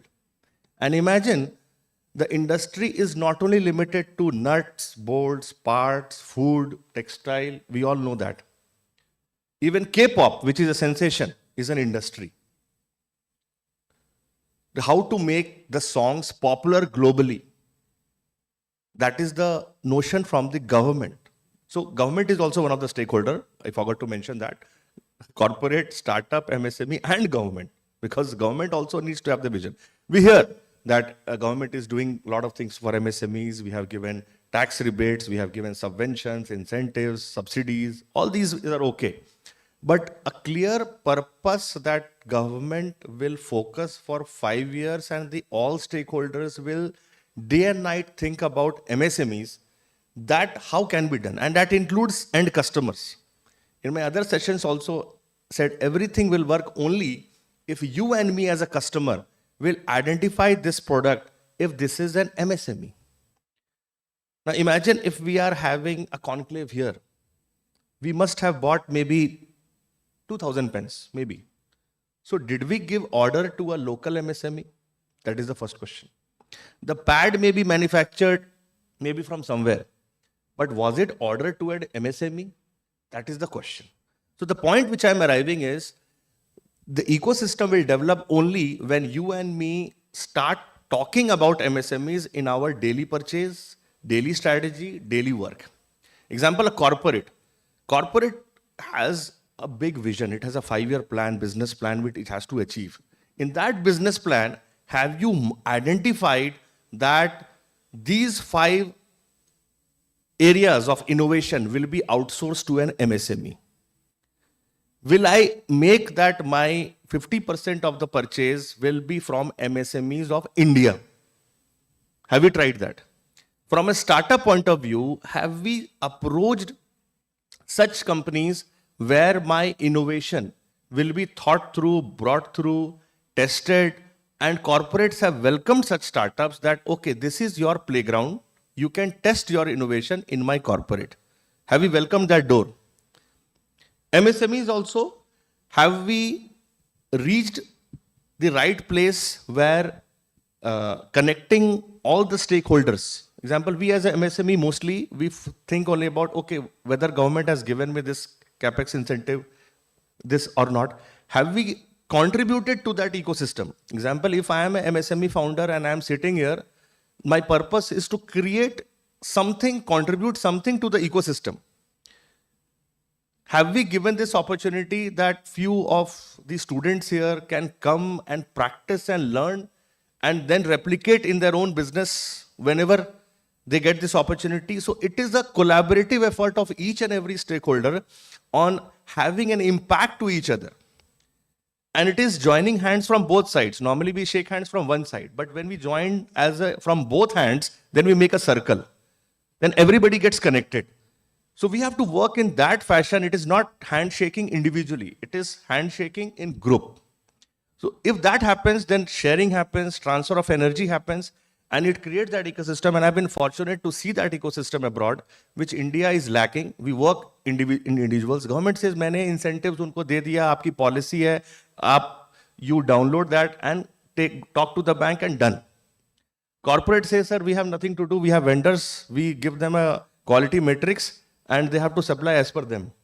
Startups cry that, sir, we are always crying for funding. We are not able to grow. The government is not doing anything. The corporates don't entertain us. And they have surrounded by their own big boxes. So we have to break that. You have to reach and it can only happen when you have an MSME talk, MSME culture. Are we talking about small businesses on our dining tables? If that happens, if a father says, to his son that you have studied from IIM, why don't you start an MSME? If that question starts being talked on a dining table, things will automatically get changed. And not discouraging anybody that who has opened an MSME, he should be, which rightly said, we have to create movies about MSMEs. We have to talk about them in wherever we go. We have to publish them, their stories on newspapers instead of all the political stories. We have to not just follow the cricketers or the movie celebrities, also the founders, which is the basic part of the American success story.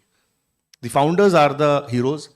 They are celebrated because I must say that the challenges which an MSME founder says, I always, when I give a talk on the startup conference, etc., if you really want to have the extreme adventurous life, then become a startup founder. If you really want to see all the colors of life, become a startup founder. It is the best thing to do you can have, but you must have that courage to do that.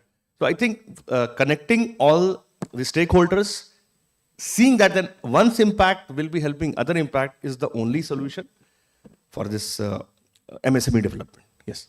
Thank you, thank you. Thank you so much, Manishji, for your answer. It resonated a lot with all what we were discussing.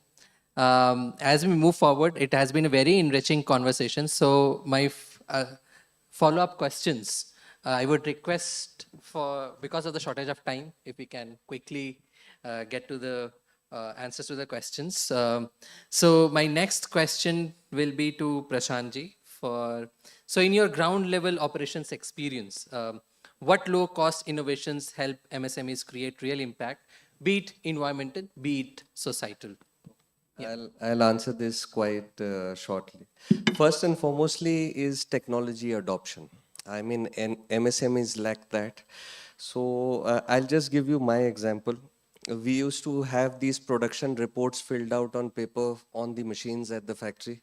Now we have got sensors on the machine which straight away tell us the amount produced, rework the idle time on the on our system. We don't need a paper anymore. So maybe with the help of AI, we might be able to even analyze this data and put it out into something where even a human might not be needed tomorrow to analyze data. You might just have ready data to do it.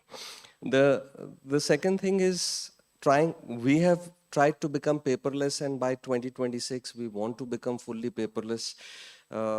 Cloud space is available easy. You have got local software vendors whom you could take up, and you could start creating small modules for things which you do on paper, bringing in more transparency, credibility, and eventually you can even control who views what in your organization, because in an MSME, information is available very easily to one and all. Sometimes somebody leaves you, goes to a competitor. You don't want everything to be lying out in the open. Government has got some good skill programs where we can reduce the cost, get in ITI trained people. We are using one such program known as Bharat Vikas Nigam, where what happens, you can employ somebody as a trainee, an ITI person, and government will reimburse you 50% of the cost back. And this is a way to give these people sustainable career. They come in as a trainee, they perform on the job, and then within no time, they are absorbed at market salary.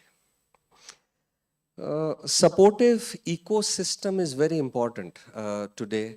Like in Jamshedpur, there is something known as an auto cluster which came up some years back. Now, every MSME cannot afford to put up a lab, put up lakhs and crores of rupees for that. So MSMEs put in a little bit of money, somebody put in 50,000, 1 lakh, whatever they could. And now they have access to a facility, a world-class facility, which helps them connect with world-class buyers. Government has got many schemes which we use today. One is the Z scheme, which is basically a zero defect scheme. If you get enrolled in that scheme, then in that case you get interest subsidy, you get interest subvention, you get you get help when you deploy solar power, things like that. So basically, these are the things where these are the things. And lastly, what we did was, few things where we invested very little money in the company, but we got very good results. We did proper waste management. So a lot of our packaging material which came from our suppliers started getting reused. And we didn't just have to dispose it, and saved us also a lot of money. Lot of the RO, we have an RO plant in the plant in our factory. So a lot of the wastewater of RO, it goes into gardening, it goes into the toilets and things like that. We use a lot of carbide tools today, and those carbide tools, once used, need to be disposed of in a proper way. So we tied up with Sandvik. Sandvik takes them, even pays us something. We have to segregate and keep it as per particular grades, but they take it, they pay us, and they eventually convert it back into an insert in their factory. So there are many sustainable things which an MSME can do. These are just a few to highlight on. Thank you. No, but it was a great answer, because once you talked about technology adoption at the first place, it actually talks about scaling, which brings to me the final question to Mr. Harshji for now, and then we will have a fight. We talked about storytelling, we talked about influencing per scale or adoption of impactful practices. Thing is, how do you gain that? How do you gain the trust or the building responsible brands? How do we do that in context of MSMEs? So trust is a most important factor in case of business. Trust acts as a lubricant. If trust is there, things will move faster. If trust is there, I would love to do business with somebody. I would love to give business to somebody. I would like to hire somebody, because there is a trust factor, things will happen faster. And if trust is not there, I will do 100 reference checks. And time will go away. So definitely trust is the most important factor in all aspects of business. Now, how trust comes and where the storytelling comes into picture in terms of building the trust. I would say the stories are the most important element in building trust. What is trust? You know somebody. You know good things about somebody. And because those good getting a comfort that I know somebody and I know good things about somebody, it means somebody is good. I can be in comfort zone to do business with them, or purchase their stock, or recommend that company to somebody so that their son can join or their daughter can join and all. Now, how these stories come into picture and they build the trust. There are MSME owners who have invested in creating hospitals, schools in their local areas. They become one of the biggest form factors of creating trust, because community is getting not only impacted because those schools and hospitals are doing some charitable stuff and some profitable stuff, but they are becoming the part of life for people, even if their products are not getting sold. So they become the talk of the town, even when somebody is not consuming their product, and they gain the mind share. Now, there are certain entrepreneurs who are MSME owners, and they are known for their good things they have done for the society, making food available for poor people, or helping somebody in the society for something and all. And because of that good will they have developed, lot of people get attracted towards them. And I want to make a very important point कि एक time का small cap stock ही बाद में जाके large cap का stock बनता है. Today, when we talk about trustworthy brands, one of the prominent names that comes to everybody's mind is Tata's, right? Now, Tata's didn't become one of India's most trustworthy brands in a day. If you go to Amazon, you see the maximum amount of business literature in India is written on Tata's. If you see the case studies in business schools, I would say, according to me, the maximum number of case studies taught in business schools are around Tata's. social media is filled with stories of impact created by Tatas, be it through hospitals, be it the personal stories of Ratan Tata and other leaders and all. And what that, I have never been an employee of any of the Tata companies. I have not purchased steel from Tatas or cars from Tata, but I'm talking about them.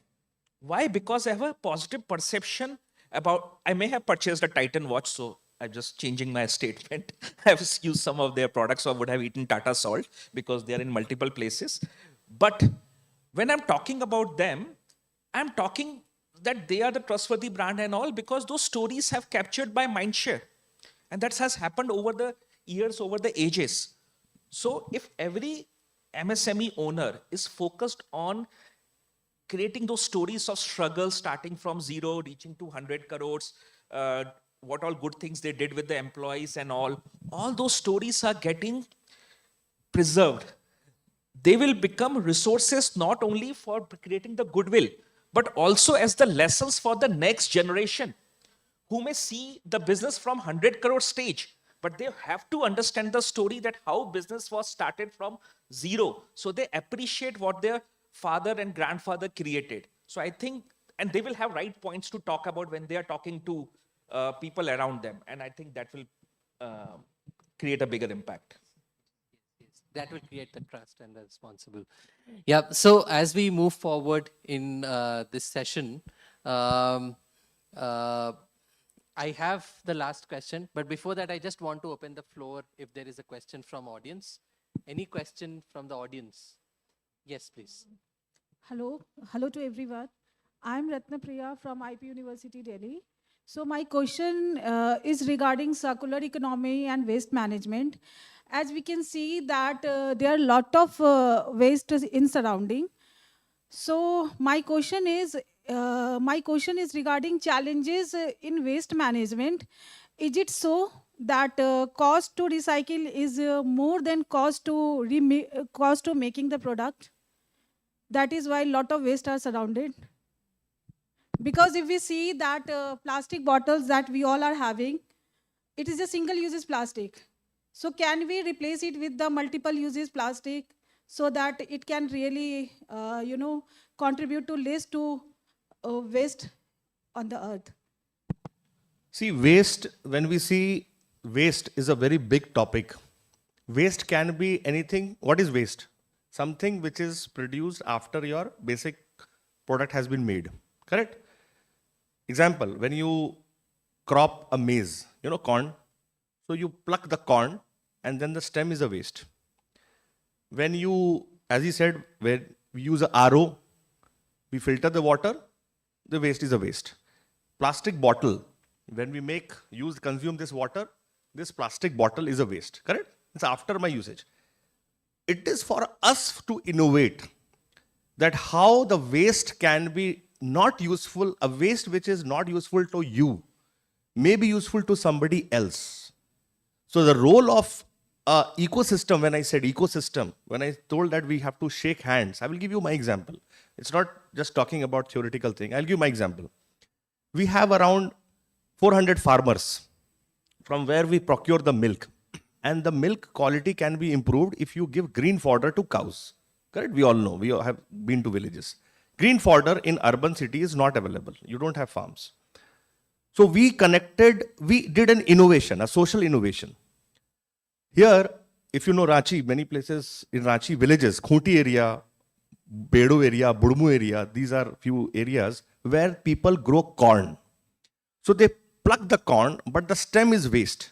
So what they do, they burn the waste. They burn it or they throw, and it is again a laborious process and a labor cost to cut it. So we created an ecosystem where after plucking the sweet corn, the stem is collected and through our logistics, return logistics of the Bolero pickups and the trucks, these are given to our farmers free of cost or maximum 2 rupees per kg cost as a cow fodder. So waste to the corn farmer is a gold to the cow farmer. That is part one. I will tell you my example. We make milk products in our factory.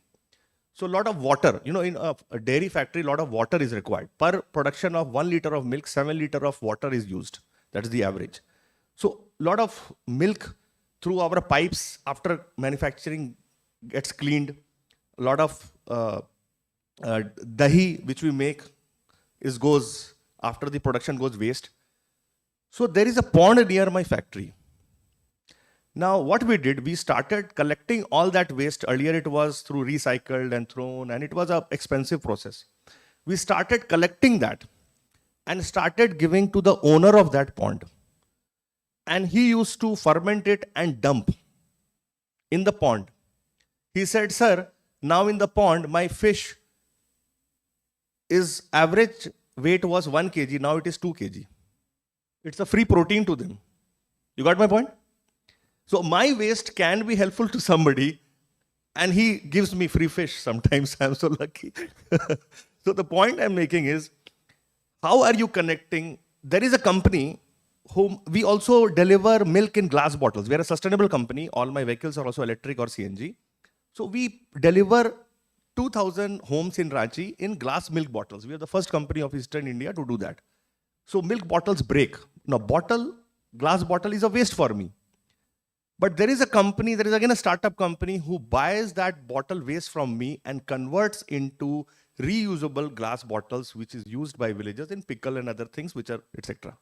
So the point is, are you as a conscious founder or director of the company responsible enough to connect to that person who can use that waste to somebody else?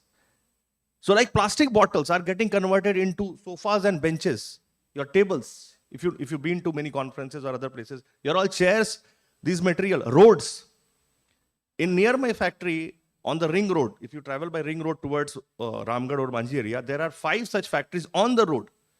And you will see garbage of empty plastic bottles. You mentioned about plastic bottles being collected.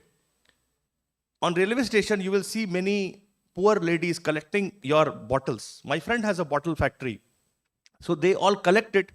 And these all, and the best part is the caps are 100% recyclable. Only this part, the transparent part, needs some treatment. So all these are being used. Nowadays, there are many such companies which are using that. It is just that MSMEs have to identify that where to, we get afraid that, sir, from where I will get all the empty collected. Example, after the conference, outside this campus or the garbage, there will be 10,000 such bottles lying. So you have to create that, help that ecosystem that somebody will pick it and deliver to that factory. And that itself is a business. So connecting those entrepreneurs is also a role of an MSME founder or a corporate. Correct? I hope you answered the question. Thank you so much, sir. Mr. Prashantji would want to add. I just wanted to add a little on this. People have to be conscious of the waste they generate. Because I think going forward, we are going to be taxed for the waste we generate. This is already happening in the Western world. People, when I go to UK, Europe, all of those places, they already segregate the waste, what is coming out of their homes.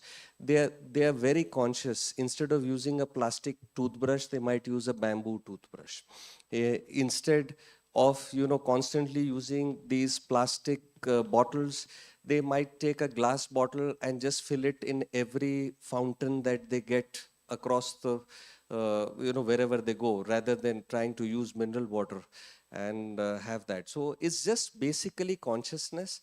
Recycling of waste is an individual problem where MSMEs, like Manishji said, have to contribute, because this is an area specific problem.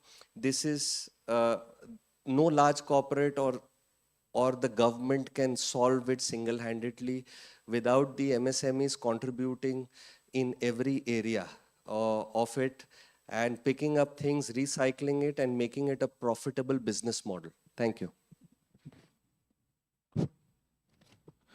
Respected all the panelists, my question is, how does the development of MSME as a strategy for achieving inclusive and sustainable rural economic growth in India? First of all, I want to thank for the answer for the previous question. Yes. Now, I think we work with rural economics, so maybe I'll take this opportunity. See, MSMEs are very extremely important for rural economy. Why so? Because MSMEs are established in tier 2, tier 3 towns, correct? Of course, in the metro cities also, but I'll give you my example. We, again, because I've seen that happening, we make frozen peas and corn. You know, frozen peas, you see, buy in Reliance or some place. Now, we were procuring from farmers in Mandar area or Bedo area, if nearby villages. We were getting corn to our factory and the peas to our factory and getting the kernels, you know, corn kernels or the peas separated in our factory. That was case one. Next year, we did something else. We wanted to empower the farmers' wives. The farmers working at home, the wives were at home only just cooking food. We wanted to empower them because we wanted again to build a story, to build that trust. So what we did, we invested on small machines. What is that? The corn, when it comes, when it is harvested, it has to be separated. So we appointed every member of a family. What does that mean? That means, suppose there is a farmer Ram, he has an old mother, he has a wife, he has a younger brother, and he has a younger sister. Suppose that is the family. Earlier, only Ram was employed. Now with this social innovation, everybody is employed in the family and at Ram's home. I will tell you how. The corn is harvested in Ram's farm, brought just in front of his home. There is a collection center. And likewise Ram, Shyam, other farmers, they all bring the product here. And separating the corn is a process. It can be done by machines, but can we empower rural economy? So the old ladies, they first separate the skin. You know, the corn skin, the green part, they separate because that is easier to do. That can be done without much effort. So they get ₹1 per kg. Okay? Next step is separating the corn from the main shoot. Correct? It requires a hard process. So Ram's younger brother uses a long lever and knife and pushes it and breaks it into parts. And his sister, Ram's sister, she is a teenage girl. She has more energy. So she uses a wrap. We have given some wraps and some devices, some tools, jugaad, which we said frugal, to separate the corn very fast. And she gets ₹3 per kg. And the boy, which I said, gets again ₹1 per kg. And the last part is the transportation. So Ram's younger brother loads everything in a small tempo and brings to my factory. So he also gets ₹1 per kg as a delivery cost. You know how much Ram's sister is earning? ₹1,000 a day. Ram's mother is earning up to 300, 400 rupees per day. Ram's younger brother is also earning around per load, he is getting around 800 to 900. He does one load per day average. Ram's wife, who is also working, she also earned 1,000 rupees a day. So imagine Ram's home, which was earlier earning just 400 rupees a day, maybe Ram's income or 500 rupees per day income. His entire family is now earning up to 3,000 rupees income, which is, I think, much higher salary than many of the multinationals. Of course, it is seasonal. The point I am making is, are you creating as a MSME some innovation which brings in empowerment of ruler near their home? This was one example. Similarly, there are 100 such examples. If you can create, because I always promote about, in this part of geography, the food processing part, because it has a lot of potential. People have farms in their background, they can do something, they can do pre-processing. The industries can get pre-processed. And for me, it is now easier because I get pre-processed food directly to my factory and I can directly now take it to my frozen chamber and manufacture it. So MSMEs like me, like in small auto components, small parts, small plastic making companies, bottle making companies, can engage in a lot of form in creating social economy in whatever sector they are. The only thing is you have to bring that value chain in between. Okay? I think, yeah. Yeah. I understand it's a very passionate conversation going on, but we can't take more audience questions. And also, I know that for this question, the other two panelists are also passionate to answer. So I would like to ask one question from my side. That will be the final question, and you can encapsulate the whole essence of this. And it is because of the interest of time. So yeah, the question is from my side is, if you could recommend one ecosystem or policy intervention that would strengthen MSME impact at scale, what would it be? And I would like to start with Mr. Prashantji. Yes. So I would, being a manufacturer, for me the most important thing is R&D promotion. As we try to solve bigger problems, we try to do that Make in India, we want to do that Atmanirbhar Bharat, whatever our Prime Minister Modi says. Most important thing is to solve those bigger problems where we are still importing things from the Western world. Now, it's not going to be possible for an MSME like me to solve it alone. So I'll give an example here. I went to HVF Avadi and I saw the starter generator of a tank. And I said, I want to make this.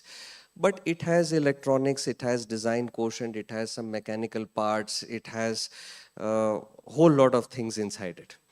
But if we have to make it, their government needs to promote R&D clusters, innovation clusters. And this, according to me, is going to take the manufacturing forward at a rapid pace.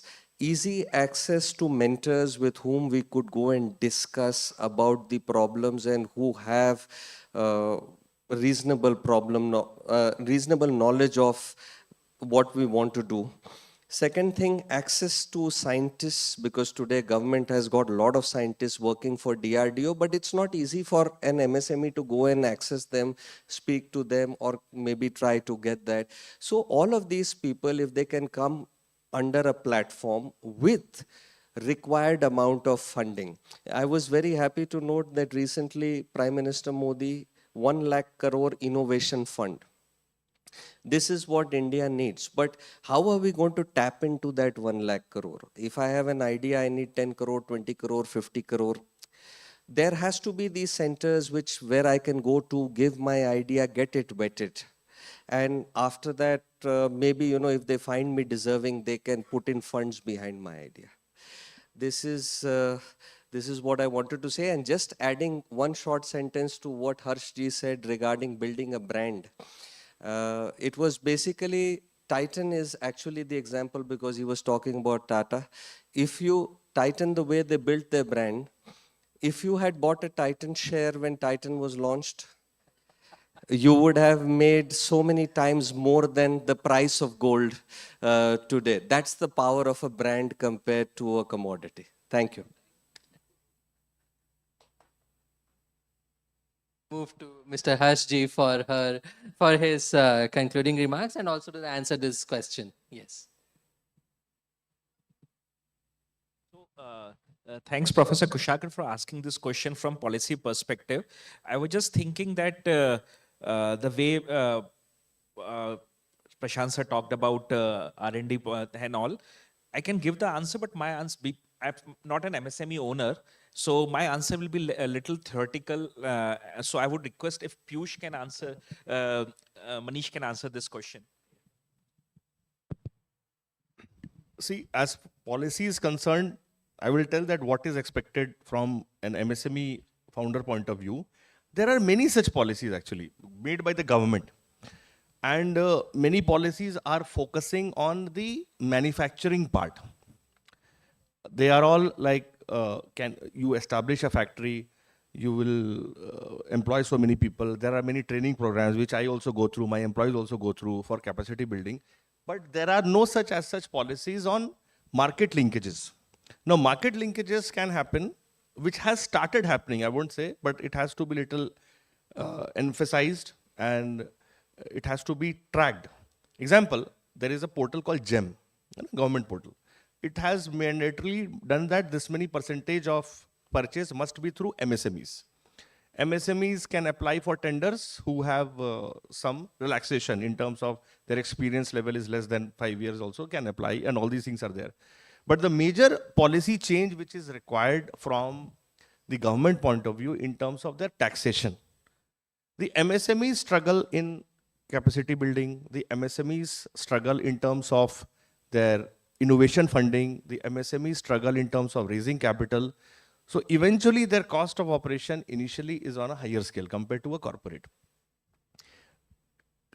MSMEs need storytelling, so they need to have fund for branding, which they are not able to afford. So only when their taxation is little relaxed, example, if you are an MSME, the GST charge on you will be lesser, the IGST waiver can be done, your cost of, if you are using sustainability models, you get a waive off. If you create those many employment, then again some waive off is there.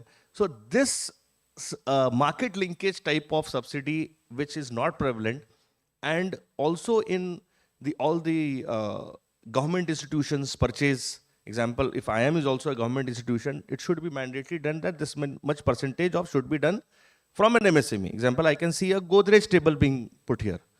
We could have hired a MSME table, example. So these things will help MSMEs flourish, reach out to the markets where it was difficult for them, and eventually it will see success stories, and students like you or entrepreneurs who are aspiring entrepreneurs like you will try to become MSME founders rather than getting dissatisfied or your not having that encouragement to become an MSME founder. I think this is very important in terms of market linkage, support from the entire government and other ecosystem. Yeah.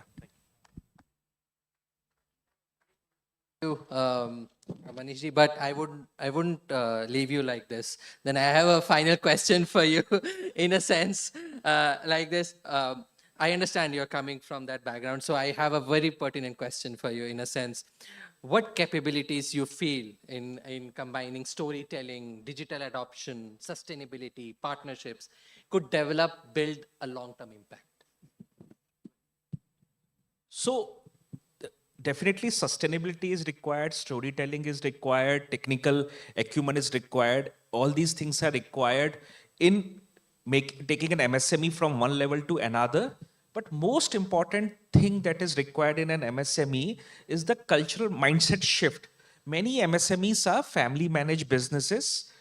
They have to move towards the businesses where they welcome professionals to come up with their expertise and help them to bring all these aspects that you mentioned about. Now, what happens is that sometimes entrepreneur feels good about what he has created, and sometimes entrepreneurs forget that to move to the next level, they need an expert, a professional, and have to understand, like with a childlike curiosity, what they bring onto the table. And I have seen that many family managed businesses, many MSME businesses have not been able to become the Maricos of the world, what they did, or many other brands that have turned from an MSME to today, the pride of the stock market and all, because they were not able to welcome the professionals. So I think that culture, that acceptability has to be developed, and all these things will start coming. Ability to listen to the professionals when you have created a 200 CR business and somebody coming up with an ideas and all, some pilots acceptability has to come up, and that can become the big things. Well, thank you. So as we come to the close of this panel conversations, and enriching and passionate panel conversation on MSME for impact, just some closing statements I have for this. As MSME started, in a sense, in 1954, it was called as small, inclusive development kind of. And today, since 2017, we celebrate it as Udyami Bharat MSME. So, and this particular year, the theme is enhancing the role of MSMEs as drivers of sustainable growth and innovation. And just to that, a couple of lines are like, MSMEs are India's engine of economy's inclusive growth, because it is nearly 30% of our GDP, 45% of our manufacturing output, and employment for more than around 11 crore people. So now it's more than 30 crore, yes. So yeah. Yes. So now, in a sense, the conversations that we have had We came up with converting dreams into realities. We talked about catalysts for development. We talked about employment stories, storytellings. And two important aspects that came out. One is the local context. And second, which I will bring out from the conversations, is about, it's not only about the competitive advantage or the profit motives that we talk about. It is about the collaborative advantage going forward. And talking about innovation theories, disruptive innovation, talking about Ostrom, Eleanor Ostrom, Nobel laureate. She also talked about 8 design principles, about collaborations, about defined boundaries, about coordination mechanisms. So that in itself is needed, which talks about technology adoption, which talks about R&D innovations. So based on that, we are looking forward for MSMEs as the backbone of Atmanirbhar Bharat. Yeah, that concludes our panel conversation. Thank you, Shri Prashant ji, thank you, Shri Harsh ji, and thank you, Shri Manish ji, for your such insightful and impactful conversations. Thank you so much. And thank you everyone for being so wonderful and patient audience with us. Thank you so much. Yeah. Thank you so much, the audience, and thank you so much, Pan-IIM, for having this. Thank you so much. Thank you so much. Thank you to all our speakers for sharing their insights and experiences, and to Professor Kushagra Sharan for steering this discussion with clarity and depth. With this, we formally conclude the session on empowering MSMEs for social impact. We will now move to the felicitation of our distinguished speakers. May I now request Professor Kushagra Sharan to kindly come forward for the felicitation ceremony.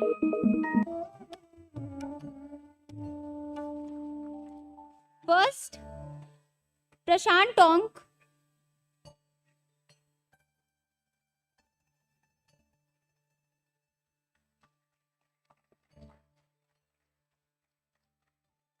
Our next speaker, Shri Harsh Pamnani.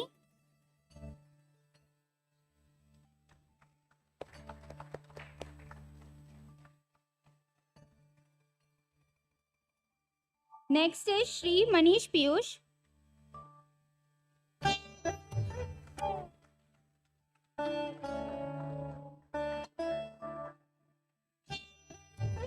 Thank you to all our audience for being such an engaging and thoughtful group. We hope the insights shared today will stay with you beyond this conference. Thank you.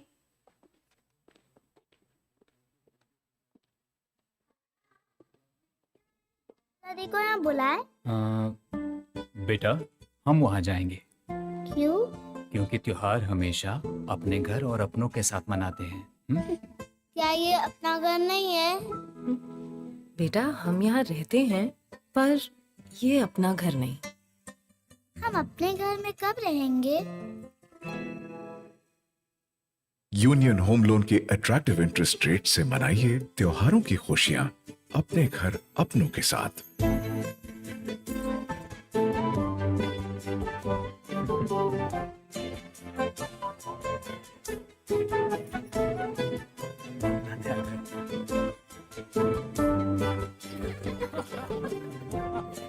दादू और दादी अपने घर है तो हर दिन त्योहार। Union home loan, अब खुशियां अपने घर अपनों के साथ।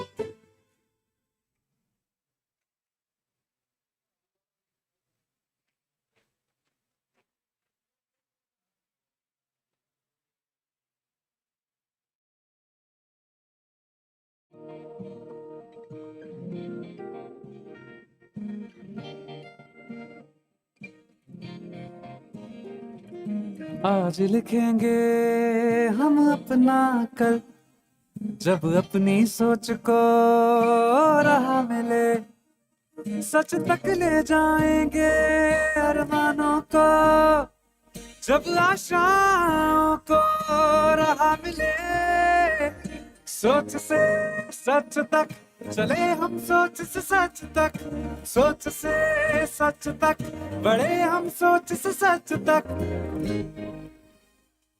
हर नारी का सपना, हर नारी की शक्ति, ऊर्जा से उन्नति का सफर, हौसला हो अपने दम पर, सोच से सच तक चले हम, सोच से सच तक, सोच से सच तक बढ़े हम सोच से सच तक। देश विदेश से जुड़ते रहे, हर मंजिल पाते रहे, मान सम्मान और आयुष्मान। आगे बढ़े, बढ़ते रहे, रोशन होंगे उम्मीदों के दीपक। यूनियन बैंक ऑफ इंडिया, सोच से सच तक। यूनियन बैंक ऑफ इंडिया के आसान MSME लोन्स के साथ हर ख्वाहिश सोच से सच तक।